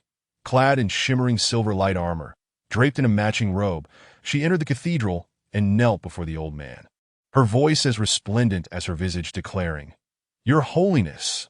Upon her entrance, the elusive figure that had been hidden in the shadows vanished without a trace, while the old man regarded the proud and pure maiden with a gentle tone. Rosalia, hello, Earth, I have returned." As Lewis set foot on the soil of Earth once more, he was suddenly overcome by a wave of nostalgia. Upon his arrival, he immediately scanned his surroundings with vigilance, fearing that the unreliable intelligence system might have transported him to the summit of a mountain, the depths of the sea, or the center of a city. Given the intelligence of that system, such a blunder was entirely plausible. Fortunately, the tropical jungle before him remained unchanged, the surrounding terrain intact, confirming that he had returned to the same location. Lowering his gaze to the pool at his feet, he recalled that, in his former lizard form, that pool had seemed vast as a lake, yet now, as a 10-meter-long dragon, it appeared merely a puddle. He could not ascertain how long he had been transformed from lizard to dragon, but from the moment he awakened to the conquest of a city in another realm, only a little over a day had passed. Yet in that brief span, Lewis's life had undergone a profound transformation. After reflecting on his rebirth and the thrill of his journey, Lewis quickly closed his eyes to immerse himself in the contrasting energies of Earth and the other world. As his consciousness entered the crown of domination, he exhaled in relief. Thankfully, he could still wield magic on Earth. The magical essence persisted here, albeit in a far more inert state compared to the vibrant energies of the other realm. If the magic of the other world could be likened to a flowing river, then Earth's magic resembled a stubborn, solidified mass. According to the notion that the Earth possesses magical or spiritual power, it should inherently harbor extraordinary forces. However, the intelligent brain asserts that there are no magical beings to be found here. Thus, it seems that the true source of extraordinary power does not stem from magic as a medium, but rather from a unique energy fluctuation that exists solely in the realm of Saint Solnal. This special energy is likely the very essence of the otherworld, and in the absence of such energy on Earth, genuine extraordinary beings cannot emerge. That it is no wonder that throughout the years, humanity has been unable to find even a single individual with exceptional abilities, aside from charlatans. In other words, have I become the only magical being on Earth, the sole individual capable of wielding extraordinary power? Lewis's eyes sparkled with realization, suddenly feeling empowered to create chaos on Earth. The technological level of Earth is not insignificant. If it were indeed possible to invade another world, Earthlings armed with nuclear bombs would find themselves invulnerable against all but the gods. Even legendary beings, those who might be deemed superhuman, would stand no chance against a nuclear assault. However, certain magical abilities remain incomprehensible even to the tyrant civilization, let alone to Earth's civilization. This lack of understanding renders Earthlings completely helpless when faced with bizarre magic, thus granting Lewis ample opportunity to exploit his advantages. Chapter 32. Long singlehood makes one find even mothers appealing. Lewis's dragon head lowered to the ground as he meticulously examined his surroundings. From the state of the ground, it seems that not much time has passed on Earth. Lewis stated uncertainly, as a qualified traveler and reincarnated individual well-versed in countless anime and novels. He paid close attention to many details, such as the time ratio between Earth and other worlds. He could not guarantee that the time ratio between the two realms would be 1-to-1. In fact, the time calculations of the two worlds might differ entirely. The temporal fabric of the Saint Solnal world diverges from that of Earth, and the time ratio is not uniform. The specific time conversion is random. But generally, 10 days to half a month spent in the Saint Solnal world equates to merely 1 to 2 days on Earth. There was no need for Lewis to make any comparisons, as the intelligent brain promptly provided him with the answer to his query. So, that's how it is, Lewis mused, but then anxiety gripped him. Wait, if that's the case, doesn't that mean that while I spend a day or two on Earth, 10 days to half a month will have passed in the other realm? It was impossible for Lewis not to be astonished. If the time ratio were indeed such, he would need to find enough provisions to sustain Dragon City within just a day or two on Earth. Upon his return to Dragon City, it was likely that only a fraction of its residents would still survive. They would either starve or resort to cannibalism, further solidifying his reputation as a cruel dragon. Although Lewis trusted that the elven race, with the wisdom exhibited by their queen, would surely send some supplies to Dragon City, if Cisno was truthful in her assertion that even the elves could not achieve self-sufficiency in food during winter, he could only hope for a few days' worth of sustenance. Lewis could not rely on the elves. His only hope rested upon himself. For a moment, Lewis found himself in a quandary. He estimated that Dragon City must now house around 100,000 residents. What a staggering number! How could he possibly gather enough provisions for such a vast population within just a day or two? It was not as if he were merely a wealthy human. Even if he were, gathering food would require time. The host need not worry. The time conversion ratio is relative. The flow of time is based on your individual experience. In other words, if you spend half a month on Earth, it would only equate to a day or two in the Saint Solnal world. Regardless of where you reside, the flow of time in the other world will slow down. Is it truly that remarkable? The intelligent brain's words caused Lewis to blink, feeling a sense of disbelief. Although his divine essence possessed some temporal abilities, they were not inherently his own. While Lewis could utilize them, he fundamentally lacked an understanding of the essence of time. This is one of the greatest achievements of tyrant civilization in the realm of temporal travel. The intelligent brain replied nonchalantly, "If that is the case, does that not render your tyrant civilization invincible? If the worlds you invade lack such technology, they would stand no chance of resistance and would be annihilated, correct?" Lewis pondered deeply. Upon reflection, the potential horrors of utilizing the time ratio in warfare became evident. If an army were dispatched to invade a world, and the inhabitants managed to eliminate that army, within just a few days, the opposing force could send an equal number of troops once more. After several such occurrences, it would likely overwhelm any civilization. For the tyrant civilization, they could rest and regroup for several days, while the invaded civilization would have only a few days to recuperate, leaving them no opportunity for recovery. Adjusting the time ratio necessitates an expenditure of energy. For an individual host such as yourself, it is not difficult, but for a large-scale military invasion, it is impossible. When the tyrant civilization initiates an invasion of a third civilization, once the spatial passage is opened, the time between the two realms synchronizes. This technology is generally employed only for reconnaissance missions in advance. I see. Using scouts to collect detailed information over the course of several years, or even decades in another world, thereby preparing for the invasion. Lewis nodded. Although he still had only a vague understanding of such warfare between civilizations. Knowing that he could remain on Earth for 10 days or half a month without concern was sufficient to at the very least. He now had ample time to devise a plan. With a sense of relief, Lewis began to wander through the tropical jungle. With his current 10-meter-long body and having matured to the juvenile dragon stage, as long as the intelligent brain had not deceived him, there were no other powerful magical beings in this world. Lewis, being no fool, would not venture into the human realm to confront planes and artillery. Thus, he was an invincible entity within the natural world of Earth.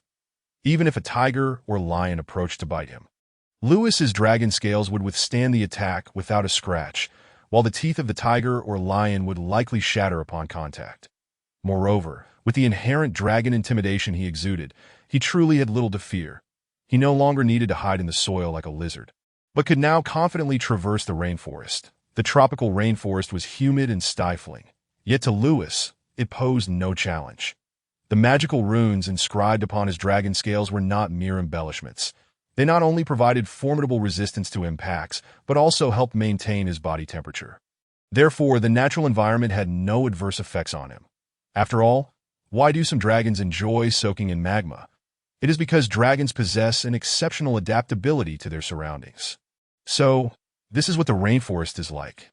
To be honest, even when I was human in the past, I always envied those researchers who could conduct field studies in the wilderness. Surviving in the wild was once my dream, Lewis exclaimed.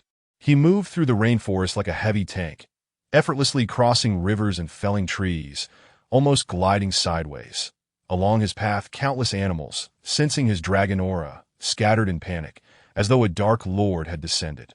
Even the most loathed mosquitoes of the rainforest would perish upon approaching him, overwhelmed by his dragon might. Wow, look, could that be a jaguar? Just look at that female jaguar with her stunning coat and powerful limbs.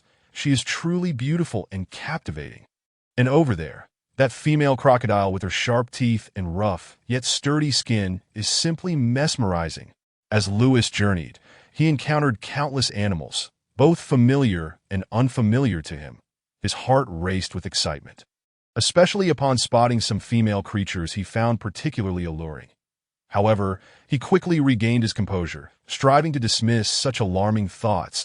That am I so starved for companionship that I find female jaguars and crocodiles appealing? The animals under Lewis's gaze trembled in fear, cowering on the ground and quaking, too terrified to move, emitting pitiful cries as they allowed him to toy with them at will. Just as Lewis was internally muttering, "I am not a pervert. I have no interest in female animals," his keen ears suddenly picked up on a commotion nearby. Chapter 33. The Power of Faith. Gurgle, gurgle. Now transformed into a dragon, Lewis's vision and hearing surpassed those of ordinary creatures. His dragon eyes could perceive many things invisible to others, and if he were to expend a bit of divine energy to focus his sight, he could even glimpse the most secretive realms of the world as if they were governed by rules. Upon realizing this, Lewis had once self-deprecatingly referred to his titanium alloy dragon eyes, humorously suggesting that, based on scientific explanations, they could see atoms and even quarks. While humanity employs science to observe atoms, protons, and neutrons in search of the world's laws, the gods of the magical realm delve into the fundamental rules of existence in pursuit of truth. The peculiar sounds Lewis was hearing were entirely unfamiliar.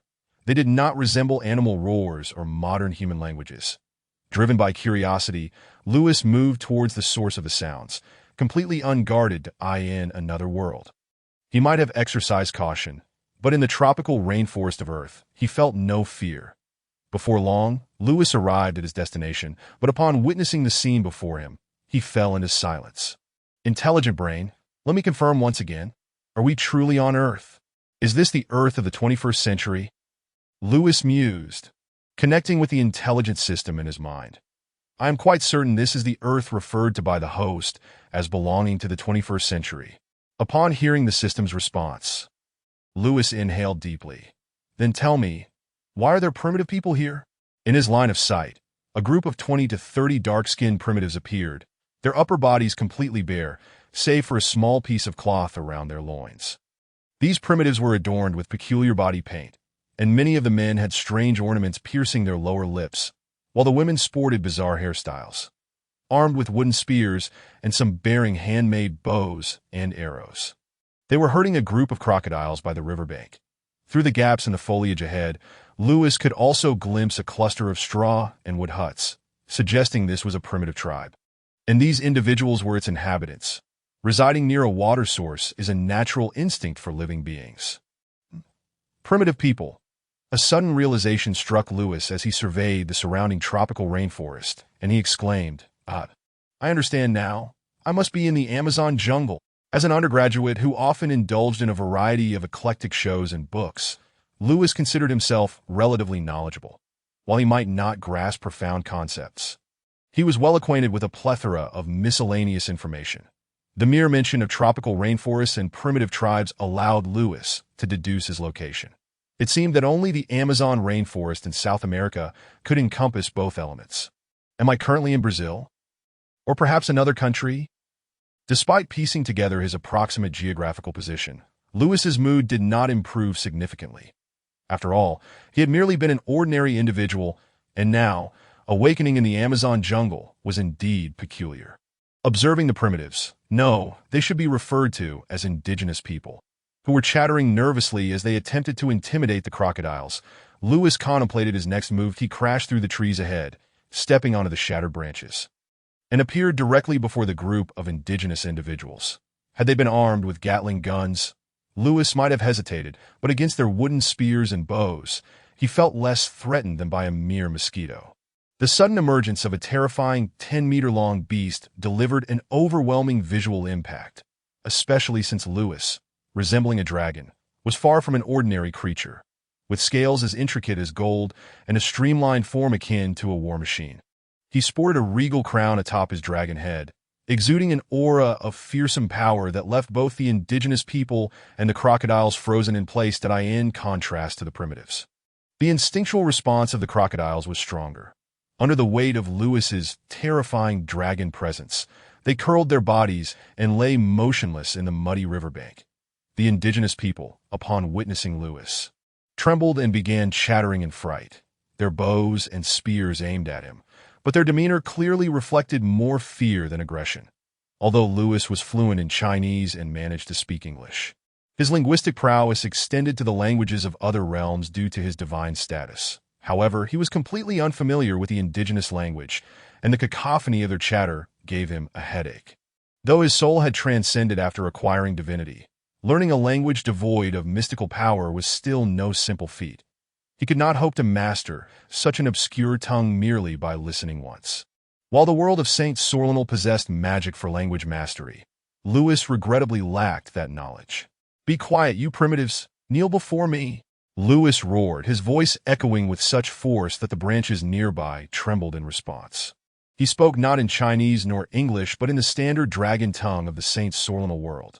To him, uttering the language of another realm felt far more impressive. That Lewis's presence before the indigenous people stemmed from his boredom. Observing their attire and the structures of their tribe indicated that they had yet to encounter modern human civilization. Hidden deep within the Amazon jungle, they certainly had no contact with the outside world, so Lewis felt no immediate fear of exposure, boldly presenting himself before them. Upon hearing the terrifying beast speak, albeit incomprehensibly, the indigenous people became even more alarmed, exchanging frantic words with one another, clearly engaged in a dispute. The unintelligible clamor struck Lewis as a swarm of buzzing flies, irritating him further. He opened his mouth once more, a wave of scorching breath escaping as a faint glow emanated from the golden scales on his neck. Subsequently, he unleashed a stream of faintly golden flame, which scorched several crocodiles to charred remains as the fire surged into the river, causing the several-meter-wide waterway to bubble and boil, enveloped in a mist of white vapor. This was the signature skill of a dragon. Dragon breath. Unlike the emerald dragon breath he had previously wielded as a demigod dragon, This was the true dragon breath belonging to Lewis's own body. Oh! After releasing his dragon breath, Lewis was taken aback, for he discovered that the organ responsible for producing dragon breath within him was somewhat different. Not only could he expel this golden flame, but also other substances.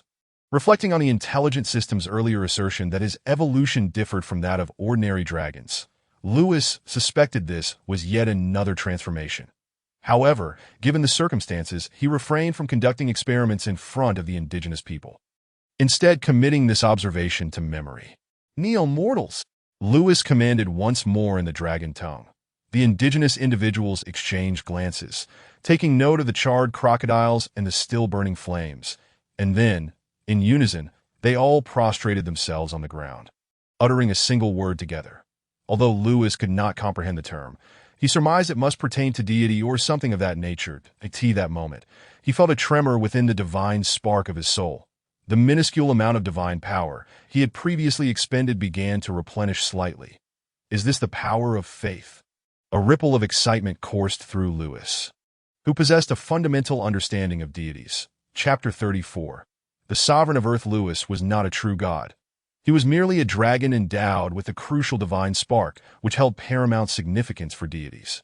Neither a born god, nor one who had attained divinity through endeavor, he was not well-versed in the domain of gods.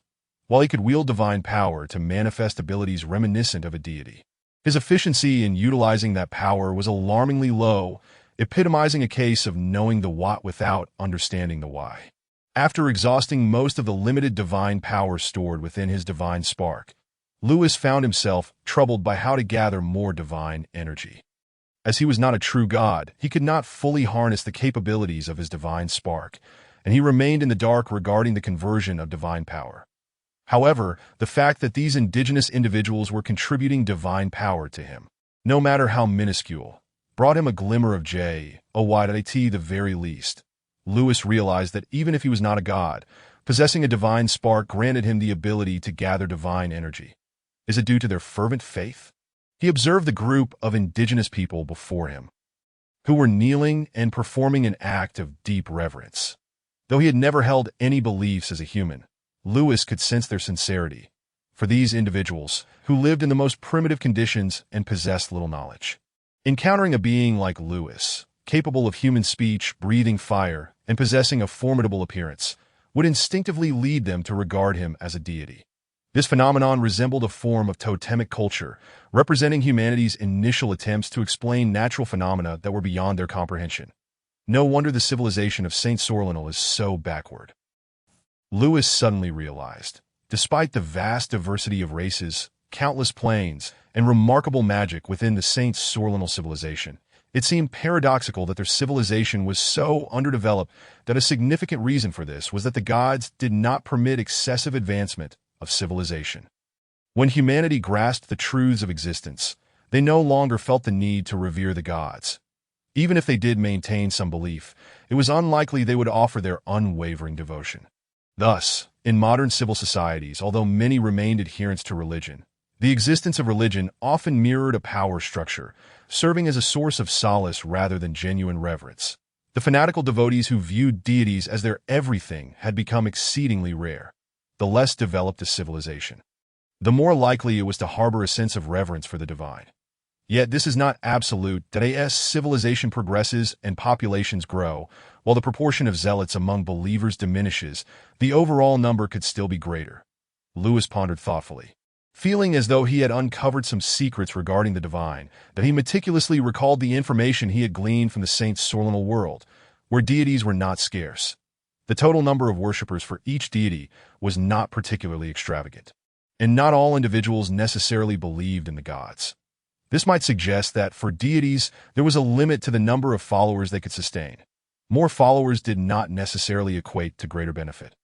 Otherwise, the gods of that world would have long since engaged in internal strife, as their devotees would likely turn against one another to seize more faith, rather than coexisting in a polytheistic society. Once again gazing at the trembling indigenous people before him, Lewis shook his head. Attempting to quell his thoughts, he recognized that he lacked the capacity to fully penetrate the realm of the divine. Within this tribe, aside from the 20-odd individuals who had previously driven away the crocodiles, along with the children and a few elderly, the entire population likely numbered around 70 or 80. Lewis pondered the possibility of conducting some experiments on these unknowing primitives to unravel the mysteries of the divine. These individuals, utterly oblivious to the world beyond, represented the most pristine source of faith for the gods, were it not for the unsuitable nature of such primitive societal structures for population expansion. One might surmise that the gods would endeavor to reduce all races to a state of savagery. Let this be a long-term study, he mused, but for now, finding sustenance remains paramount. Thus, Lewis contemplated his next course of action.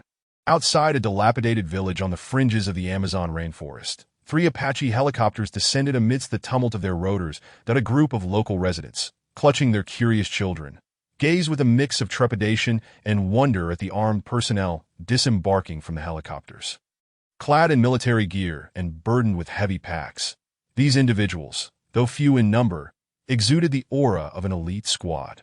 "Chief, are we finally at liberty to disclose the nature of our mission?"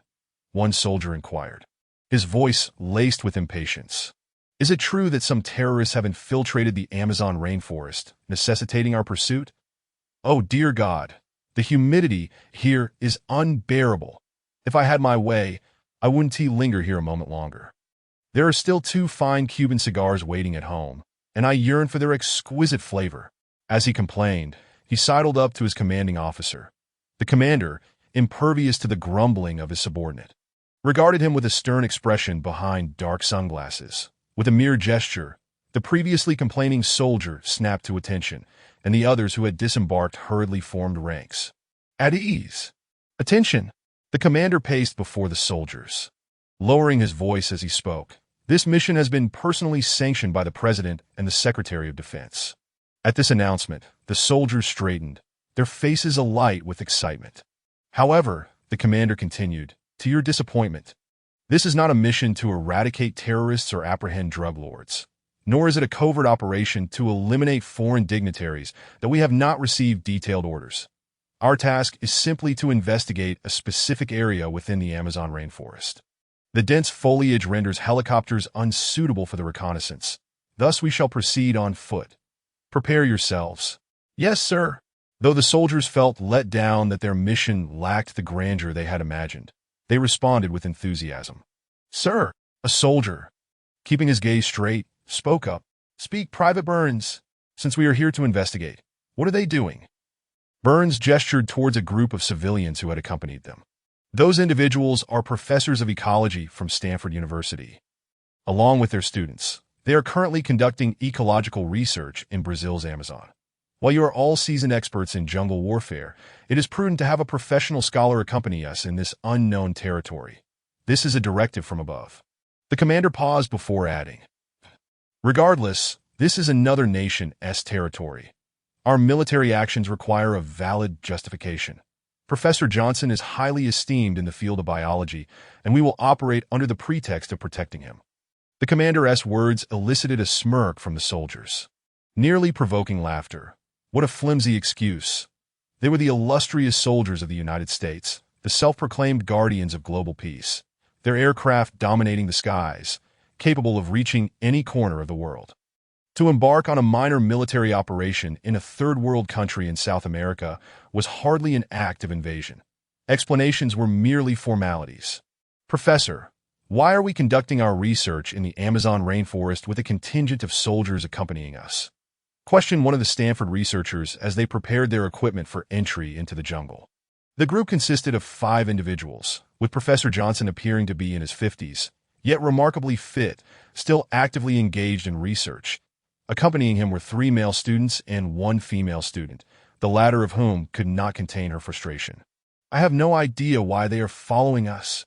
I received a call from the university today, stating that the U.S. Department of Defense insisted we enter the Amazon with these personnel." Professor Johnson's tone reflected his displeasure that a distinguished professor at Stanford.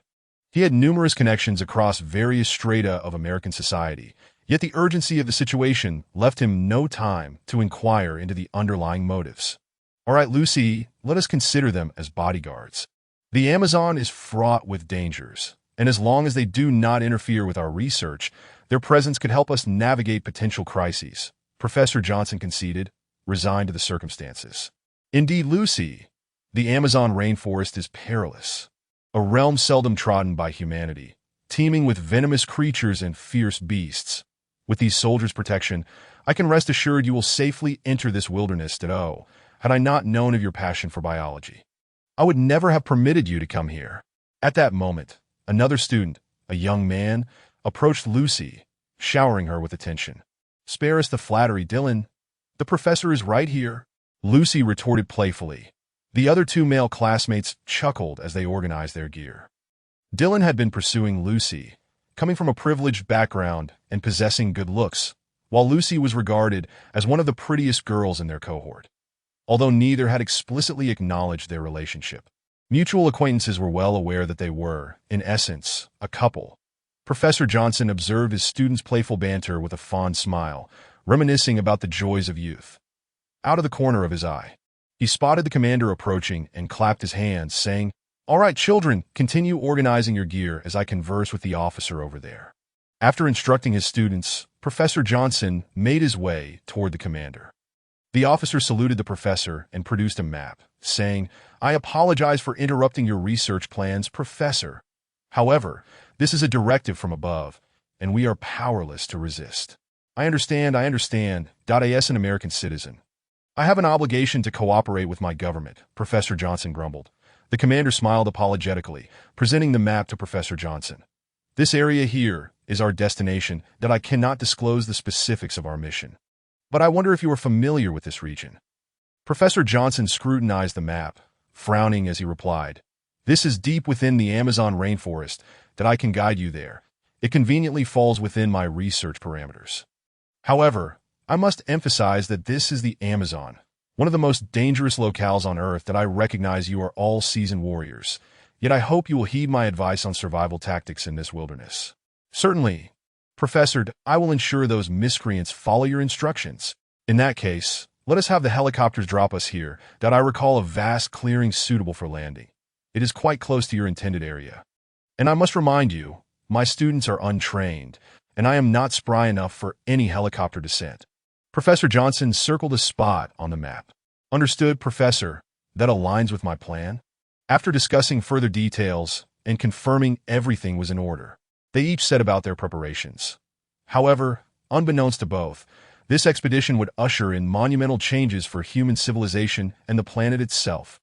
Deep within the Amazon rainforest, Lewis lay beside a pool of water, his golden scales possessing a unique property that rendered most of the muck and grime unable to adhere to them.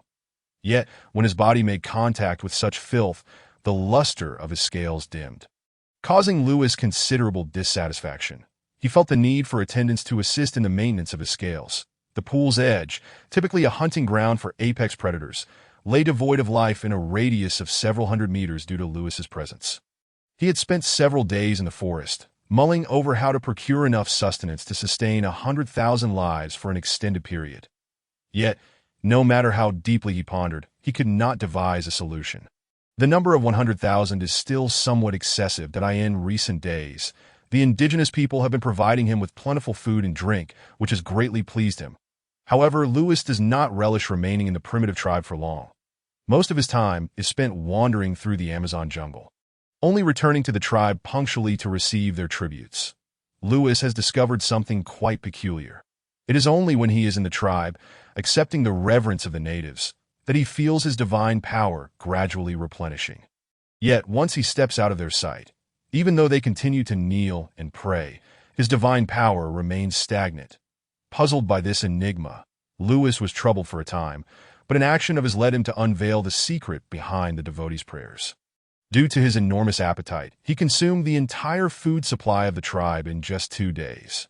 Nevertheless, even while starving themselves, the natives tirelessly hunted for him, which deeply moved Lewis that he found these seemingly ignorant indigenous people rather endearing, especially in their sincere devotion to him as their acknowledged deity. Consequently, Lewis felt it would be unwise to let them starve. As a deity, particularly one who does not rule through fear, he ought to respond to the prayers of his followers. However, Lewis is not a true god and cannot bestow divine abilities upon these followers, nor can he hunt for them himself, as that would diminish his exalted status. A god should remain lofty and not mingle with mortals. After much contemplation, Lewis finally devised a clever solution. He shed a scale from his body, which bore a faint aura of dragon might. As long as the natives possessed this scale, they could utilize its power to weaken the resistance of wild animals, thereby enhancing their hunting capabilities.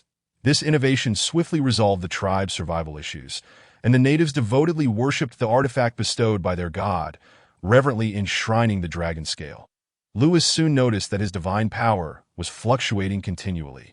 Even when he was out of their sight, it dawned on him that the reason gods require statues is that these effigies serve as spokesmen, enabling them to gather the strength of faith. Although Lewis is not a true deity, creating a statue of him would be futile. However, since the dragon scale is part of his being, combined with his divine essence, as long as the devotees prayed to the scale, their faint faith could be transmitted to him. While 70 or 80 followers may not seem like a significant number, for Lewis, this constitutes a rare treasure of faith that he has come to regard this tribe as his own wealth. As Lewis pondered the relationship between divinity and sustenance, his keen senses detected a new phenomenon. Are those footsteps, and not just one person, but a group? Lewis became alert. Chapter 36, Discovery of the Giant Dragon. Oh, a group of soldiers? Are they researchers? The dragon senses are on an entirely different level than those of humans. Even from a considerable distance, Lewis could discern the specifics of the group traversing the dense forest. A small team of soldiers, armed to the teeth, numbering just over 10, accompanied by 5 individuals who appeared to be ordinary researchers, were cautiously moving through the perilous Amazon jungle, occasionally crouching to examine plants or photographing animals. Engaging in discussions. Is such a military escort really necessary for a research team? Lewis harbored doubts, finding this combination perplexing. Every moment, various nations dispatch researchers to uncover the secrets of the unknown, and the Amazon jungle, nearly devoid of human presence, is indeed a dream destination for many biologists. However, typically, researchers might hire a few locals as guides, but it is unreasonable to bring an armed escort of this magnitude. Observing this diverse group of black and white individuals, Lewis felt a surge of caution. Could it be that they have discovered my existence and sent someone to investigate? That seems improbable. What luck would it take to stumble upon me? Countless undiscovered species still inhabit this world. And although Lewis has grown somewhat larger, he has only lived as a dragon on Earth for a mere few days, hidden deep within the Amazon jungle. Who would vigilantly monitor the vast expanse of 7 million square kilometers of rainforest? It would be as absurd as randomly pressing a button to control a satellite and discovering an extinct dinosaur in a photograph. Yet this presents an opportunity, a chance to interact with modern humans, particularly those from developed nations. Perhaps I can devise a plan. A gleam sparked in Lewis's eyes, his heart racing with excitement. Currently, Lewis cannot transform into a human form, making it impossible for him to infiltrate human society discreetly due to his size. Given his current strength, unless he reverts to a demigod dragon, he would stand no chance against modern human technology. In the future, he may be able to disregard Earth's technology, but that is certainly not the case now. Since he has confirmed that he alone possesses extraordinary powers on Earth as a magical being, Lewis feels less constrained. Due to the differing systems, while human technology is formidable, its limited understanding of magic renders it incapable of deciphering its mysteries.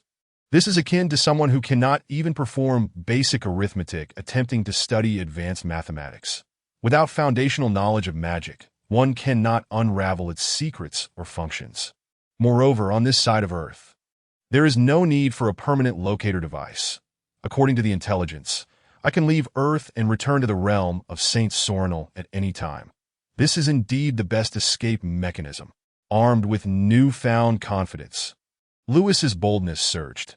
Even if humanity were to launch nuclear weapons, as long as he departed for the realm of Saint Sornal before detonation, could a nuclear bomb even traverse time and space? If nuclear weapons were truly that powerful, humanity would have long since ventured into space. Thus, with his life secured, myriad thoughts began to fill Lewis's mind. Fortune favors the bold. I shall proceed as planned. The humid air of the Amazon jungle is suffocating. Yet for these rigorously trained soldiers, enduring such harsh conditions is manageable. Their only hassle lies in the daily maintenance of their firearms to prevent malfunctions in this environment. Uncertain of their mission or what they are searching for, they dutifully follow their commander to in truth. Even the commander is unaware of the specifics of this task. He has merely received orders to investigate any unusual occurrences in the vicinity. Let us take a break. Everyone, Professor Johnson suggested that as his words fell, some soldiers became vigilant while others settled down to rest. The students accompanying the professor also breathed a sigh of relief, seeking to regain their strength. The Amazon jungle teems with mosquitoes and bizarre creatures, making research here far from a pleasant journey. It is an exercise in madness. The soldiers engaged in low conversations, while the students laughed and chatted, reassured by the presence of these American soldiers. Alleviating their fears of wild animal attacks, Dr. Johnson prepared to replenish his energy with high-calorie food. He suddenly glanced aside, his expression shifting to one of astonishment, that he quickly stood, moving a short distance to part a thicket. "Oh my God!" Johnson's exclamation heightened the soldiers' alertness, and the students swiftly stood as well. That a group gathered behind Johnson, the commander keeping watch while inquiring. "What did you find, Professor?" "Look, you must see these footprints. They are unlike any known creature on Earth." Professor Johnson commanded the ecstatic students to take photographs while he measured the prints with a ruler. "Incredible. Absolutely incredible. Can you believe it? From this footprint and the tail marks, this creature must be over 8 meters in length, and based on the soil's compactness and the depth of the prints, I suspect this unknown creature weighs at least 30 tons. Good heavens. Even an African elephant weighs a maximum of 8 tons. Such a colossal monster cannot exist in the Amazon jungle. What do you think I'm imagining?" Johnson's tone was fervent, his whole being trembling with excitement. "Dinosaurs!" The professor's students mirrored his expression, exhilarated to the point of madness, reflecting on all the creatures that have existed on Earth. Only those that reigned supreme 65 million years ago could leave such footprints, with such size and weight. Could it be that dinosaurs, long extinct, still roam the Amazon jungle? The students chattered animatedly. The commander, maintaining a calm demeanor, connected the footprints to the orders from above. Believing that this discovery was likely related to his mission, he quickly asked, "Professor, can we track this suspected dinosaur?" The commander believed that even if they could not pursue the creature, they could dispatch a helicopter to search for it. Such a large species, once discovered, would find it exceedingly difficult to conceal itself. As for encountering a dinosaur, the commander felt no fear. Their squad was well armed, and even the most terrifying dinosaur would be easily subdued. For contemporary humanity, even if the ancient rulers of Earth were to resurrect in their entirety, their only fate would be to be confined in a zoo for public viewing or to be dissected in a research facility. Professor Johnson's mind stirred, and he suddenly grasped the purpose of these soldiers' presence. Perhaps the government had uncovered something significant, which warranted their investigation. In that case, he must cooperate fully. If prehistoric creatures were indeed discovered, as one of the finders, his name would undoubtedly be etched in history. The soil was still fresh, indicating that the creature had passed through recently, and given its enormous size, erasing its traces was impossible. They should be able to catch up soon. "Then, let us pursue." With the commander's order, both soldiers and students momentarily forgot their fatigue and excitedly began their chase. The path ahead only further confirmed the existence of this incredible creature, with trees being struck down, shrubs trampled, and deep footprints occasionally appearing on the ground. Evidence that could not be more obvious. "Commander, I don't know why, but I suddenly feel a tightness in my chest," a soldier said, clutching his heart, feeling its powerful thumping, licking his lips. "I feel it too. My blood seems to be boiling, and goosebumps are rising all over my body. Be cautious. Something feels amiss." The commander's battle experience alerted him to the eerie silence surrounding them and the palpable terror that pierced the soul. He took a deep breath and ordered his team to be on high alert. Before long, the sound of flowing water reached their ears. Upon crossing a grove and arriving at the bank of a river, they finally beheld the legendary creature. Chapter 37. The Archenemy, Satan. By the riverbank in a flat area ahead, a colossal beast lay languidly. Just as Professor Johnson had envisioned, it was a terrifying creature measuring 10 meters in length. Its body shimmered like gold, glinting in the sunlight amidst the Amazon jungle. According to conventional theories of biological evolution, creatures with such conspicuous appearances would struggle to survive, as they would attract the attention of predators and, through the natural process of survival of the fittest, would eventually become extinct, leaving behind only fossils to be unearthed. However, this standard theory of biological evolution likely could not account for the behemoth before them. For it was not a dinosaur, as Professor Johnson had suspected, but a creature that ought to belong in myth and legend. A dragon. Dragon. Lucy, the only girl among Professor Johnson's students, swallowed hard, her throat dry as she spoke in fear. The dragon's fierce yet elegant head, its slender yet powerful neck, wings reminiscent of a bat, a body that was beautifully streamlined, sharp claws and robust limbs, along with a tail as formidable as a battering ram. All of its scales glistened like a wondrous metal, evoking the legendary dragon scales. Particularly striking were its vertically slit pupils, reminiscent of cold-blooded reptiles, exuding an aura of ruthless elegance. Professor, this is not a dinosaur. This is a dragon. Lucy's voice trembled, nearly breaking into a sob as she murmured to Professor Johnson. It was no wonder her voice quivered. In Western culture, dragons are not viewed as benevolent symbols that eye in various myths and legends. Dragons often appear as malevolent beings.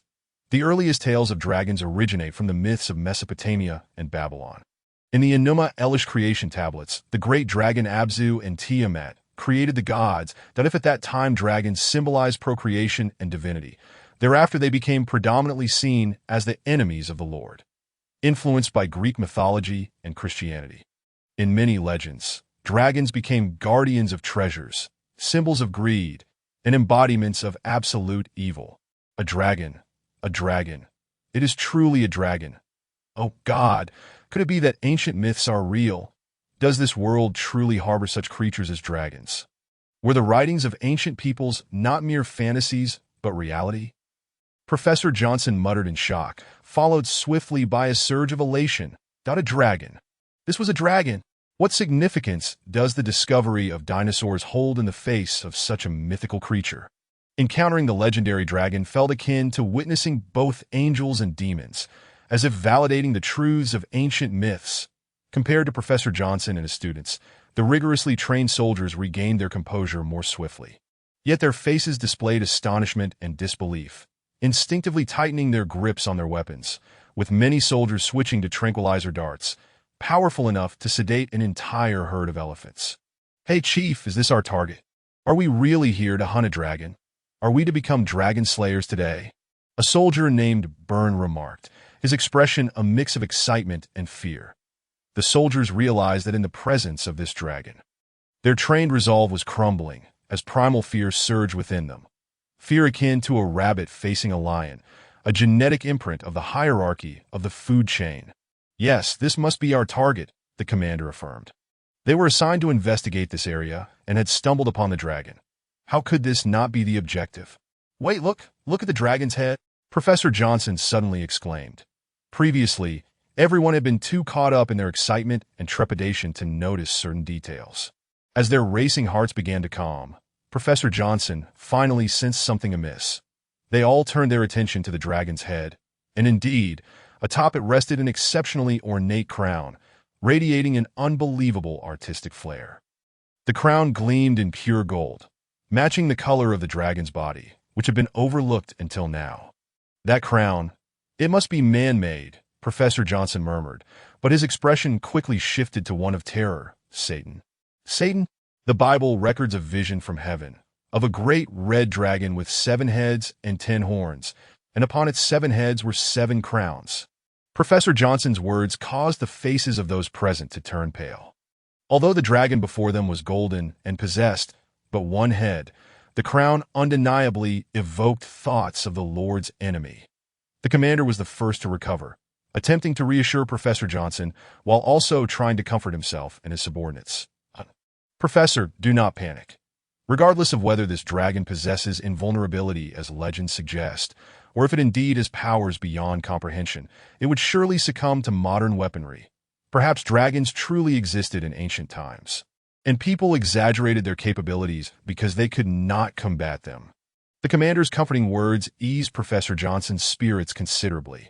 Indeed, it was plausible that the dragon was merely a creature akin to dinosaurs, having gone extinct due to its scarcity. As long as it was a biological entity, it could not possibly withstand modern weaponry. Yet at that moment, they did not consider the possibility that if myths were indeed true, then dragons could rival angels. And before the miracles and magic of mythology, humanity's technology might prove futile. But for now, humans could only comfort themselves with such thoughts.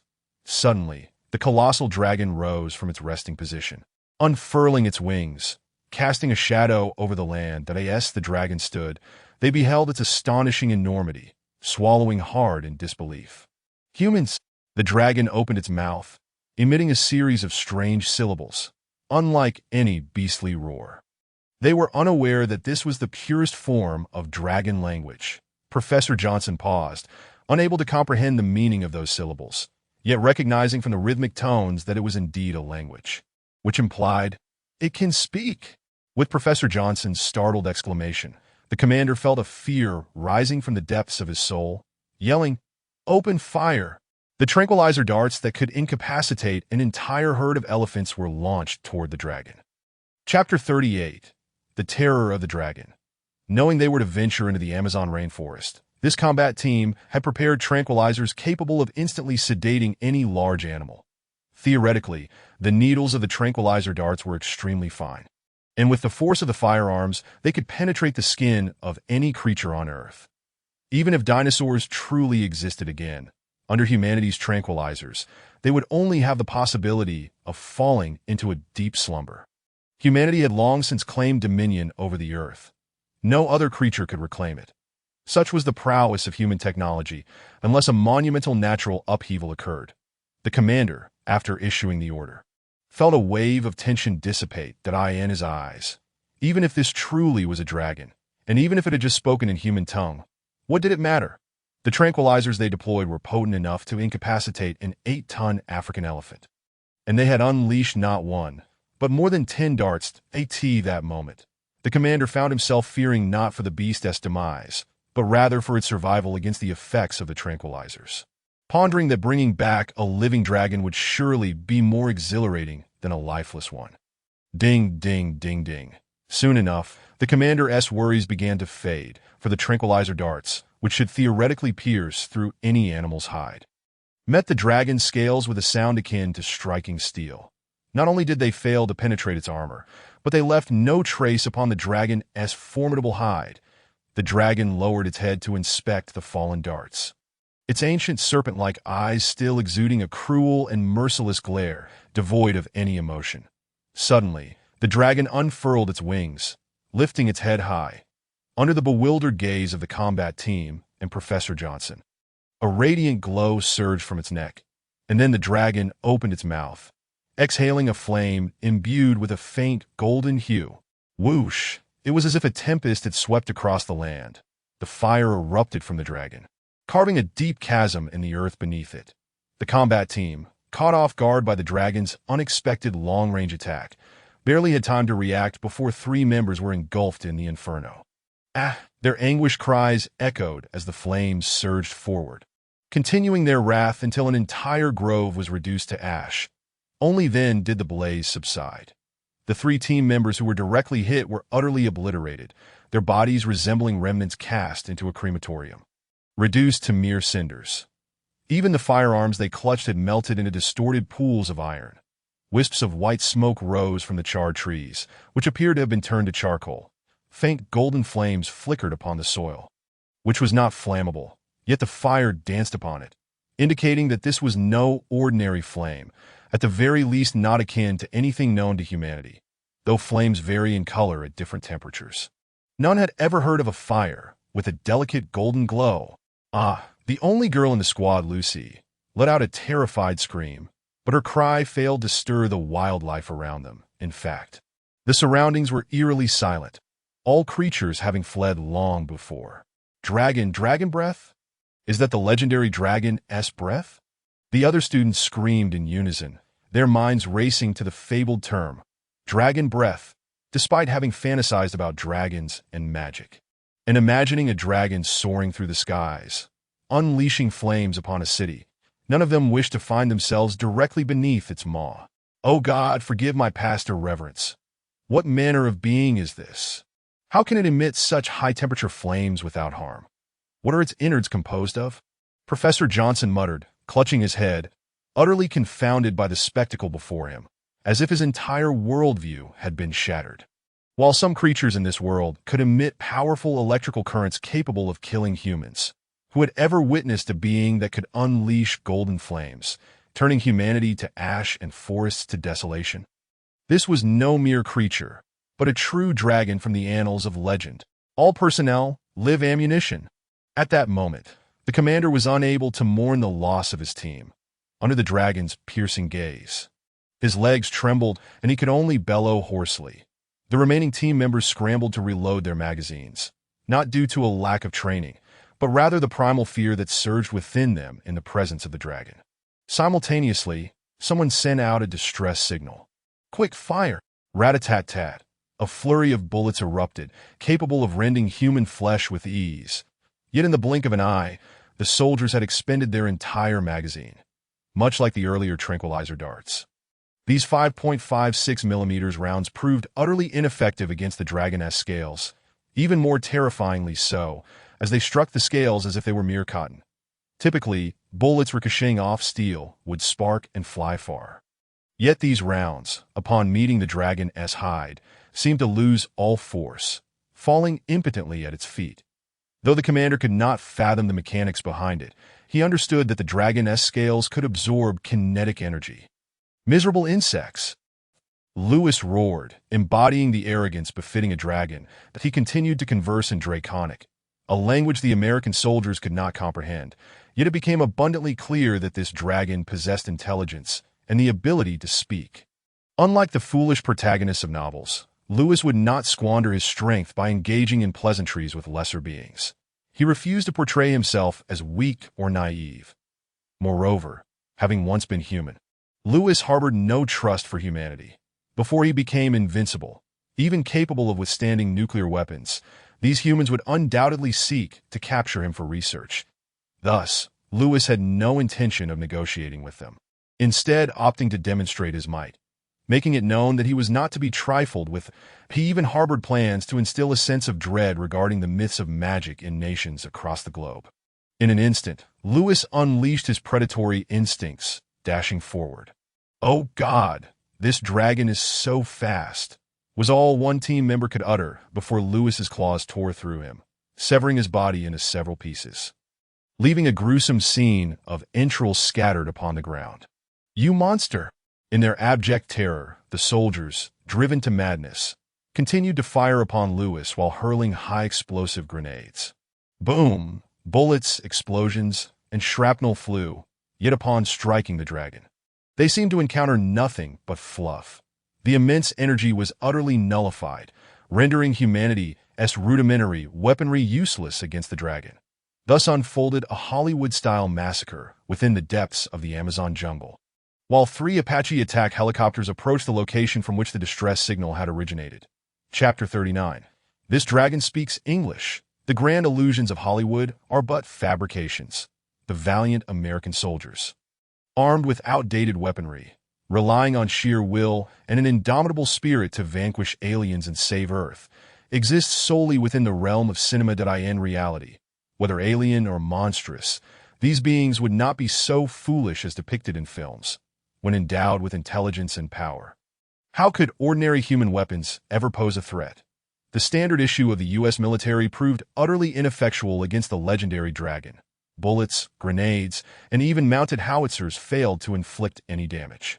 Some frenzied soldiers resorted to wielding their knives against the dragon, but they were met with the dragon's tail, which sent them crashing to the ground, their necks broken in an instant, their bodies cleaved in two.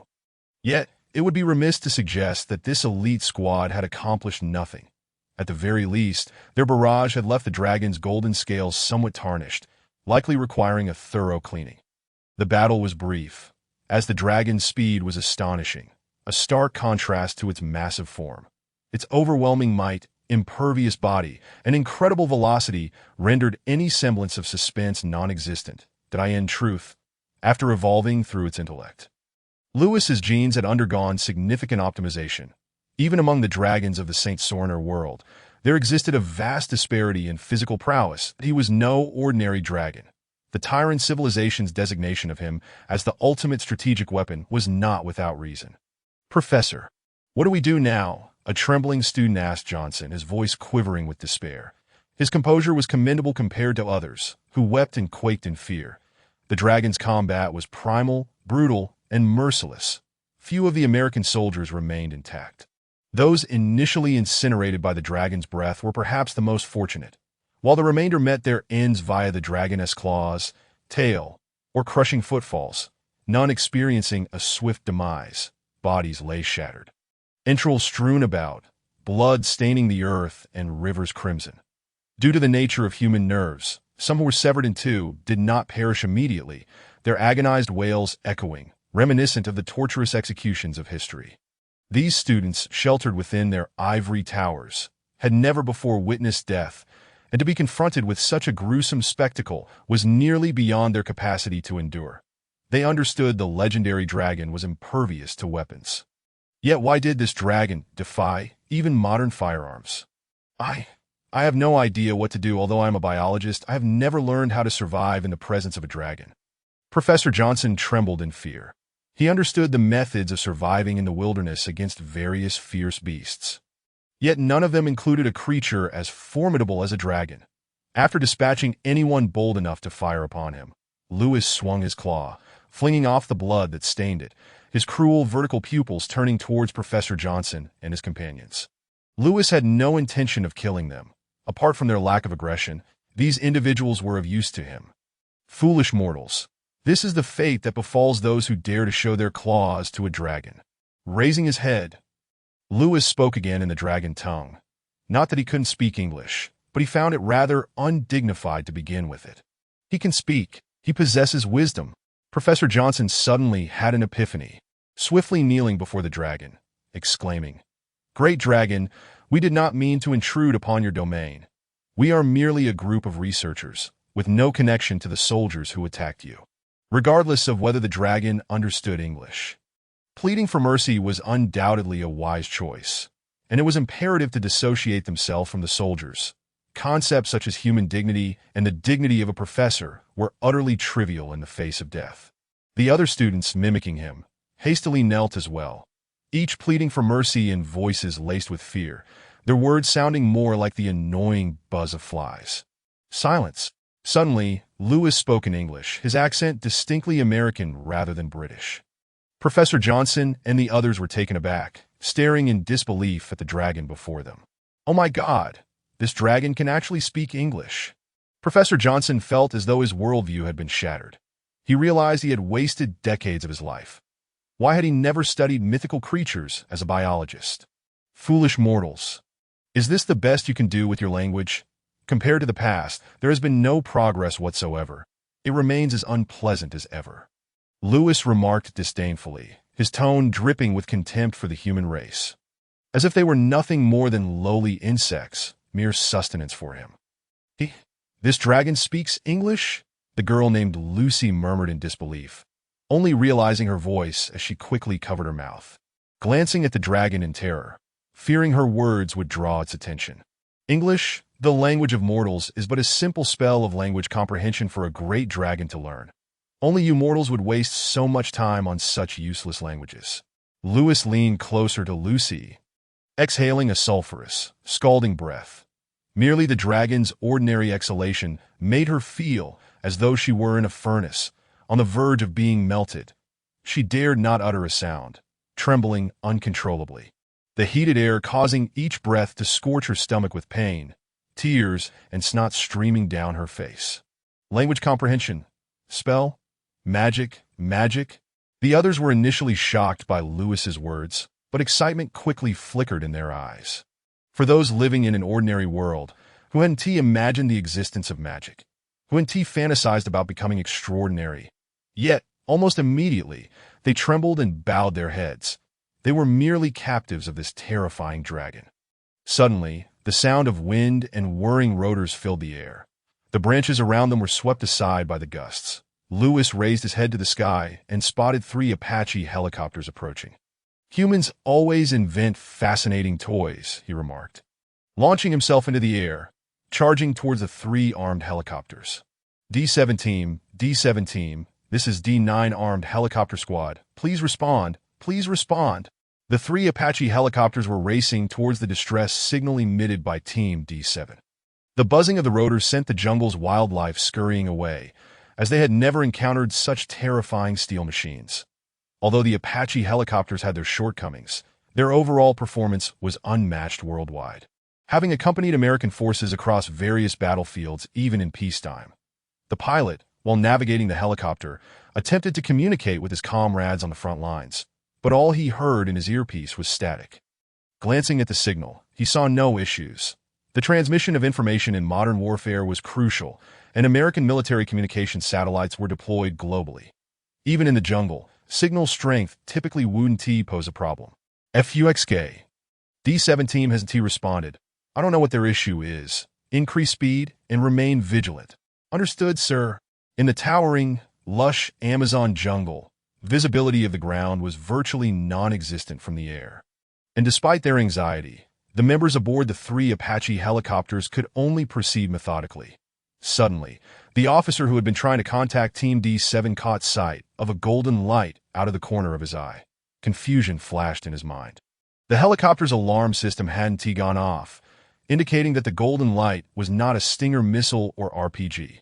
Just as he was preparing to investigate the source of the light, he heard the sound of the helicopter's shell being struck and twisted. What on earth is happening? The officer's last cry was a desperate shout as the helicopter broke apart and plummeted to the ground, exploding into a massive wreckage. The personnel aboard this helicopter had no idea where the attack originated, but the crew of the other 2 helicopters witnessed everything unfold. "Oh shit! What is that thing?" A soldier on one helicopter exclaimed in disbelief upon seeing the dragon, its 10-meter-long body resembling a magnificent golden fortress crowned regally. "Damn it! What kind of monster is that?" "Oh God, it's a dragon!" "A dragon? Don't be ridiculous. Dragons are just figments of novels and stories. It's the 21st century. Be careful, be careful. That dragon is charging at us.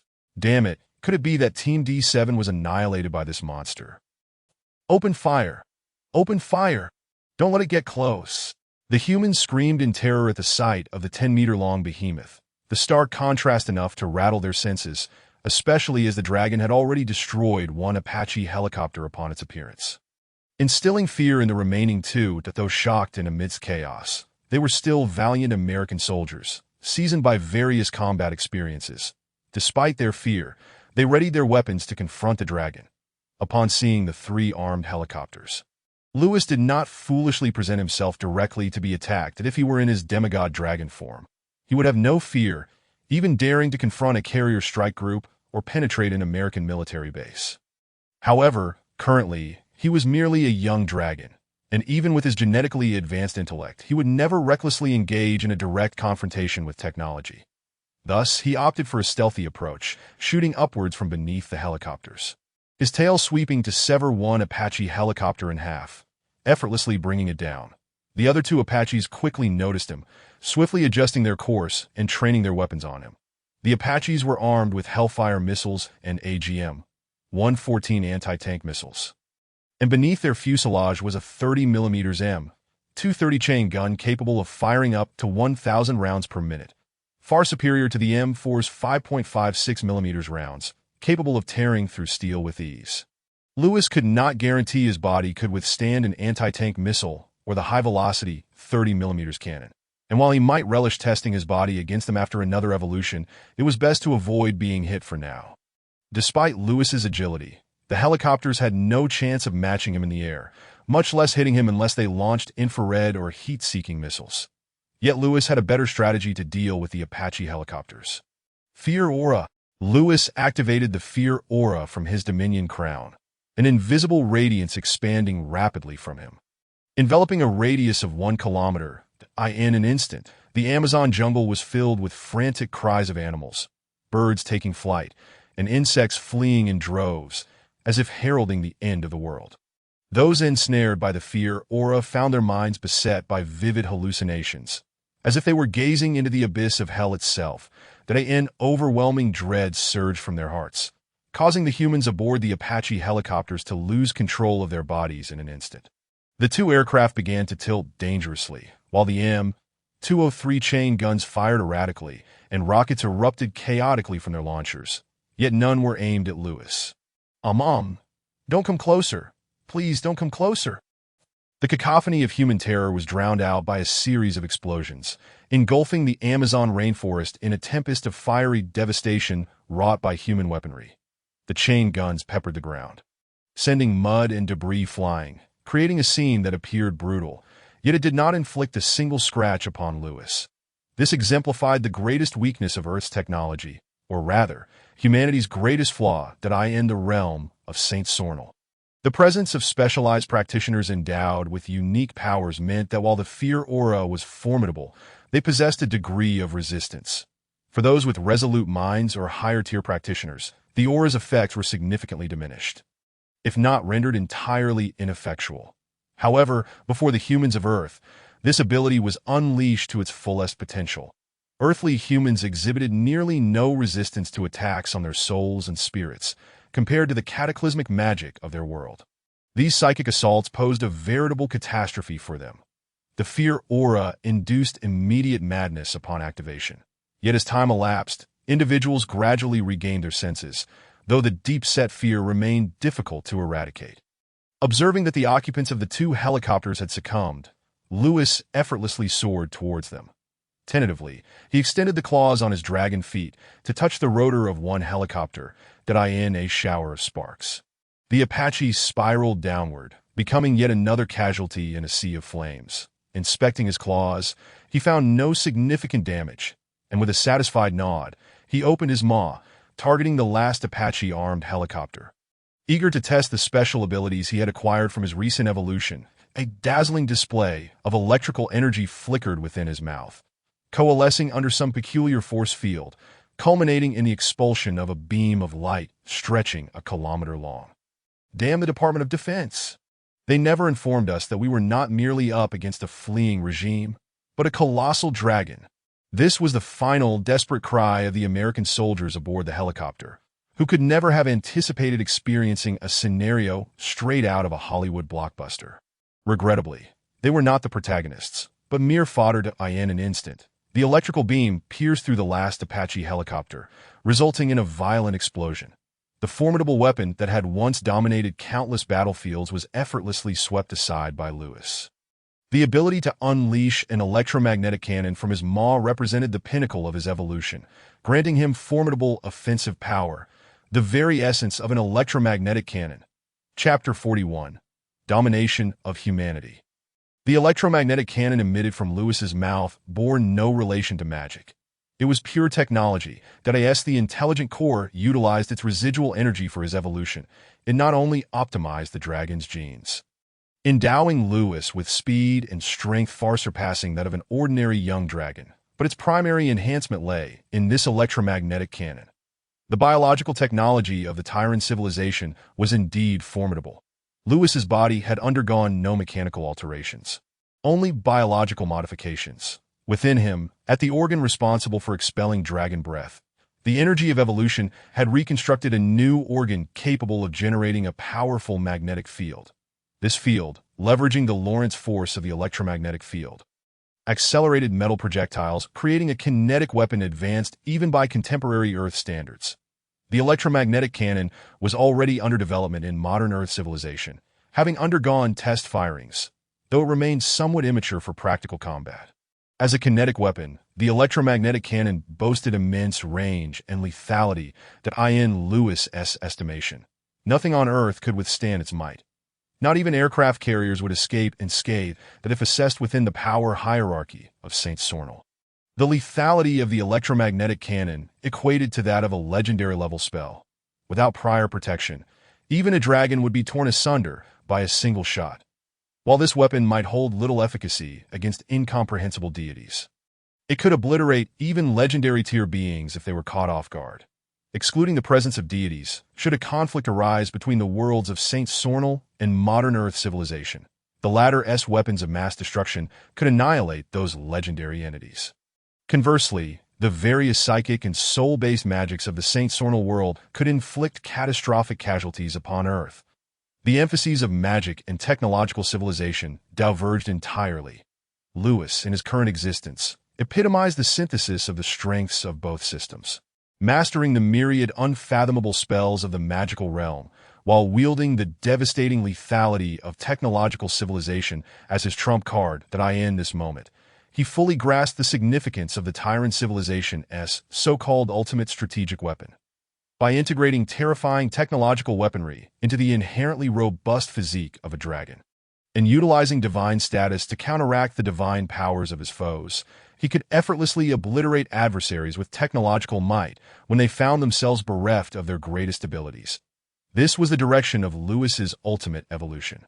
However, since the electromagnetic cannon was emitted from Lewis's bodily organ, its energy would be supplied by him, as a young dragon. His total energy reserves permitted only a handful of cannon firings, necessitating rest for recovery thereafter. Previously, Lewis had not idly wandered the Amazon rainforest. He had been seeking sufficient metal to decompose into elemental forms stored within his body. When he fired the electromagnetic cannon, he would draw upon these elements to create metal projectiles.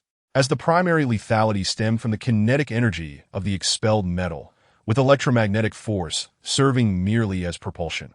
Against weaker, massed foes, I shall utilize magic dragon breath. When confronted with a powerful individual, I will seize the opportunity to unleash an electromagnetic cannon.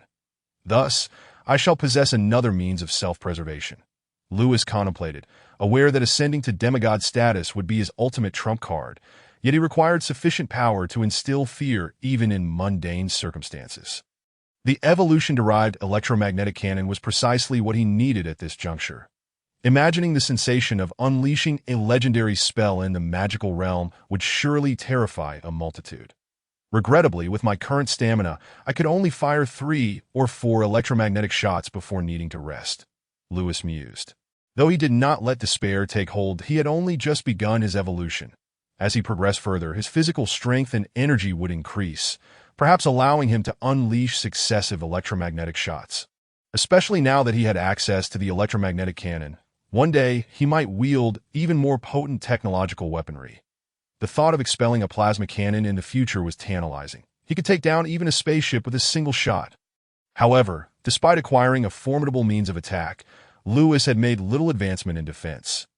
Even if he could pierce an aircraft carrier with a single shot, he still needed to tread carefully on Earth, as he could not withstand its various artillery and missiles. Particularly, experimental electromagnetic cannons already existed on Earth. If one were to strike him, Lewis would be in dire straits that in gaming terms. Lewis's current attack power was formidable. Yet his other attributes failed to match. Nonetheless, for Lewis at this moment, whether in the magical realm or on Earth, his chances of survival had grown significantly. After dispatching the 3 Apache-armed helicopters, Lewis glanced towards the location of Professor Johnson and the others, a hint of a smile curling at the corners of his mouth, his dragon eyes alight with sparks of intelligence as he unfurled his wings and soared into the distance. It's gone. The dragon has flown away.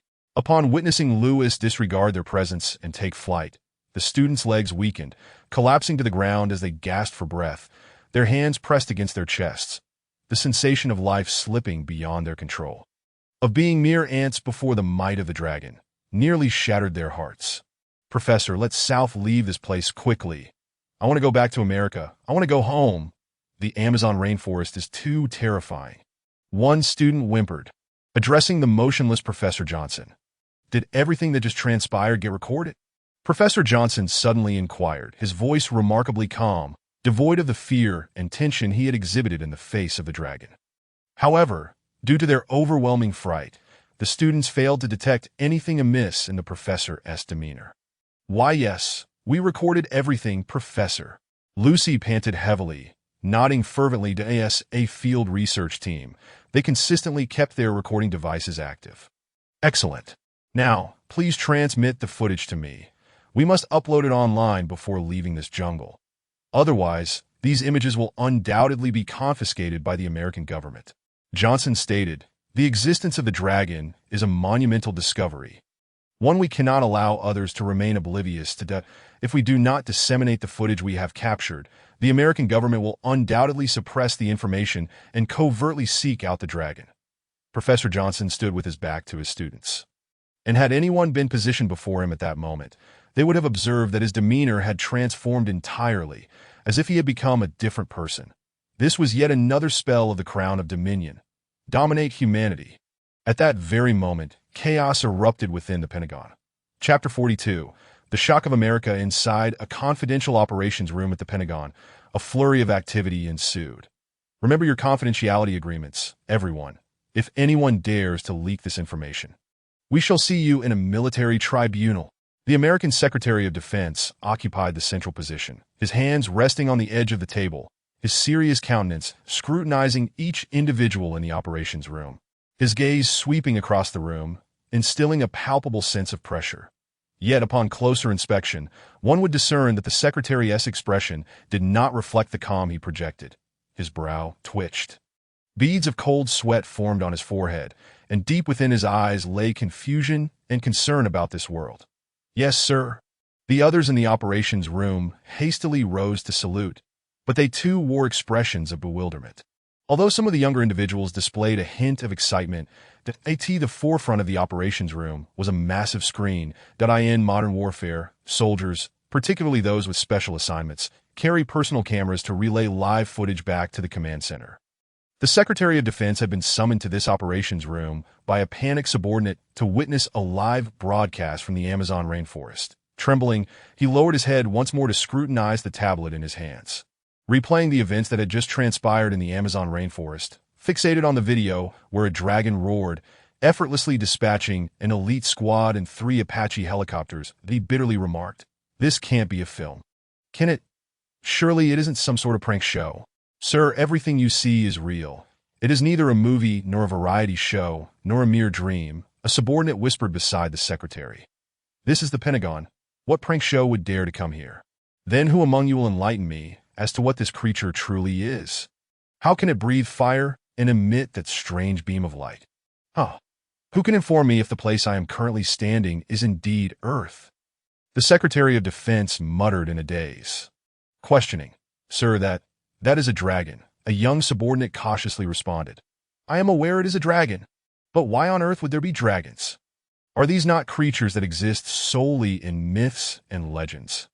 Oh God, could it be that as the Secretary of Defense of America, my rank is insufficient to access certain classified information, leaving me unaware that dragons exist in this world? Are there angels as well?" The Secretary of Defense once more voiced his inquiries in a bellow, and this time no one dared to respond. Yet even the Secretary himself found this notion implausible, as the Secretary of Defense for the world's superpower.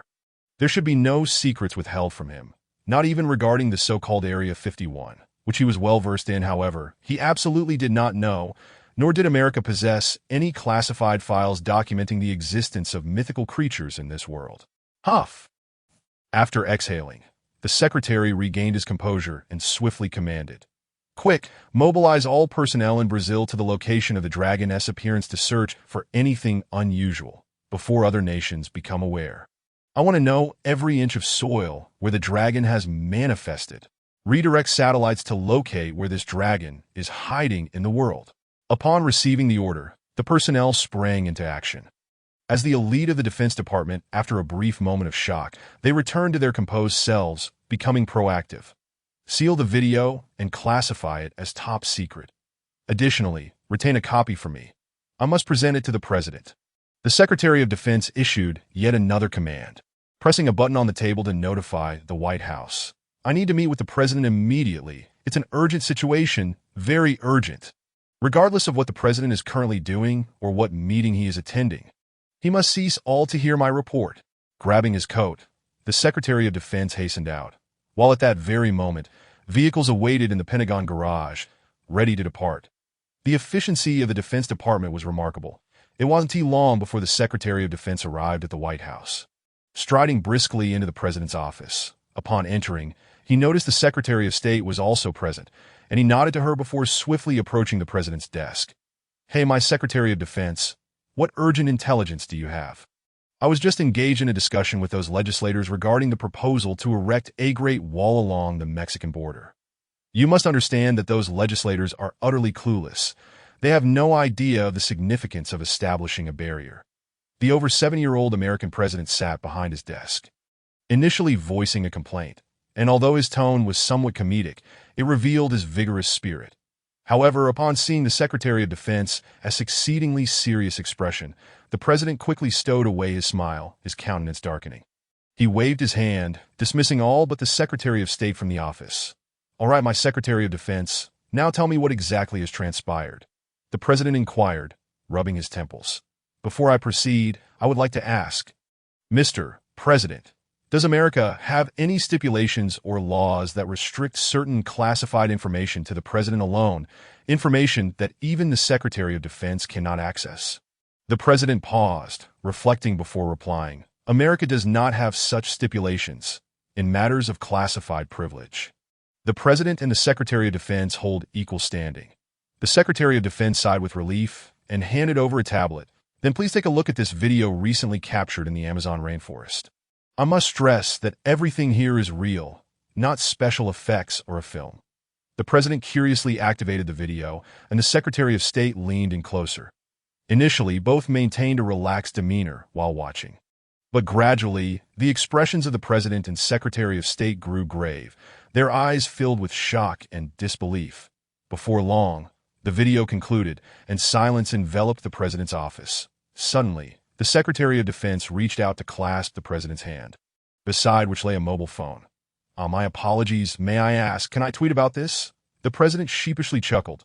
"No," both the Secretary of Defense and the Secretary of State exclaimed in unison. All right, I understand, I want to tweet. Just don't raise your voices like that." The president rubbed his hand, pressing it firmly down. After a moment of hesitation, he cautiously raised his hand again. "May I ask, do you think it's too late for me to learn magic?" The Secretary of Defense felt a headache coming on. The president, while possessing an astute business acumen, could at times be quite the comic relief that he pressed his temples, responding, "I'm afraid, Mr. President, given your age, you likely want to succeed in mastering magic." Very well. That is indeed a regret," the president muttered. At that moment, a rapid knocking sounded at the door of the president's office, causing the president to frown. "Come in." A staff member from the Defense Department entered, appearing anxious. Upon entering, he forwent any formalities and exclaimed, "Not good, sir. Those videos have been uploaded to YouTube." The Secretary of Defense was taken aback. Before he could utter a word, the president sprang up excitedly. "Since it's already on YouTube, does that mean I can tweet now?" Exclamation point. Chapter 43. Humanity Shocked Again uploaded to YouTube. The Secretary of Defense stood in stunned silence, ignoring the president behind him who was stealthily reaching for his phone, and instead bellowed at his subordinate. "What happened? Who did this? Is he seeking a military tribunal?" The Secretary of Defense felt a deep sense of frustration. His anger was not merely because the videos had been released online, but rather that his subordinate had the audacity to disobey him and commit such an egregious act. The breathless subordinate who had rushed into the president's office promptly straightened up. "It wasn't he, one of our internal personnel." "Sir, not one of our internal personnel? Then could it be a hacker?" The Secretary of Defense paused, skeptical. If hackers could freely infiltrate their Defense Department and access such classified documents, America would have long since become a sieve devoid of secrets. No, it is not that the Pentagon system was breached. Rather, another video was filmed, one that differs from ours. The subordinate, fearing the wrath of his superior, quickly clarified. "Another video? I remember now, damn it, it's that professor from Stanford University and his student." The Secretary of Defense suddenly realized, his mind racing as a minister, immediately recalling the professor who shared his name at Stanford. "What a fool I am! How could I forget that they might also record this?" The Secretary of Defense paced anxiously, pondering what to do next. Should they arrest them? If that professor had been the first to discover the video, which the Department of Defense had expressly forbidden from being uploaded, there would indeed be a reason and excuse to detain him. However, the professor had merely taken advantage of a time gap. uploading the video as a private citizen, leaving the Department of Defense helpless. Meanwhile, the Secretary of State restrained the president's hand from reaching for his phone. And the president cast a reproachful glance at his secretary, addressing the Secretary of Defense. Since the deed is done, Johnson, do not blame yourself. Let us first consider how to resolve this. Is there still a chance to take down the video? The president turned once more to his subordinate who had reported the matter. Your Excellency, the video has garnered hundreds of thousands of views in a short span after being uploaded. It is likely that those videos have already been saved and disseminated globally. Taking it down would be futile, the defense subordinate replied, sweating profusely. Very well. If that is the case, we shall endeavor to guide public opinion, claiming this is merely a trailer for a Hollywood blockbuster. However, Johnson, you must quickly dispatch personnel to search for the location of the dragon's appearance. While we may be able to temporarily mislead the public, we cannot conceal the truth from other governments.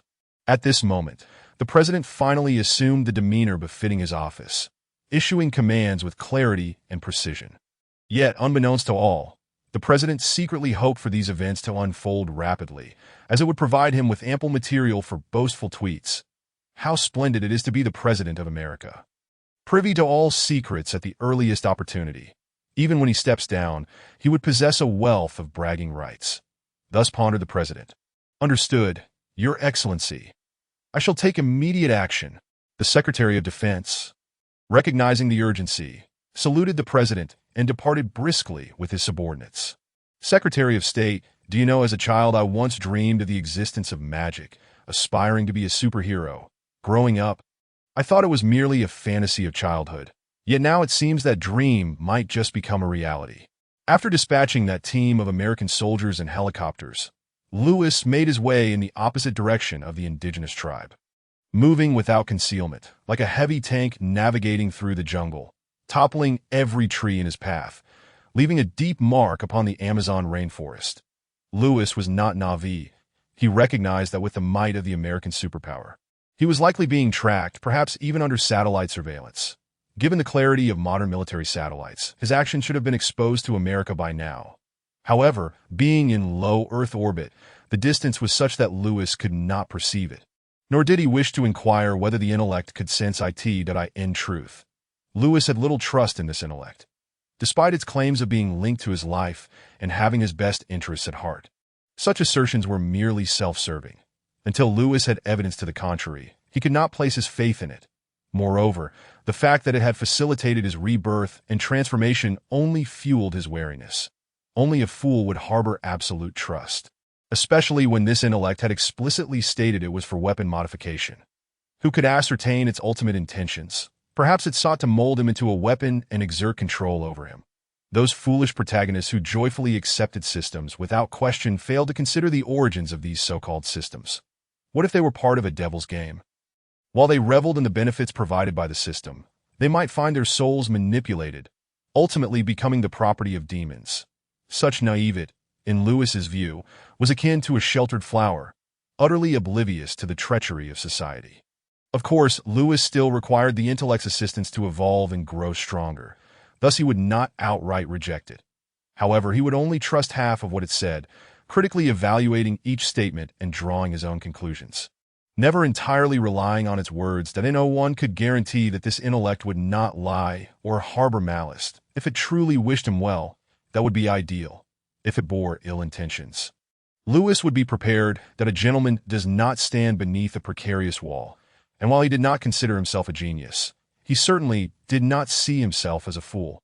Lewis regarded the intellect purely as a tool for his empowerment, perceiving the task-based systems that required compliance under threat of punishment as mere puppetry. The moment one accepted a task from such a system, they surrendered their freedom and autonomy, becoming a mere subject under the system's control. Reveling in becoming someone else's lapdog was, to Lewis, sheer idiocy.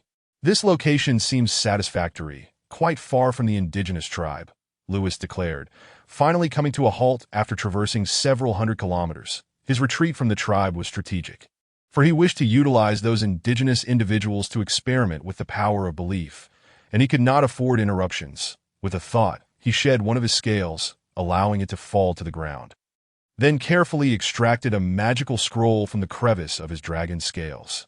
I hope this thing proves useful. Just don't scare those innocent humans, Lewis muttered mischievously before unfurling the scroll. At that same moment, the Pentagon erupted in chaos. Chapter 44. Teleportation spell within the Pentagon. Upon discovering the dragon and the Secretary of Defense's order to mobilize satellites, a specialized team set to monitoring the dragon's position using military satellites to ascertain its whereabouts, preparing for the deployment of stronger weaponry to capture it. Although this dragon had effortlessly dispatched an elite squad and 3 Apache helicopters to the world's foremost superpower, this was inconsequential. They possessed a plethora of advanced weaponry yet to be utilized, and surely one of those weapons would prove effective. Thus, the paramount concern for the American military was to pinpoint the target's location. Though the dragon measured 10 meters in length, it was but a droplet in the vast ocean of the Earth. Any misstep in tracking its movements could lead to insurmountable difficulties in relocating it. The satellite images displayed the dragon. It did not linger after vanquishing the American squad. Instead, it surged northward, barreling through the Amazon rainforest, leaving an unmistakable path in its wake. The head of the observation team, uncertain of the dragon's intentions, simply poured himself a cup of coffee and continued to monitor the screen, occasionally recording the dragon's trajectory on a nearby map. Why is it the dragon flying? Why is it running? A member of the observation team questioned, prompting puzzled glances from others as they struggled to explain this anomaly. Given the dragon's swift aerial assault on the 3 Apache helicopters, it was reasonable to assume it could fly quickly. Yet, why did it choose to run through the jungle instead? Shortly thereafter, after advancing a considerable distance, the dragon finally came to a halt. The observation team leaned closer to the screen, hoping to discern the dragon's next move more clearly. They observed it remaining still in the distance, seemingly uttering incantations. Suddenly, a shimmering portal appeared before the dragon, composed of a pale gray light resembling rippling water. The portal was adorned with numerous twisting, indecipherable runes that in an instant. The dragon stepped through the portal, and as its form vanished entirely within, the luminous doorway rapidly shrank and disappeared, leaving no trace of the dragon behind. Swish! The entire observation team sprang to their feet. The team leader, a military officer, shouted, "Quickly! Use the satellites to scan the area. Where has that dragon gone?" An operator hurriedly typed on the keyboard, and the screen instantaneously fragmented into numerous sections, capturing a 100-kilometer radius surrounding the dragon's disappearance. Images and videos flashed on the screen, yet the dragon's whereabouts remained elusive. The observation team members were drenched in cold sweat. What was that? Could it be the legendary teleportation magic? Oh my God! I swear my eyes are not deceiving me. The dragon actually teleported away right before our eyes. The detection instruments registered no response. That mode of teleportation exceeds our understanding. I truly feel as though I am dreaming. Dragons. Magic, could demons and angels be next?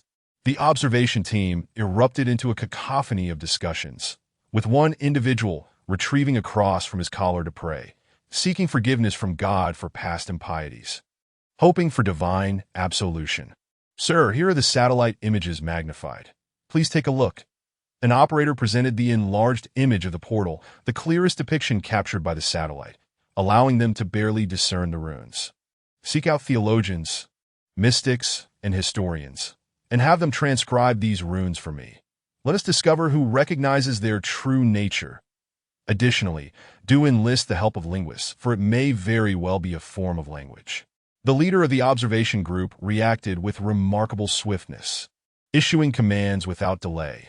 However, all his efforts would ultimately be in vain, for these runes had never before graced this world. They belonged to a magical system from another realm. The officer swallowed hard, a sense of unknown terror creeping upon him, that he understood that locating the dragon would be an arduous task, especially given the unfathomable magic wielded by the creature. The ability of spatial teleportation surpassed Earth's technology by several magnitudes. Such wonders were typically relegated to the pages of science fiction, with only theoretical discussions existing in reality. The mere prospect of employing this ability in warfare rendered it nearly insurmountable. The adversary could effortlessly deploy troops to one's homeland, transport supplies at will, and execute decapitation tactics with ease. Merely contemplating it was terrifying. Perhaps, indeed, this world was on the brink of transformation. Lewis could roughly surmise the astonishment of those surveilling him. His deliberate use of teleportation magic before so many witnesses was intentional. Before departing the world of Saint Solnal, Lewis had brought with him his spoils, a collection of magical scrolls, precisely to prepare for any crises he might encounter. Among his treasures were numerous advanced spell scrolls, which, according to the Archmage Machis, who had contracted to become his servant, were exceedingly rare items. Even a high-ranking Archmage, at the pinnacle of mental and magical prowess, could scarcely cast several high-level spells of the same tier. Thus, these scrolls, containing spells, were akin to a mage's most treasured means of salvation. However, teleportation magic was not classified as a high-tier spell. It was merely of the 5th tier, challenging for lesser mages to master, yet nearly universal among archmages. While such teleportation spells appeared formidable to earthlings, capable of directly dispatching forces to the enemy's stronghold, they were far more manageable within the magical realm, where numerous countermeasures existed. A teleportation detection combined with a dimensional anchor could suffice to thwart a mage's teleportation. Furthermore, should one employ spells that rent the fabric of space, any reckless use of teleportation spells could lead to instant disorientation within spatial rifts, leaving only legendary mages with any hope of survival. While spells capable of directly teleporting armies to enemy bases did exist, they were not within the reach of ordinary mages, belonging instead to the legendary spell mass teleportation, which was exceedingly difficult to detect or counter. This delineates the disparity between Earth civilization and magical civilization. What was merely a means of travel for mages in the magical realm was perceived as a terrifying weapon on Earth, where its inhabitants lacked any means of spell detection. As Lewis stepped through the portal, he found himself upon a vast expanse of ocean, specifically the Pacific, the largest ocean on Earth. For precise teleportation, one required detailed coordinates. And apart from his familiarity with China, he was entirely unacquainted with other regions. Thus, he could not simply teleport into a city in China, leading him to opt for the ocean as his destination. His subsequent plans necessitated the ocean's expanse to unfold. Once I complete this substantial undertaking, I shall nearly be able to return to my city of dragons, that I hope there will be no starvation upon my return. Lewis murmured to himself. Chapter 45. Spreading to the world, the Amazon rainforest had never been so bustling with activity that a multitude of researchers from America were probing the area, hoping to uncover something of value. These scientists had been permitted to view the recorded videos only after signing confidentiality agreements and were well informed of the events that had transpired. Thus, as they explored the Amazon jungle, they were filled with excitement, leaving no corner unexamined. When a person rooted in the scientific realm first discovers the existence of magic and legendary creatures, the thrill and exhilaration, the tremors of disbelief, are enough to ignite the passion of youth within anyone. The initial location of the dragon's appearance and disappearance constituted the primary targets of their investigation. That a team of biohazard troops clad in protective gear was diligently collecting the charred wood and soil from the dragon's fiery breath, hoping to unravel the nature of the faintly golden, magical essence of the dragon's breath. Meanwhile, another group was assessing the destructive power caused by the dragon's final discharge of electricity to assign a danger rating to the creature, while also preparing to repatriate the bodies of those who had perished, ensuring they would be honored as martyrs for uncovering magic and mystery. The researchers snapped photographs and placed soil samples in plastic bags. Yet after a prolonged search, they found little, exchanging regretful shakes of their heads at the sight of the dragon's disappearance. Another team of researchers was photographing the location where the mysterious portal had manifested, yearning to unveil some secrets of magic. However, they were soon met with disappointment, finding no traces of material, as if the portal had merely been an energy entity devoid of any physical properties. "Look here!" Suddenly, one of the researchers exclaimed with excitement, prompting others to gather around. Upon discovering an object embedded in the soil, their faces lit up with joy. It was a golden scale, stained with dirt, the very dragon scale captured in the videos. "Quickly! Gather it!"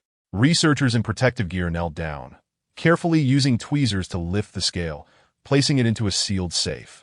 After securing the safe and assigning a password, they promptly notified the military. Shortly thereafter, Several helicopters arrived, and a squad of fully armed elite soldiers swiftly departed with the safe. The most significant find of this operation was surely that dragon scale, which would stand as evidence of the dragon's existence and the reality of magic. However, no one noticed that the surface of the scale, once placed within the safe, flickered with a magical rune, appearing and vanishing in an instant, seamlessly integrating back into the scale, leaving no trace of its presence. After the helicopters took flight, distant concealed teams retracted their long-range cameras. "Captain, we've only managed to capture this much that I also noticed intelligence teams from Russia, France, and England." A young Chinese operative lowered his equipment and spoke softly to the middle-aged man beside him. Indeed, with such a sudden and extensive mobilization by the American government, other countries would have to be astute to recognize it. Their hurried demeanor indicates they have no intention of concealing anything from us. It seems the Amazon rainforest harbors something of great significance that compels them to act with such urgency. The middle-aged man stroked his chin, watching the American helicopters depart. "Very well. Send this information up the chain. Let those above handle the specifics. This is beyond our purview." "Understood, Captain." The young operative nodded, swiftly operating a nearby computer. Simultaneously, intelligence teams from various nations were engaged in similar endeavors. As the American government's urgent mobilization of such a substantial force to the Amazon for investigation suggested they had stumbled upon something extraordinary, necessitating first-hand accounts. Yet, there was no need for each country's intelligence departments to devise means to gather information, for they would soon learn of the American government's motives in the Amazon rainforest, as this matter had already spread across the internet. In the capital of China, early one morning, Gay had been stretched languidly and muttered as he rose from his bed. After yawning, he drew back the curtains, allowing the brilliant sunlight to flood his disheveled abode. He ordered takeout on his phone and proceeded to the washroom to brush his teeth and freshen up. On the surface, Gay appeared to be a freelancer, dabbling in writing, filming, and video editing, practically every conceivable task. Yet beneath this facade lay a special identity. He was affiliated with a certain clandestine department of the Ministry of Defense, tasked with investigating mysterious occurrences around the globe.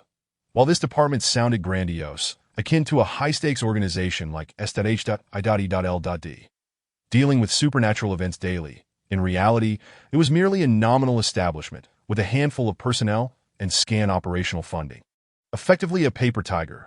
Indeed, many governments worldwide possessed similar departments. Although we inhabit a scientific world, one cannot dismiss the potential for supernatural abilities, and these departments exist to seek out such forces. Regrettably, after so many years have elapsed, the world has yet to uncover a single genuine incident of supernatural abilities. Those who claim to possess such powers are nearly all charlatans. The few individuals who seem to exhibit any semblance of genuine talent are merely more perceptive than others, certainly not qualifying as possessing extraordinary abilities. Gradually, these departments have become somewhat superfluous, with annual funding barely sufficient to sustain their existence. Most dishearteningly, due to their focus on investigating paranormal phenomena, these departments maintain a notably high level of secrecy. Governed directly by the Ministry of Defense, few within the system are even aware of their existence, as it is not permissible to disclose to the public that such departments exist within the nation, especially when the government has proclaimed that after its founding, the emergence of supernatural entities is prohibited. Establishing such departments would be akin to slapping one's own face, leading the populace to question the allocation of their tax contributions. Consequently, although Gay Bin is within the system, he holds no formal position and is not required to maintain regular office hours. The department even permits him to undertake part-time employment to support himself. Gay Bin finds no fault in this arrangement, considering himself a true freelancer, free to rise and retire at his leisure. As a member of a clandestine department, he possesses considerable skills by engaging in a bit of part-time work each month. He also receives a modest salary from the state, albeit meager, yet still better than nothing. His life in the capital can be deemed quite pleasant. After completing his morning routine, Gui had been seated himself at his computer, instinctively opening Bilibili to see if there were any intriguing videos to watch while awaiting his food delivery. Upon accessing the trending section, the first video that caught his attention was ranked number 1. Is this a video just uploaded today? The view count is quite impressive. Gui had been glanced at the title. Shocking, Legendary dragon discovered in the Amazon jungle. Another clickbait title. Gui been mused, yet feeling an irresistible urge. He clicked on the video. Chapter 46. Shocking the world. Gui had been opened the top-ranking video on Bilibili and immediately found himself immersed in a lush jungle, where a group of foreigners and a unit of American soldiers appeared to be either on a journey or investigating something, conversing in authentic American English. Thanks for the translation. Green text. What kind of video is this? Surely it can't be another marketing ploy. I'll pretend to be green text. Observing the barrage of comments on the video, Gui had been chuckled, finding that the most entertaining aspect of watching videos on Bilibili was indeed the comments. What is this? A movie trailer or a documentary? Oh, it seems like real-time filming. Gui bin mutat. Glancing at the video length, just over 20 minutes, that it seemed a bit lengthy for a trailer, yet too short for a feature film, so he regarded it as a documentary. The initial footage was rather dull. But Gui bin, understanding English, believed himself to be quite competent as a member of a secretive department. Although he wasn't an expert in various fields, he had a smattering of knowledge in several areas. Coupled with youthful vigor and an active mind, particularly in logical reasoning, that it was precisely these attributes that had led to his special recruitment into this department. Sometimes, Gui bin felt he was simply born in the wrong era. Otherwise, he would have accomplished something remarkable by now. Engrossed in self-praise, he continued watching the video. High energy ahead. Continuous high energy ahead. Please prepare yourselves. As the comments warned of heightened excitement, Gui had been instinctively straightened his posture, even slowing his breathing in anticipation. Soon, the slightly shaky video stabilized, revealing a majestic dragon, resplendent as gold, resting upon the ground. Upon noticing the cameraman, it lifted its head, its eyes, cold-blooded and vertical, fixated on the viewer. In that moment, as Gui bin locked eyes with the dragon through the screen, he found himself struggling to breathe. Even merely witnessing the creature on video evoked an inexplicable, profound fear deep within him, causing his heart to race. This is insane. Gui bin exhaled heavily, attempting to calm himself, incredulously muttering. Simultaneously, the comments erupted with expressions of shock. Wow, terrifying, this dragon looks utterly real.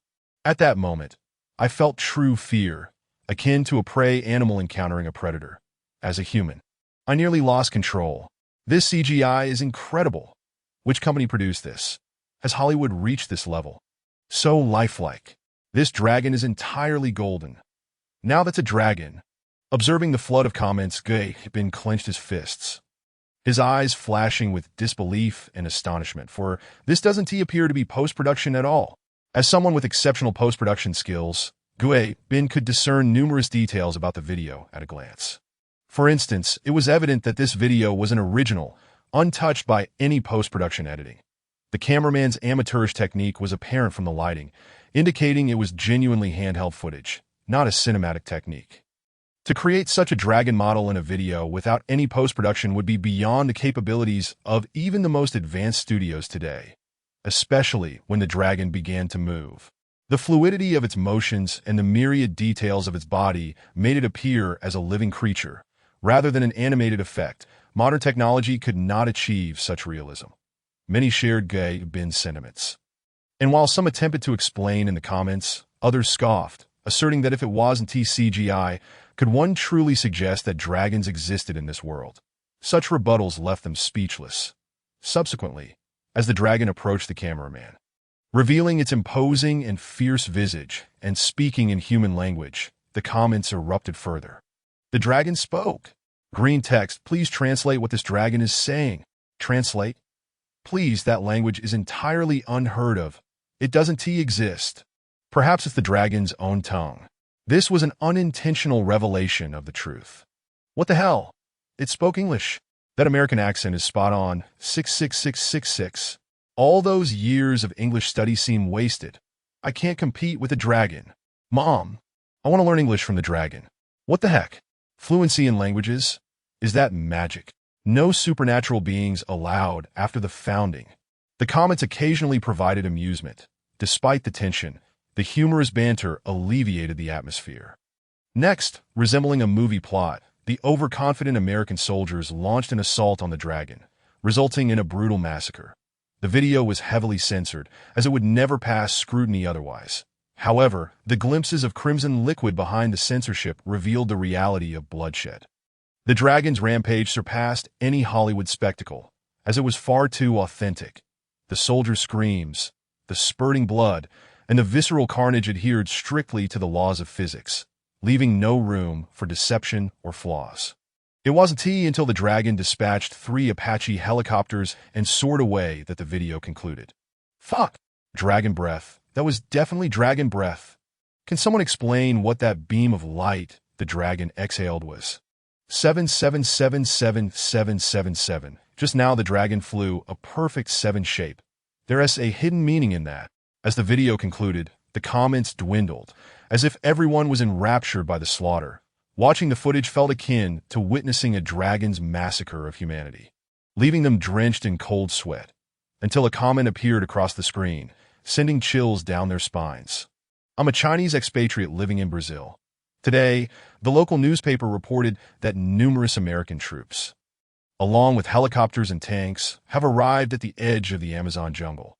This video was transferred from YouTube, and it has already sparked a frenzy of discussion abroad. Upon reading this, Gui Bin promptly circumvented restrictions to access the external network, discovering that indeed, netizens worldwide were embroiled in heated debates over the incident. This can't be real, Gui Bin murmured in disbelief, leaning back in his chair. It was only then that he realized his food delivery had arrived. With the delivery person ringing the bell for quite some time, that he hurried to the door, apologizing profusely as he took the food. Returning to his room, just as he set the food down and prepared to eat, his phone rang. Seeing the caller ID caused Gui Bin to freeze. It was his long-absent superior.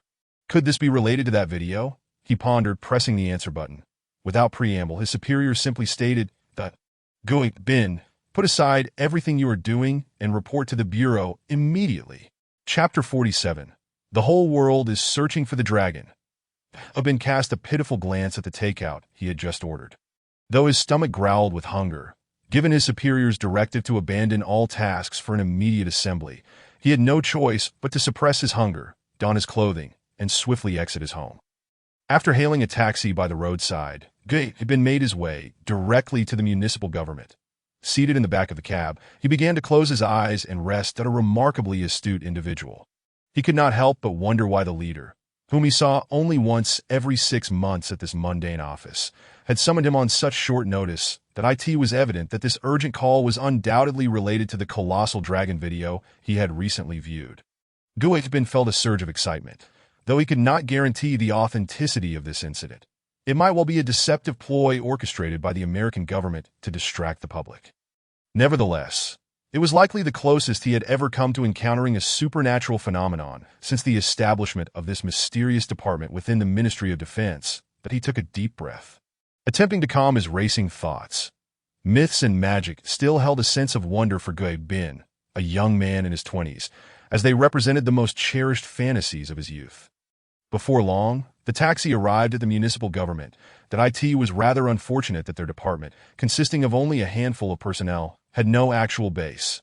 Every gathering merely took place in an unoccupied room within the government building where they discussed the latest supernatural fraud incidents, followed by a meal before returning to their respective homes, marking the completion of their semi-annual duties. Given the vast amount of fraudulent information accumulated by this clandestine department, they found that upon hearing of a supernatural occurrence, a cursory inquiry into the situation would reveal the fraudster's methods, eliminating the need for on-site investigations. After presenting his credentials to the guard, Gui Bin made his way toward a secluded conference room within the government building, a place frequently used for their departmental gatherings that had ultimately become their makeshift office. However, this time, the nearly deserted conference room appeared drastically transformed. Before Gui Bin even entered, he encountered numerous armed guards in the hallway. Following a meticulous and thorough security check, he was finally permitted to enter the meeting room. "Little Gui is here. Everyone has been waiting for you," said a voice. Inside the conference room, a modest round table was surrounded by only a few individuals, his supervisor, a portly man in his 40s with a receding hairline, and a handful of colleagues that in reality, their department comprised only 5 people, including Gui Bin and his superior. illustrating the dismal nature of this secretive organization. Director, you began to voice a complaint about being called little Gayet. In the next moment, he froze in disbelief upon seeing the person seated at the head of the table as an employee of a subordinate department within the Ministry of Defense. Gayet recognized the sprightly elder who occupied the main seat. He was the highest-ranking official in the ministry, frequently appearing on the evening news. Greetings, Chief. Gayet promptly straightened his posture and offered a somewhat awkward military salute. He was not, after all, a soldier. Comrade Gayet, please do not be nervous. Come, take a seat. I am here to familiarize myself with the personnel in your department, and you are the last to arrive. Now, I am acquainted with you, the chief said warmly, gesturing for him to sit. And no sooner had Gayet been settled into his chair than the chief stood up, smiled at him, and turned to the director beside him. Little C, I have now met everyone in your department. The subsequent matters shall be entrusted to you to discuss with them, as we previously agreed. Yes, Chief. I will ensure the task is accomplished. The director stood and rendered a perfectly executed military salute. The chief nodded in satisfaction, and to Gayet's astonishment, he patted his shoulder before departing with the guards. Once the chief left, the atmosphere in the conference room relaxed considerably. Several of Gayet's colleagues began chattering excitedly. Having grown accustomed to their casual demeanor in front of their superior, showing no signs of the nervousness typically displayed by subordinates in the presence of authority. All right, everyone, let us quiet down. The director clapped his hands, and the room fell silent, all eyes eagerly fixed upon him. First, I have some excellent news to share. Everyone present here, including myself, has just received a promotion of 2 ranks. The director's face beamed with pride, as if he had finally reaped the rewards of his labor. Boss, does this mean we get a raise? One colleague inquired. Of course, we will receive a raise. The director shot him a glare, signaling him to refrain from interrupting. Furthermore, you are no longer to address me as director. We are now officially designated as Emergency Special Disaster Response Team 9, so you will refer to me as team leader. Additionally, we will finally have an office space of our own. No longer borrowing rooms at the municipal government, but rather working directly from the BAI building. A cacophony of excitement erupted among the group. They were well aware of the significance of the BAI building. It was the Ministry of Defense. Having an office there meant they had finally gained recognition and entered the true core of operations. All right, everyone, please contain your excitement. Our treatment will undoubtedly improve. The higher-ups will not only assign us security personnel, but will also allocate resources in our favor. Since we hold the most experience in certain areas. The director paused, his expression growing grave. You should all be aware of the situation at hand, yes? The colleagues nodded somberly, their earlier elation dissipating. The uproar surrounding the video incident was too significant for them to remain oblivious. They understood that such a monumental matter could not possibly fall solely upon their humble department's shoulders. They were merely one of many responsible entities. The authorities have dispatched professional technicians to analyze the video, and they found no signs of post-production editing, which means it is very likely genuine. The director's statement elicited sharp intakes of breath from the group, a flicker of excitement igniting within them. What did this imply?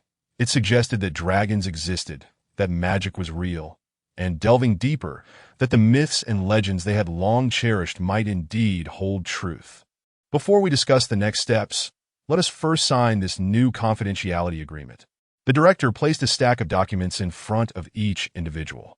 In truth, anyone working within the Ministry of Defense would be required to sign such agreements.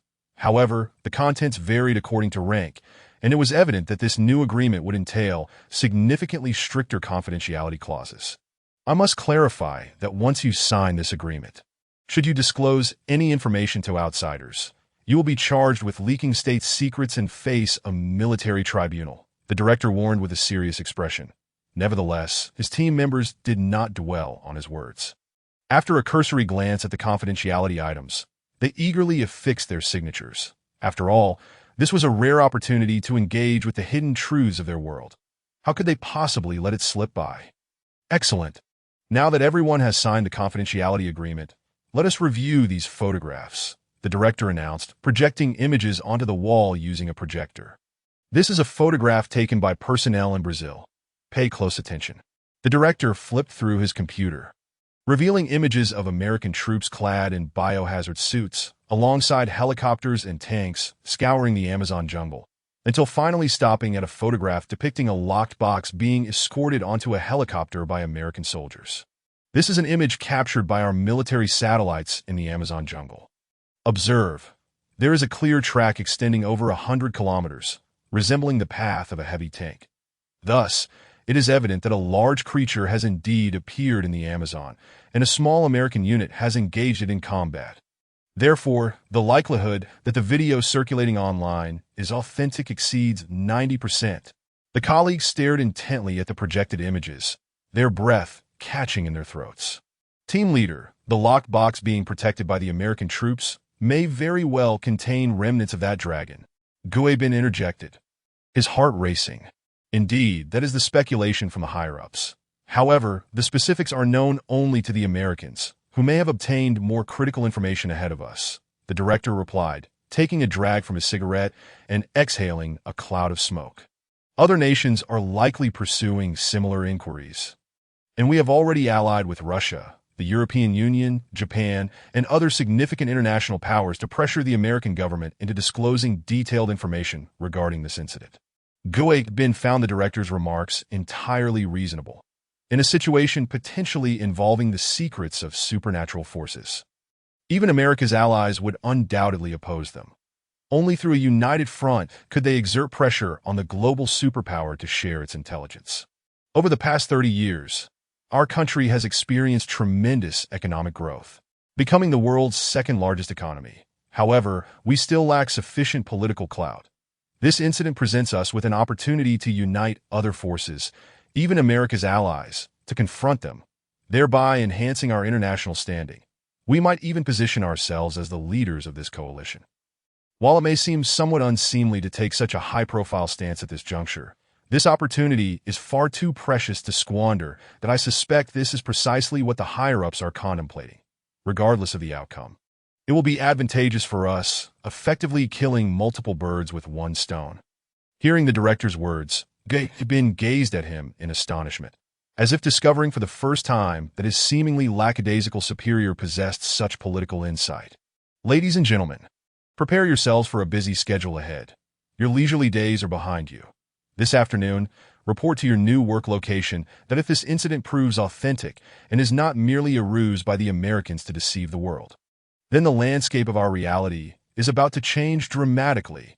The director's expression turned solemn as he articulated his words with deliberate emphasis. The governments across the globe are busily mobilizing resources and organizing new departments, while satellites are frequently deployed in search of the vanished dragon. Meanwhile, the orchestrator of it all, Lewis, is in the Pacific, once again casting the spell of the crown of domination. Dominate humanity. Chapter 48. Let me bring more surprises to Earth. Professor Johnson experiences a moment of confusion before regaining his composure. Yet any acquaintances of Professor Johnson would notice that his demeanor has drastically changed, as if he were a different person altogether. Although the professor's appearance remains unchanged, his essence has indeed transformed. Lewis has temporarily seized control of this professor's body through the Dominate Humanity spell, completely subjugating his will. Previously, in the Amazon jungle, Lewis spared the professor and his students primarily due to their significant potential utility to him. After dealing with a contingent of American soldiers, Lewis utilized the Dominate Humanity spell, which can be cast once daily, to control this professor. The subsequent uploading of those videos was also orchestrated by Lewis under the guise of the professor. Lewis's intention to expose his existence to the world stems from the belief that if only the American government were aware of him, they might employ underhanded tactics to locate and confront him. Thus, he deemed it more prudent to reveal his existence to the entire world, thereby compelling other nations to restrain the United States, preventing it from acting with impunity. Perhaps some animal protection organizations might even perceive him as the world's sole dragon and advocate for governmental protection on his behalf. Lewis pondered malevolently. After all, he possesses the portal spell, which allows him to evade capture as long as he remains cautious. Moreover, should a crisis arise, he could simply retreat to the world of Saint Sornal to cultivate his strength, returning only when he has become invincible. This, indeed, emboldens Lewis to brazenly reveal himself. Ah, It is time to execute my plan. Finding adequate sustenance is my purpose for returning to Earth, murmured Professor Johnson. If he were truly a dragon, he might experience some discomfort in controlling a human body, but having once been human, Lewis felt no such dissonance. He easily maneuvered the body of Professor Johnson. The Dominate Humanity spell, once successfully cast, leaves a mental seed within the subject, enabling the caster to regain control at any moment. Given the near-total lack of magical resistance among Earthlings, Lewis could effectively control an individual for several hours. I never expected that even from the Pacific, I could successfully cast a spell.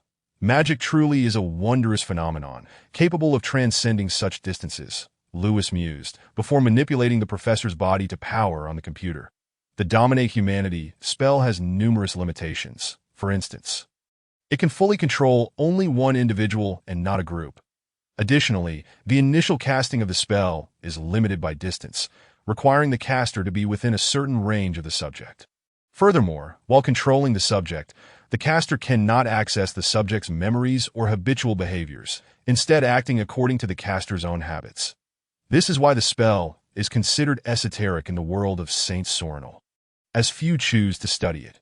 Without the inherent features of the Crown of Domination, Lewis would likely not have bothered to learn this spell, that if he could truly emulate the subject's behavioral patterns, he would have long sought to covertly control the President of the United States. However, the current limitations of the spell render controlling the President futile, as he cannot replicate the President's every word and action. Nor does he understand the intricacies of the President's social habits. Should he attempt to control the President, it is likely that the White House staff would quickly notice something amiss. Moreover, what would be the point of controlling the President? In this era, the President does not possess absolute power. Even if he wished to issue a declaration of war, both the House of Representatives and the Senate would likely veto it. Matters concerning war and the economy are not decisions that a single president can make unilaterally. Attempting to seize the intricate power structure of a modern state with a mere handful of spells is inherently challenging. Unless Lewis could control everyone, but if he possessed such power, he would likely already be invincible, rendering such tactics unnecessary. Therefore, it is paramount that he focus on enhancing his own strength. Contemplating this, Lewis began to search for the information he required. This was the professor's residence, immaculate and tidy. Following the incident in the Amazon jungle, the professor had been interrogated for an extended period by the American military. However, Lewis cleverly utilized the time difference to upload the videos while possessing the professor's body, leaving the American government unable to charge him. Furthermore, due to the professor's vast knowledge and numerous students, the American government dared not treat him too harshly, ultimately releasing him. Although the professor felt somewhat bewildered, he had no recollection of his actions while under manipulation. After perusing the house, Lewis brewed himself a cup of coffee. Having previously existed as a lizard, he now walked in a human manner, evoking a sense of nostalgia. Fortunately, no one was home. Otherwise, Johnson's friends and family would undoubtedly have sensed something amiss. Lewis first scoured the internet and discovered that the video had indeed stirred widespread discussion about the dragon's existence.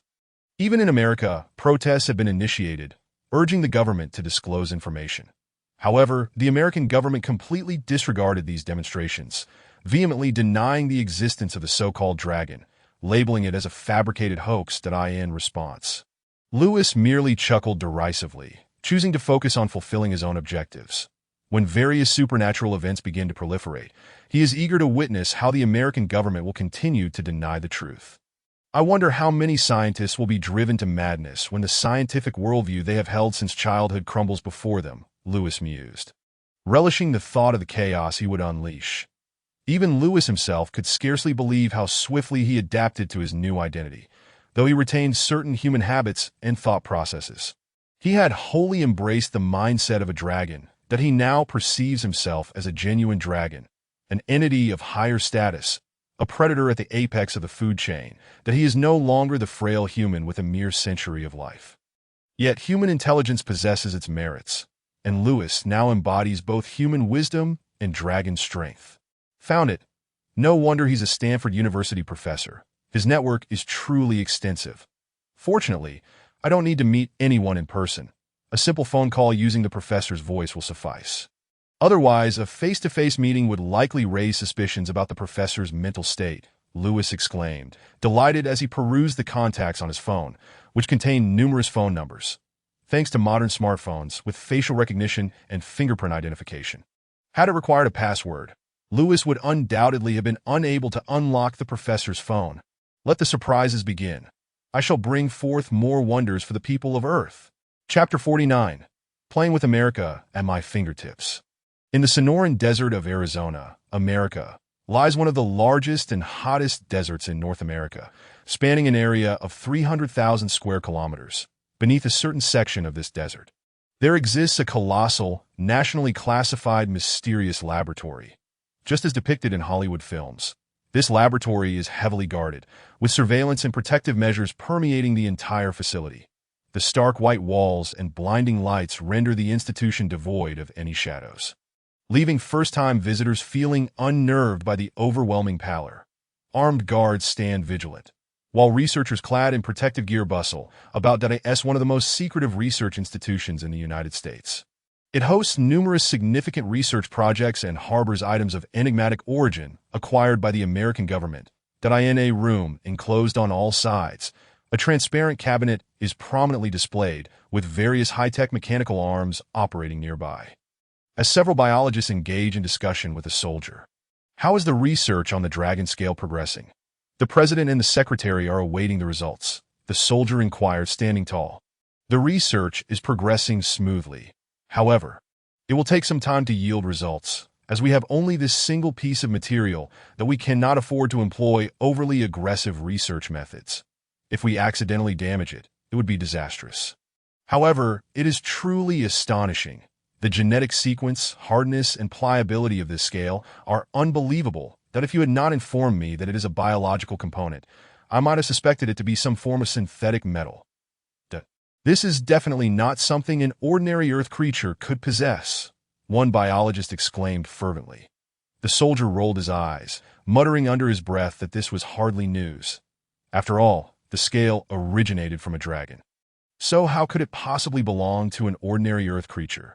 However, the words of the biologist sent a shiver down the spines of the soldiers. At the very least, they had now scientifically proven that the legendary creature, known as the dragon, truly exists. A mythical being entirely distinct from any life form on Earth. Is it possible to decipher the secrets hidden within the dragon's genetic code? One soldier inquired eagerly. The biologist's face momentarily betrayed his discomfort as he rubbed his hands together and replied, "Well, you must understand that even the human genome has not been completely deciphered, and that is with the abundance of materials available to us. Therefore, it is absolutely impossible to unravel the genetic code from a single scale, which is merely a trivial fragment of the dragon's body and cannot encompass its entire genetic makeup. Moreover, remarkably, it seems that the dragon's genome is protected by some mysterious force, allowing us only to observe, yet not to interfere. Magic." The soldier articulated each syllable slowly, as the notion of an incomprehensible power safeguarding the dragon's structure came to his mind. Suddenly, a golden dragon scale, placed within a sealed laboratory, shimmered with a brilliant light, and a wondrous rune manifested upon its surface. "What is happening?" exclaimed both the biologist and the soldier, startled and inquiring urgently. The surrounding personnel also began to panic. An observer, who was studying the dragon scale, quickly stated, "Sir, we are unsure of what has transpired. A strange symbol just appeared on this scale, and aside from detecting a wavelength change, our measuring instruments have shown no other alterations." The observer hurriedly typed a few commands on the keyboard, and the mysterious rune captured during the dragon scale's luminous moment was magnified on the screen. The scholars and soldiers present exchanged bewildered glances, utterly perplexed by the symbol. "Perhaps we ought to consult some mystics or semiologists to investigate this matter," suggested the soldier who had spoken earlier. Lewis's consciousness descended upon the dragon scale. Observing everything around him from a peculiar vantage point, he had overheard the preceding discussions between the biologist and the soldiers. Lewis scoffed at their ignorance. Dragons are magical beings, incomparable to ordinary creatures. Even the Tyrant civilization, capable of interdimensional travel, had to eliminate countless ancient dragons and even the dragon gods before they could create a perfect dragon body through their biological technology. Yet, despite their efforts, the tyrant civilization ultimately relied on divine mysteries, such as the essence of divinity, to retain the magical abilities of the dragons. That it was sheer folly for Earth's civilization to attempt to unravel the source of a dragon's magic. If humanity possessed such capabilities, they would have long since colonized other dimensions.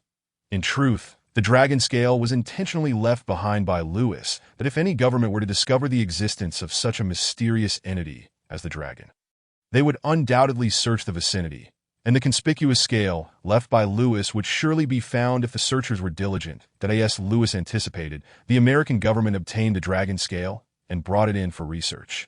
He had also inscribed a commonly used spell from the world of St. Sorner, scrying sentinel, upon the scale. This low-level magic, rather useless in St. Sorner, allows the caster to detect sounds, images, and other information in close proximity to the magical medium. In essence, it functions as an overt surveillance camera in the magical realm, easily perceivable by any wizard who could sense the magical fluctuations emanating from it. In St. Sorner, this spell was primarily used for monitoring. Archmages would place numerous scrying sentinels within their territories, unmistakably signaling to others that they were being watched and should refrain from causing trouble. This low-level magic lacked any subtlety in St. Sorner due to its conspicuous magical fluctuations. However, on Earth, where no wizards existed, humanity remained entirely ignorant of magic. Thus, Lewis adeptly infiltrated the heavily guarded secrets of the American government. Exploiting the disparities between civilizations, the intellect suggested that there were still energy sources scattered across Earth from the time of its spaceship's crash, not to mention those likely hidden in the wild and undiscovered.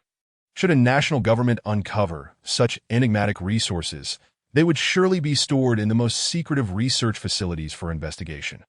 The dragon's mysterious biological structure must also be classified at the highest level, which is why I intentionally left behind the dragon scale and inscribed the scrying sentinel spell upon it. As expected, the American government has placed my dragon scale in a secret laboratory. Lewis's tone dripped with sarcasm, relishing in the satisfaction of having outwitted the most powerful nation on Earth. While humanity boasts many intelligent beings, they have never had intimate contact with creatures like dragons, and thus remain oblivious to the wisdom they possess. No matter how hard they ponder, they could never guess that Lewis, this dragon, harbored a human soul, shrewd and cunning. Lewis capitalized on humanity's ignorance, observing his surroundings through the perspective of a surveillance camera. He quickly discerned that the security was exceedingly tight. Given his current strength, whether through stealth or brute force, breaching this place was utterly impossible. However, he had recorded the coordinates and planned to return when he had grown stronger, ready to storm in and search for anything he might require. Lewis even hoped that his dragon scale could shift to several secret laboratories, allowing him to gain access to more of America's confidential information. The confidentiality of these laboratories must be exceptionally high. Even within the American government, knowledge of them was likely scant. Yet, through a mere trick, Lewis had effortlessly gleaned the secrets of this dominant nation on Earth. Chapter 50. The Reawakening of Myth. The Pacific Ocean, the largest and deepest ocean in the world, boasts the most islands, covering an area of 180 million square kilometers. To locate a 10-meter-long dragon concealed within the Pacific would be akin to searching for a needle in a haystack, a challenge beyond imagination. Deep beneath the ocean's surface, a golden dragon suddenly opened its eyes, sending the surrounding fish into a frenzy as they attempted to flee. However, with a swift opening of its jaws, the dragon devoured a school of fish. Lewis smacked his lips, savoring the taste. The dragon's stomach was remarkably powerful, able to digest virtually anything, even inorganic materials. During his time as a lizard, he had once hunted insects for survival, and now, as a dragon, his appetite had only grown. With a taste perception entirely different from that of humans, he found no need to cook his food to enjoy it. Gradually, his body surfaced to the ocean's surface, retrieving several magical scrolls from beneath his dragon scales. After thorough verification, the shipping route appears to be sound. The next step in ensuring the survival of my dragon city hinges on whether I can execute this grand heist. Lewis's dragon eyes gazed into the distance, resembling a bandit poised to commit a major crime. Yet, what Lewis had to do now was indeed to commit theft that he glanced down at the high-level spell scroll in his hand. Had the mage Maquis been present, he would surely lament over Lewis's extravagant use of advanced spells in this context. However, Lewis had no alternative. Previously, his true form was merely that of a hatchling dragon, utterly lacking in magical capabilities. After finally evolving into a youthful dragon capable of casting spells, he was forced to leave the continent of Saint Sorner due to the crisis facing Dragon City and return to Earth to devise a plan. Time had provided him no opportunity to learn spells. Once this grand heist is concluded and I return to the continent of Saint Sorner, I must diligently study magic that I do not seek to unleash advanced spells. But I must at least be able to cast low-level ones. Lewis mumbled to himself. Having tasted the sweetness of magic's effects on Earth, his desire for magic growing tremendously. Here they come. Lewis's slitted pupils narrowed as he spotted a distant dark silhouette, the Nevisner. A deep-sea freighter belonging to the American Shipping Company is registered in the British Virgin Islands. While modern transport may be faster by air, in terms of cost and cargo volume, freighter transport remains the world's primary method, facilitating the import and export activities of numerous countries' maritime trade companies.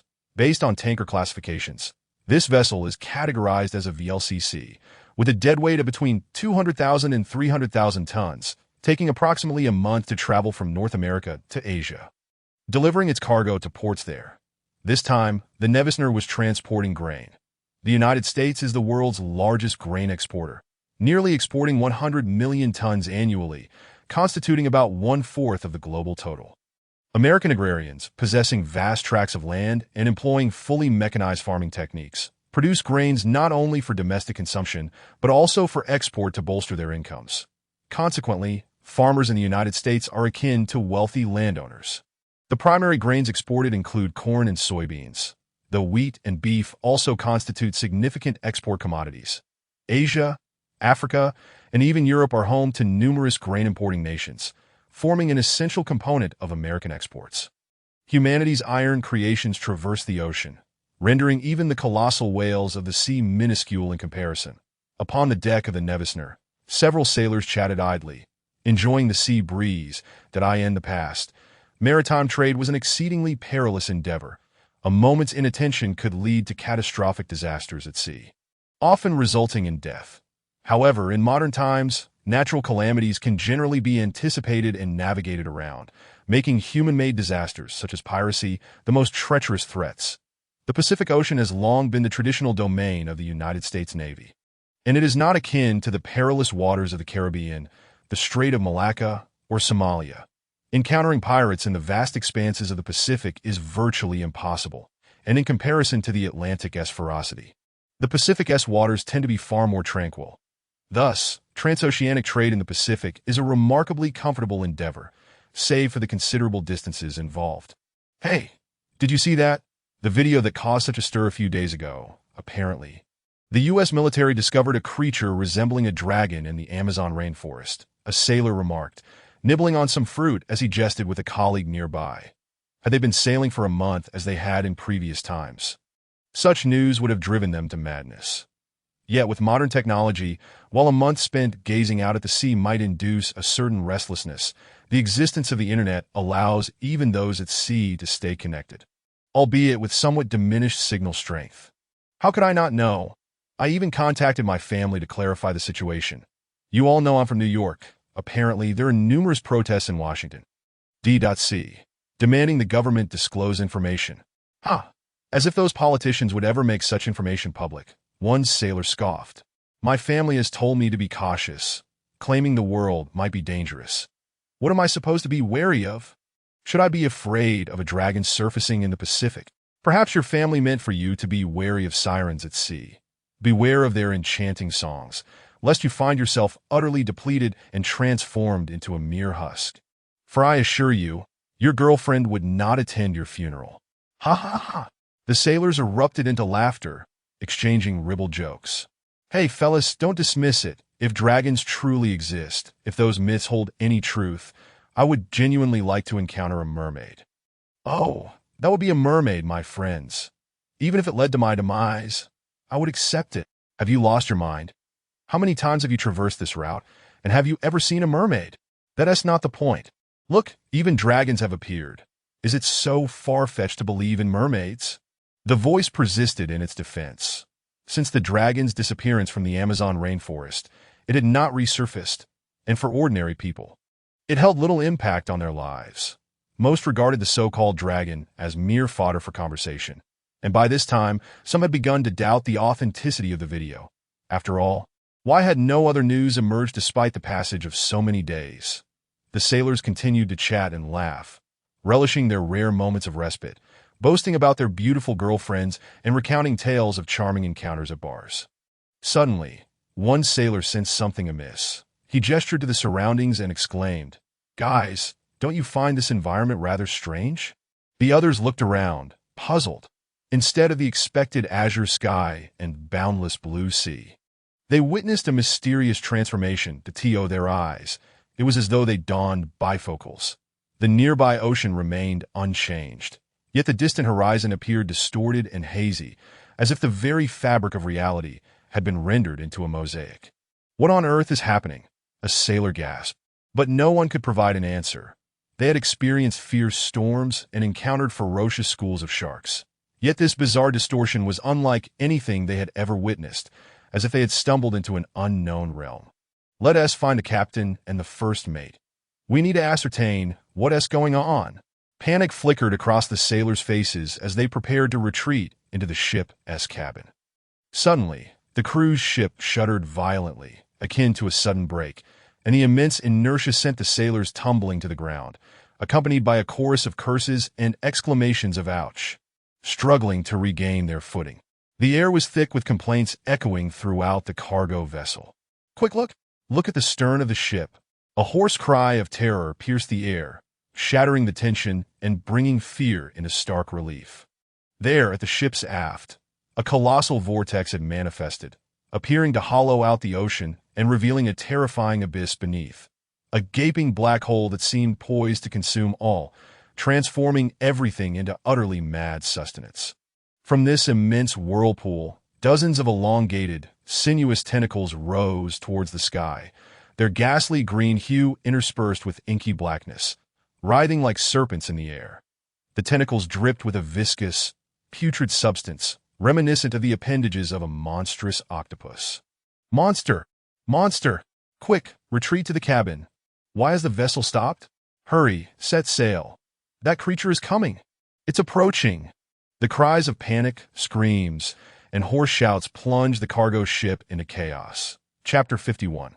Hail Cthulhu! The ocean trembled, and the vortex spun into existence at the stern of the Newisner cargo ship, revealing a colossal whirlpool hundreds of meters wide, as if the sea had been entirely excavated, exposing a magnificent yet unfathomable abyss that threatened to swallow everything into its depths, transforming them into frenzied nourishment. Emerging from this vast whirlpool were numerous long, sinuous appendages, grotesquely green yet dark, writhing skyward, dripping with a nauseating, viscous liquid reminiscent of the tentacles of some horrid cephalopod. "Monster! Monster! Hurry, retreat to the cabin." "Why has the cargo ship halted?" "Hurry, set sail. That creature is advancing." The sailors aboard the cargo ship cried out in terror, panic spreading like wildfire, an uncontrollable dread surging from the depths of their hearts. An endless horror distorting their minds, rendering their thoughts rigid, as if they had lost their very humanity. Oh God, it's emerging. That monster is revealing itself. Oh my God, what in the world is that? How can such a repulsive creature exist in this world? I must be dreaming, murmured one sailor, slapping himself hard across the face. As his mind jolted back to reality, he realized the monster had not vanished. The surrounding space remained twisted, akin to a mosaic. That he let out a shriek and staggered towards the cabin. This was no dream. It was all too real. There was indeed a monster here. The monstrous tentacled creature, now fully revealed from beneath the sea, bore a terrifying cephalopod head emerging from the vortex. Its form was grotesque, its body covered in a dense, repulsive layer of scales that shimmered with a sickly green and profound black. Its head resembled a mass of decaying flesh. Akin to a human brain devoid of a skull, the grotesque lumps twisting together. The tentacles reaching skyward did not merely sprout from its body. They emanated from its very head, considering they were in the Pacific. With depths of at least several thousand meters, one could only surmise that the true height of this creature, its head now visible, might rival that of a small mountain. The very thought of this creature being comprised of a small mountain of rotting flesh and debris was enough to twist one's sanity, sending their sanity plummeting. The soft, slimy flesh, the disfigured limbs and wings, and the multitude of over 100 writhing tentacles rendered this creature a nightmarish figment beyond the limits of human imagination. Resembling an abstract painting formed entirely of the abnormal, a pure distortion of existence, each part designed to shatter the very notions of aesthetic normalcy. "Ah, you monster! I'll fight you!" In a fit of ultimate distortion, one sailor, driven to madness, brandished his weapon and fired at the creature. The bullet struck the beast as if they were piercing bubbles of pus, splattering putrid green liquid in all directions. Yet, the creature's mangled form appeared oddly harmonious, as if this monstrous entity were meant to exist in such a twisted and grotesque manner. The sailors descended into madness, their screams mingling with maniacal laughter, hands clutching their heads in agony. This was an indescribable horror. In the captain's quarters, the ship's captain shouted anxiously at the crew. "What on earth is happening?" "Captain, we've lost all signals in our bearings. It's as if we've been cut off from the world," a crew member shrieked, observing the erratic movements of the dials on the instruments before him, the computer screens flickering with static. The radio operator seized the microphone, frantically calling out, "This is the Newisner cargo ship. This is the Newisner cargo ship. Anyone who hears this, please respond. Please respond." The operator desperately cycled through various wavelengths. Yet all they could hear was static. They were utterly cut off from the outside world. This was also the reason for the sudden cessation of the cargo ship's movement, without a signal and unaware of their GPS positioning. Even a slight deviation from their course could lead them into treacherous waters, where peril lurked, threatening their lives. Suddenly, a jarring sound akin to metal scraping against a chalkboard pierced the air outside the captain's cabin, causing all within to clutch their heads in agony. That moment, the captain heard the terrified screams of the crew outside, accompanied by the sounds of gunfire. His expression shifted dramatically as he flung open the cabin door and ascended to the deck, muttering curses under his breath. "What is the fuss about? It's just a sudden stop. For heaven's sake!" As the captain reached the deck, his gaze fell upon a colossal, twisted monstrosity at the ship's stern, and he felt his sanity unraveled. In a panic, he retreated back to the cabin, yelling at the first mate, "Get the ship moving. We need to leave now." "Captain, we can't ascertain our position right now. If we set sail recklessly, we risk veering off course. For the love of all that is holy, can't you see the chaos around us? There's a monster at the stern. Damn it, hurry and start the engine." The captain was nearly ready to draw his pistol and aim it at the foolish first mate, demanding he take action. A monster? The first mate looked bewildered, but upon witnessing the captain's bloodshot eyes brimming with madness, he dared not argue further and quickly activated the cargo ship's engines. The enormous propeller began to churn, and the vessel commenced its retreat. "The ship is moving. It's moving. Hurry, for heaven's sake, go faster. We must escape this place, far from that creature. God, I swear this will be my last voyage. Once I return, I'm quitting this damn job. This is no work for a human being. Curse you and your mermaids. That is a monster, a sea beast. Holy Father, Son, and Holy Spirit, could it be that monsters truly exist in this world? First dragons, now sea monsters. Am I going mad? I just thought of Picasso as abstract paintings. I must be losing my mind. Guns are useless against that creature. Utterly ineffective. I fired 3 full clips, and it didn't even flinch. Not a single tentacle was harmed.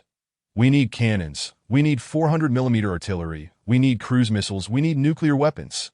One individual, brandishing a firearm in agitation, flailed his arms, prompting those nearby to distance themselves, fearing he might go berserk and start shooting indiscriminately. "Hey, are you all right?" A sailor, hiding among the crowd, noticed a man beside him behaving oddly. His gaze was vacant. his complexion pale, and his tongue nearly lolling out as he mumbled incoherently at the creature. The sailor leaned in closer, straining to catch the chilling words escaping the man's lips. Cthulhu fatten. Hail, hail, Cthulhu Fdane. Hail, hail, Cthulhu reigns. Chapter 52. Unspeakable horrors. The crew of the merchant vessel Knavesnare, now plunged into madness, remained oblivious to the fact that as they were pursued by the Cthulhu sea monster, not far beneath the waves, a golden dragon swam gracefully, following the cargo ship like a fish.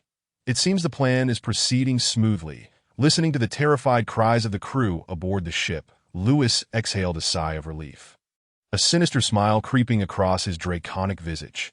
Previously, he had manipulated a Stanford University professor through his sorcery, the professor's standing in America akin to that of a Tsinghua or Peking University professor in China, possessing vast connections and resources.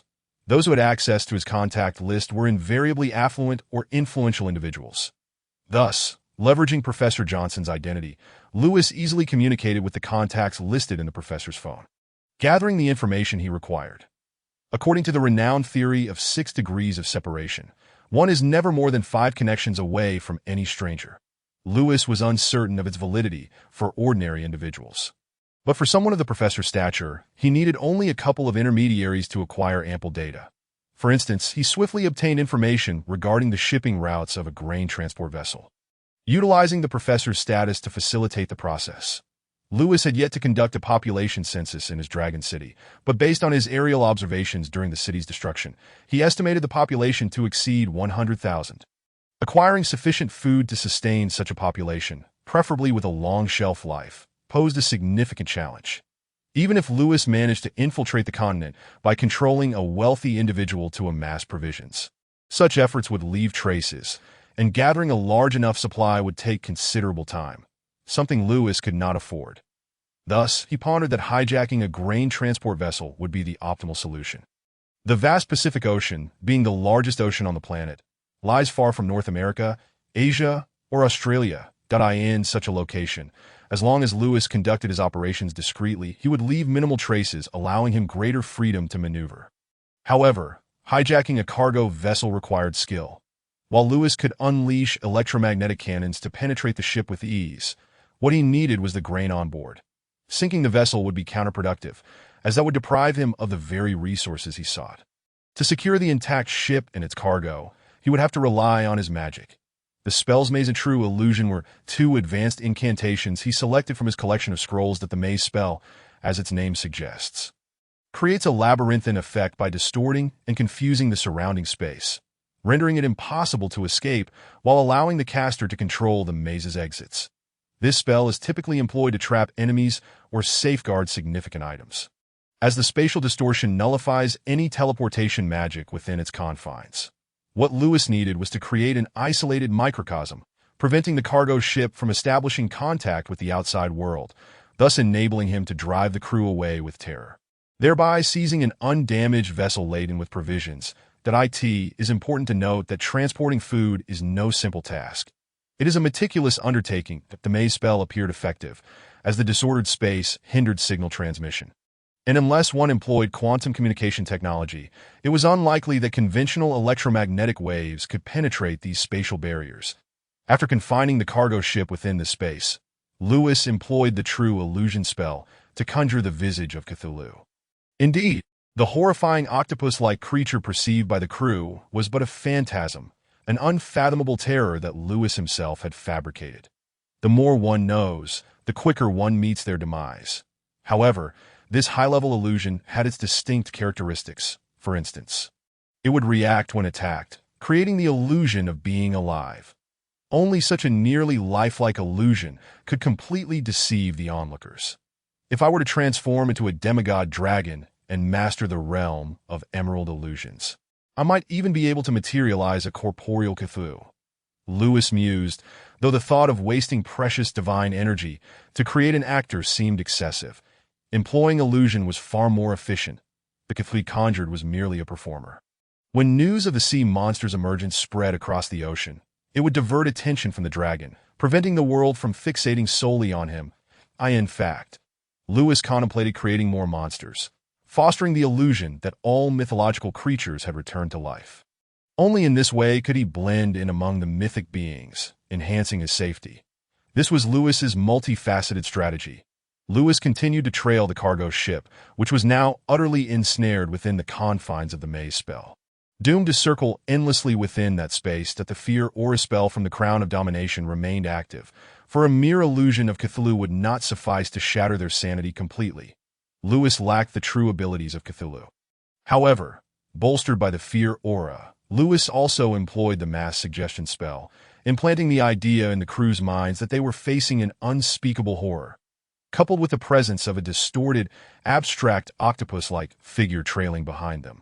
The combined effects on the psyche, sight, and sound would undoubtedly terrify any ordinary individual lacking magical resistance, compelling them to perceive this creature as Cthulhu. And now, this dreadful old one was preparing to lead them to his city, to transform them into twisted sustenance. Run, run. In the face of unspeakable terror, all you can do is flee. Lewis followed closely behind the Cthulhu, manipulating the sea monster to instill profound fear in humanity. At that very moment, dozens of nautical miles away from the cargo ship, 2 American destroyers were conducting routine patrols. Report to the captain. A cargo ship has suddenly lost its radar signal and has ceased all communication with us. A communications officer relayed to the captain of the destroyer. The captain furrowed his brow and issued a command. Let us venture into the area where the cargo ship has lost signal, while simultaneously notifying the Gordon to accompany us. Aye, Captain. Chapter 53, Missiles Prepared. Panic aboard the cargo ship continued unabated. People screamed, ran helter-skelter, cursed, and shoved one another, chaos erupting in waves. Fear is indeed contagious.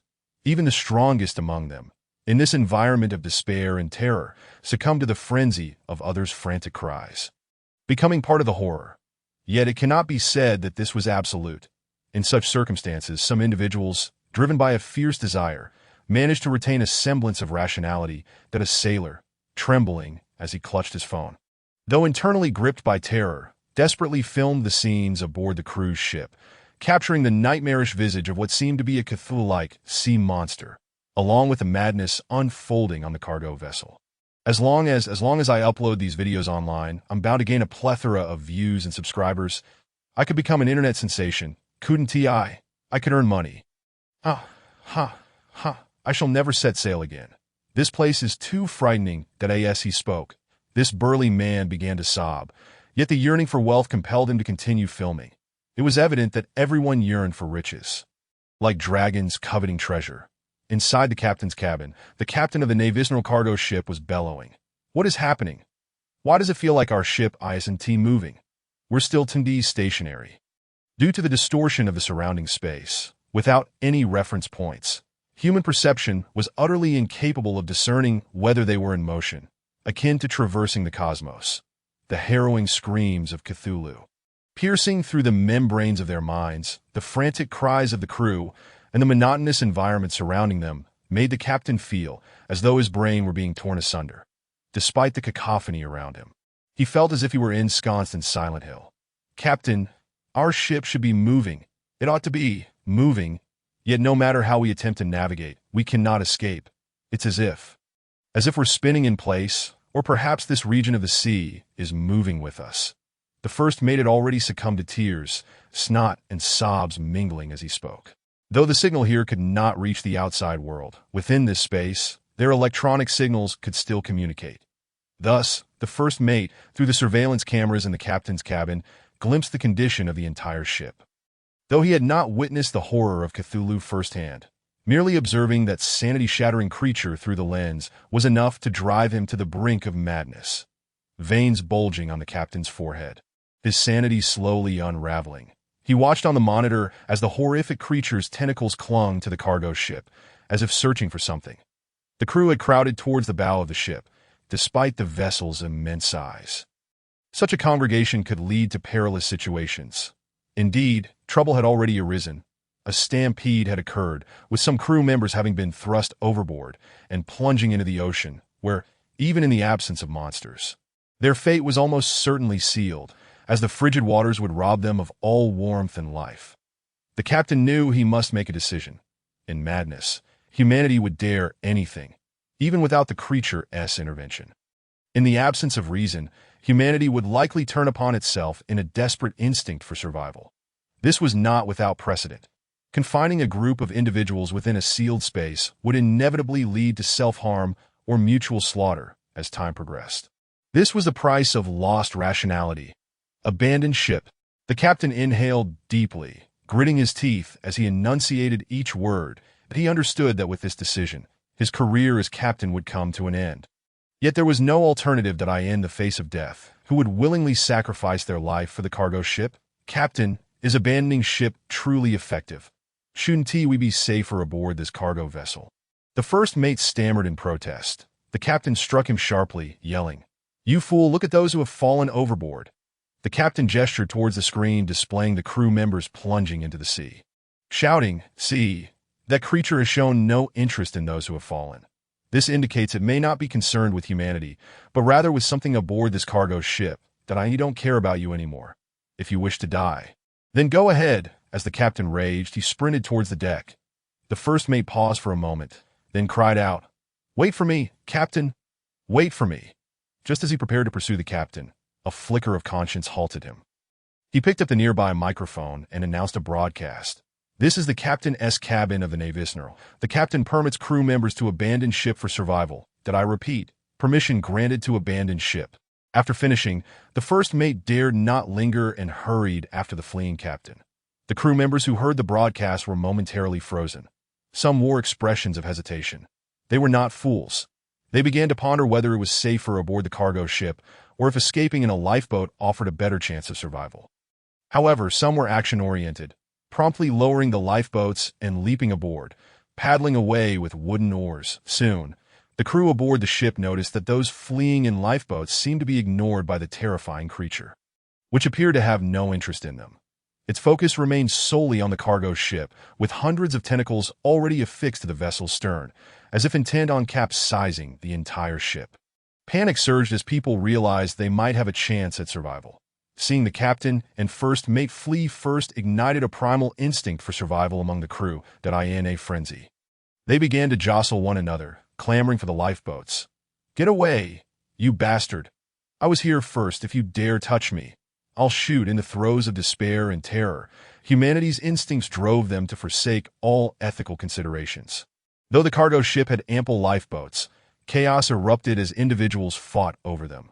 Some deranged souls even leaped from the ship into the ocean, swimming towards the lifeboats that had already capsized.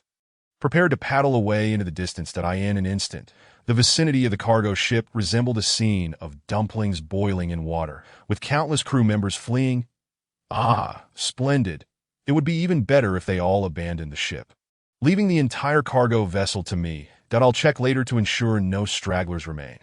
They needn't blame me for sending them to meet their maker. Lewis, his dragon form lurking beneath the surface of the sea, displayed a gleeful expression at this sight. Suddenly, his dragon head turned towards another direction, exclaiming in astonishment, "The response of the American Navy is remarkably swift. I assent it." Pondering for a moment, he began to swim towards the location where the American Navy had appeared. His plan was on the brink of success, and he could not allow them to interfere. That moment, 2 American destroyers had approached the vicinity.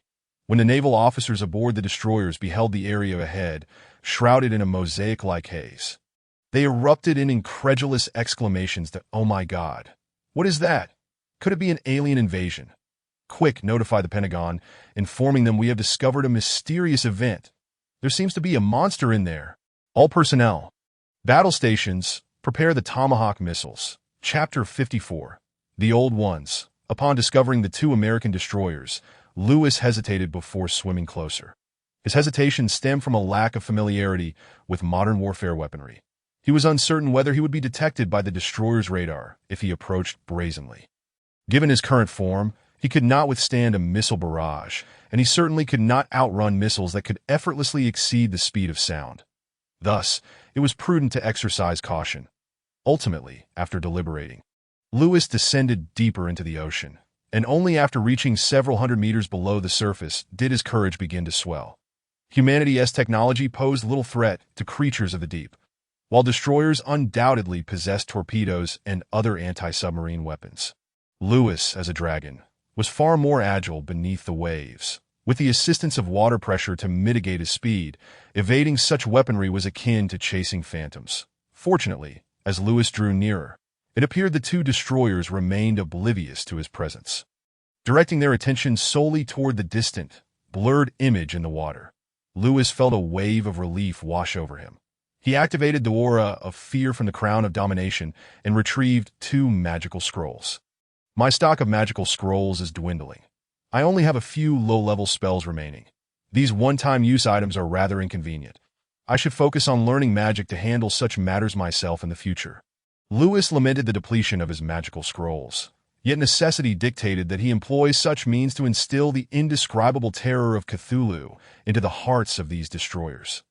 Although he could surface and unleash an electromagnetic cannon to incapacitate one destroyer, followed by a breath of dragon fire to annihilate the crew aboard, the presence of 2 destroyers posed a significant risk. Should the second destroyer react swiftly and launch missiles, Lewis would find himself in peril. Furthermore, such an action would reveal that he, the dragon, was behind all of this, rendering his carefully orchestrated Cthulhu effort futile. Come and experience the twisted will, he muttered, commencing to influence the myriad sailors aboard the destroyers with his mental spells. Modern destroyers are far removed from their World War II counterparts. They ought to be aptly termed missile destroyers, possessing formidable combat capabilities that the captain issued his command.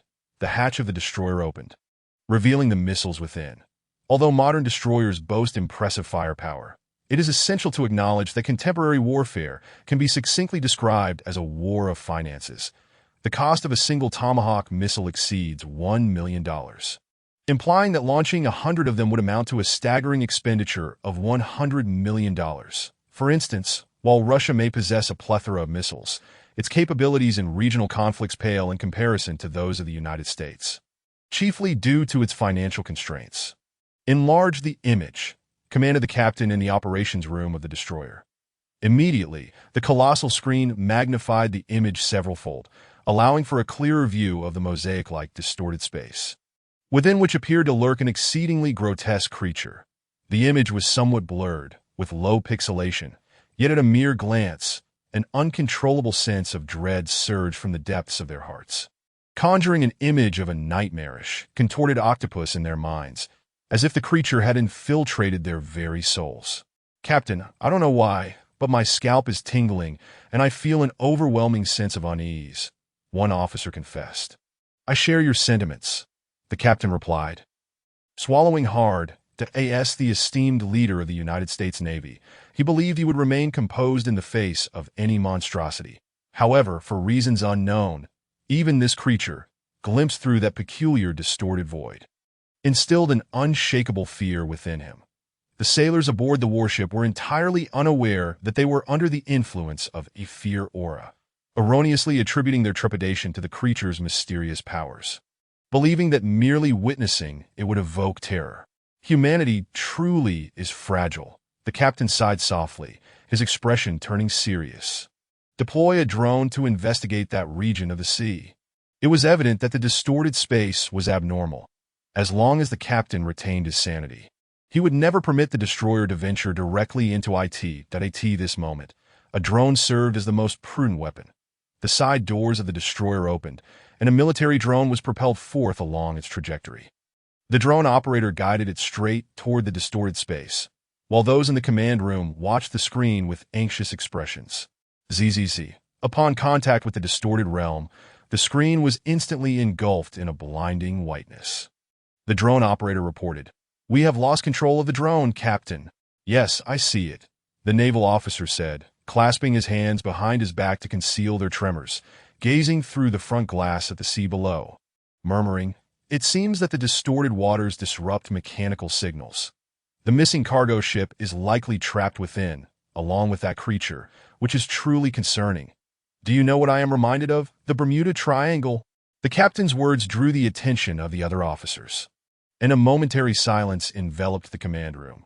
They all understood that the so-called Bermuda Triangle was merely a fabrication, devoid of any supernatural occurrences.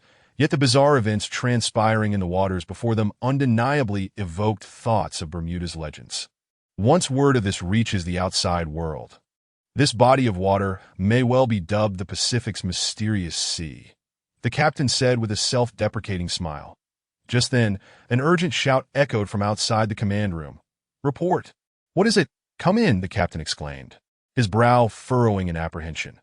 The door swung open to reveal two naval soldiers carrying an unconscious comrade between them, both men drenched in perspiration and displaying palpable fear on their faces. "What happened?